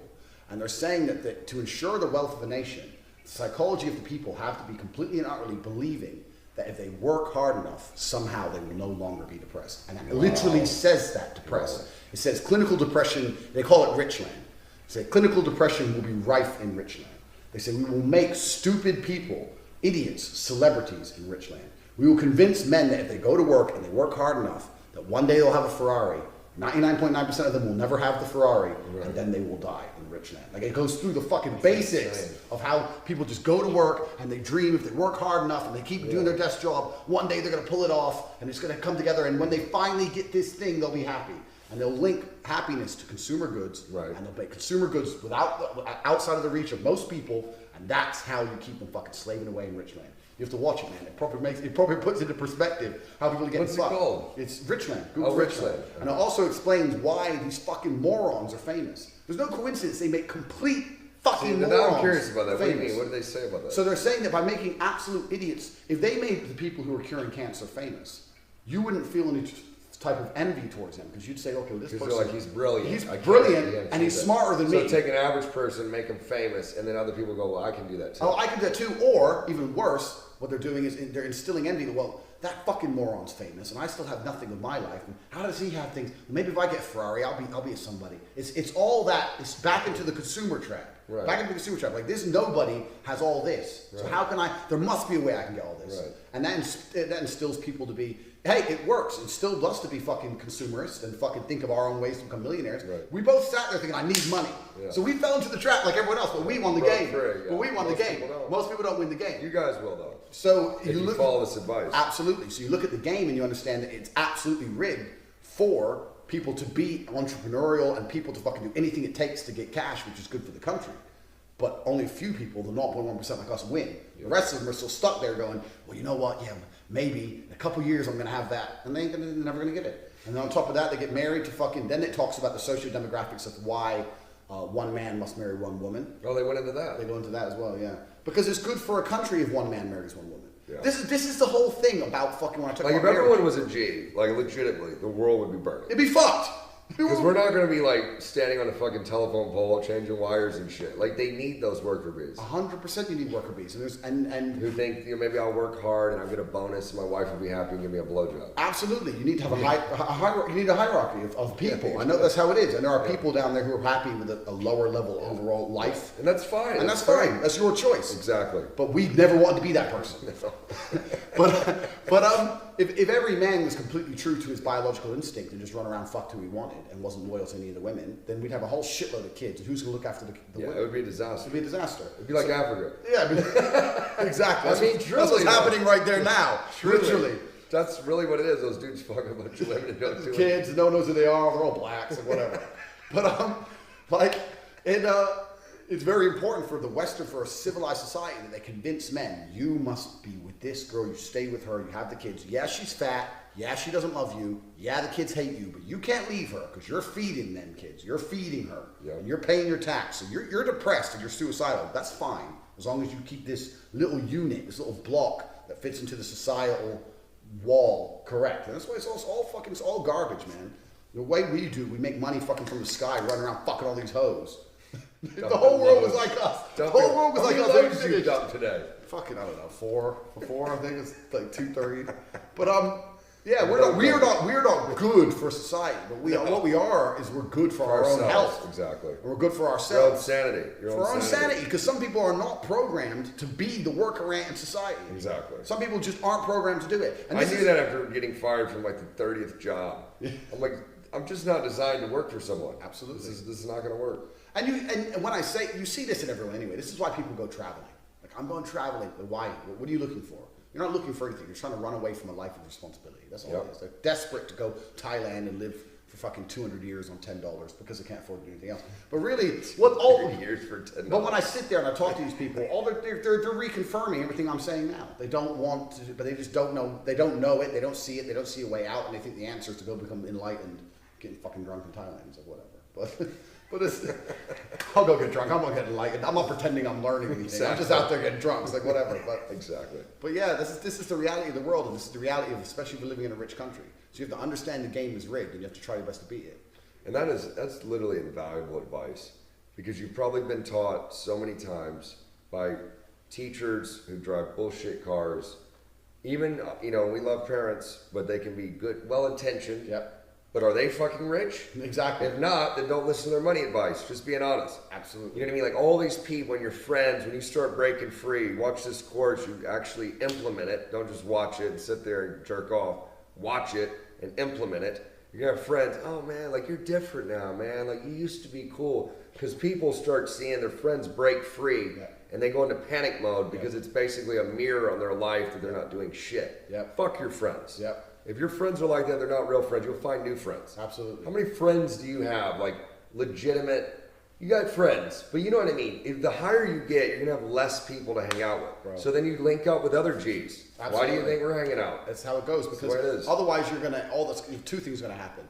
Either, like you said, you're going to have to meet new people because you're either going to have a complete bunch of hate from your old friends, or you're going to have to fucking finance their life forever. And that's going to get old. And that gets old. I mean, I had some friends, and they're cool, and we were cool thing, but you get to a point, and they're nowhere, and they're still cool if I'm buying their holidays, but then when you're not, they're a bit like, oh, you're always busy. Like, no, I'm not busy. I'm busy paying. Get some money, you can come. What the fuck? Exactly. I'm busy. I'm fucking Caribbean. Get the fuck over here.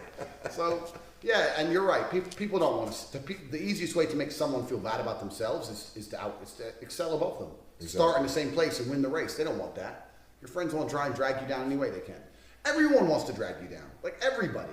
Like when I was fighting professionally, people saying the number one thing I saw that ruined fighters, and these other fighters in my camp or other fighters, number one thing I saw was girlfriends. Because their girlfriend just didn't want them succeeding or being fucking. You think, oh, your girl wants you to be world champion. No, she fucking doesn't. Your girl does not want you rich and fucking surrounded by ring girls and traveling the world. Even though she wants you at home. They secretly lust after those guys, without a doubt. They don't actually want you to do it because they know you're going to have options. And when a man has options, what does he have? Power. Yep. And then he can really choose. Because a lot of dudes with girlfriends are fucking tied to that one girl. Yep. And she knows it, and she enjoys having that control. Absolutely. They don't want you to fucking become someone of super high value all of a sudden out of nowhere. So these girls, and what you said, the lust thing's crazy. They'll sit there and do their best to stop you becoming somebody like that. And then fuck someone like that behind your back. Exactly. Like, it's fucking madness. But the number of girls I had to get rid of, and they try and disguise it as dumb shit. Like I used to train from 8 o'clock till 9:30. So I had some girls fucking. She was hot. She was 9 in London. I said I picked you up at 10. She goes 10. I was like, well yeah, 10. That's when I finished training. She goes, oh, so I'm a booty call. I said, you're not a booty call. I'm picking up at 10 because I have to finish gym. Well, why do you have to train today? Because I got a fucking fight, bitch. You're trying to prevent me from training. Just any way you can. Yeah. Like, you're like, fuck you, bye. Like, but this is how they'll do it. I've seen so many fighters literally collapse to that influence from either dickhead And it friends, ruins their career. dickhead girlfriends, ruins their career. Like, oh, well, I'll have to start changing my training times for some fucking hoe. You think she's gonna save you when someone's punching your fucking face in? You think she's gonna jump in the ring and save you? Fuck that bitch. You're training. What the fuck? Crazy. Well, and that's why you're the four-time world champion. And it's the same with everything, man. It's the same with, like you're saying, friends, and like you're saying, parents are well-intentioned, but they don't always instill freedom inside of you. Especially if your parents followed the pre-prescribed. Yeah, sitting on their age too. Like the baby boomer thing was all go to college. Yeah. If you went to college, wow, Yeah. you're gonna get out. And the whole thing here, I want you to think bigger. Think of this. You know, you've heard of this for sure, but in America, it's like 6 figures. That is the 6 figure. You make 100 or 100,000. That's what. Make 100,000 a year and you've made it. 100,000 a year in New York is nothing. Yeah. It's like fucking right through the poverty line. Yeah. So think fucking bigger. Don't limit yourself based on what society says. Because you know what? Think of this trap. 100,000 a year, cool BMW, nice apartment. It keeps you enslaved because then what do they call it? Golden handcuffs. Yep. So you got to keep making that 120,000 a year so you can keep up your BMW and your little vacation to Vegas every couple months, whatever. But you're never really breaking the fuck free. Absolutely you're not, because you're still fucking turning up And all the time yeah. at this fucking job. And Yeah. you're still working with people you hate and doing shit you don't want to do. And then you Yeah. could say, I love my job. You don't love your job, because if you had unlimited money, would you still go do your job? Exactly. No, you don't love it. Exactly. And it's the middle class are the ones who fucking fund these governments. Oh, the yeah. poor people exist to scare the middle class, and the rich people exist to inspire the middle class. But the money comes from the middle class. Exactly. The rich people ain't paying all that tax, Exactly. and the poor people ain't paying it. Mr. BMW, Yep. Mr. 100,000, Mr. Yep. Successful is the guy who's really giving up his life to put money in the fucking government Yep. bank to fucking drop bombs on fucking knows who. It's Yep. crazy. So you're right. Successful in many terms of the word isn't success. I used to say this to Tristan before I had money. We were in Slovakia one time, and some guy came up and spoke in Slovak. I said, I don't speak Slovak. And he said in perfect English. He goes, can I have some money for vodka? Honest though. I was like, you know what? I said, my life's pretty good. Like, I have a house, and even I want vodka. Yeah. So you must really want vodka. He's like, exactly. I was like, let's go get some vodka. So I bought the dude a bottle of vodka. And I said to Tristan, What was it, like $1? yeah, literally. Yeah. I was like, in many ways, I see this guy as more successful than the BMW guy. Because he doesn't answer to nobody. He does what the fuck he wants. Yeah, he's homeless, whatever. But his time is completely free. He lives on his own terms. He does what he decides. You know, say he has to ask for a bottle of vodka. Well, he got it. So he's happy today. Like, you have to completely judge success. My view of success was never just have money. Because I could have fucking done 1 million corporate jobs and had money. It was be free. This is what you're saying, freedom. Freedom is not. This is why a lot of people talk about getting their own business. Because it's one of the only ways you could somehow find a way to de-link your time and your money. Are you free if you're a banker? I know bankers in fucking London, they have money, but they have to catch the fucking NASDAQ, Wall Street, Yep. the British exchange, and the Japanese exchange. They're in the fucking office at like 4:30 in the morning, and they leave at like 9, 10 at night. Yep. Like, the fuck, 6 days a week. If they don't do it, someone take a job. So it's like, Well, are you free? Yeah, Where's your not free. life? True crazy. measure of status nowadays is your time. That is the ultimate level of status. I don't give a fuck if you're a heart surgeon or whatever. Yeah. When you are tied to something, these doctors, I know this heart surgeon, he's got like a little beep, whatever, not a beeper, but like whatever they do it now. Literally, we'll be on a date, we'll have to get up and go to the hospital. Yeah. Now he loves what he does, like truly loves it, and I respect that. If you love being an accountant or love being a post office worker, great. But let's be honest, 99.9% of people don't actually love what they do. Absolutely. They have to do what they do. So, to wrap it up, fucking look at your life and think, what do you really want to do? There really are no barriers. The only barriers exist in your mind. It's not bullshit, it's facts.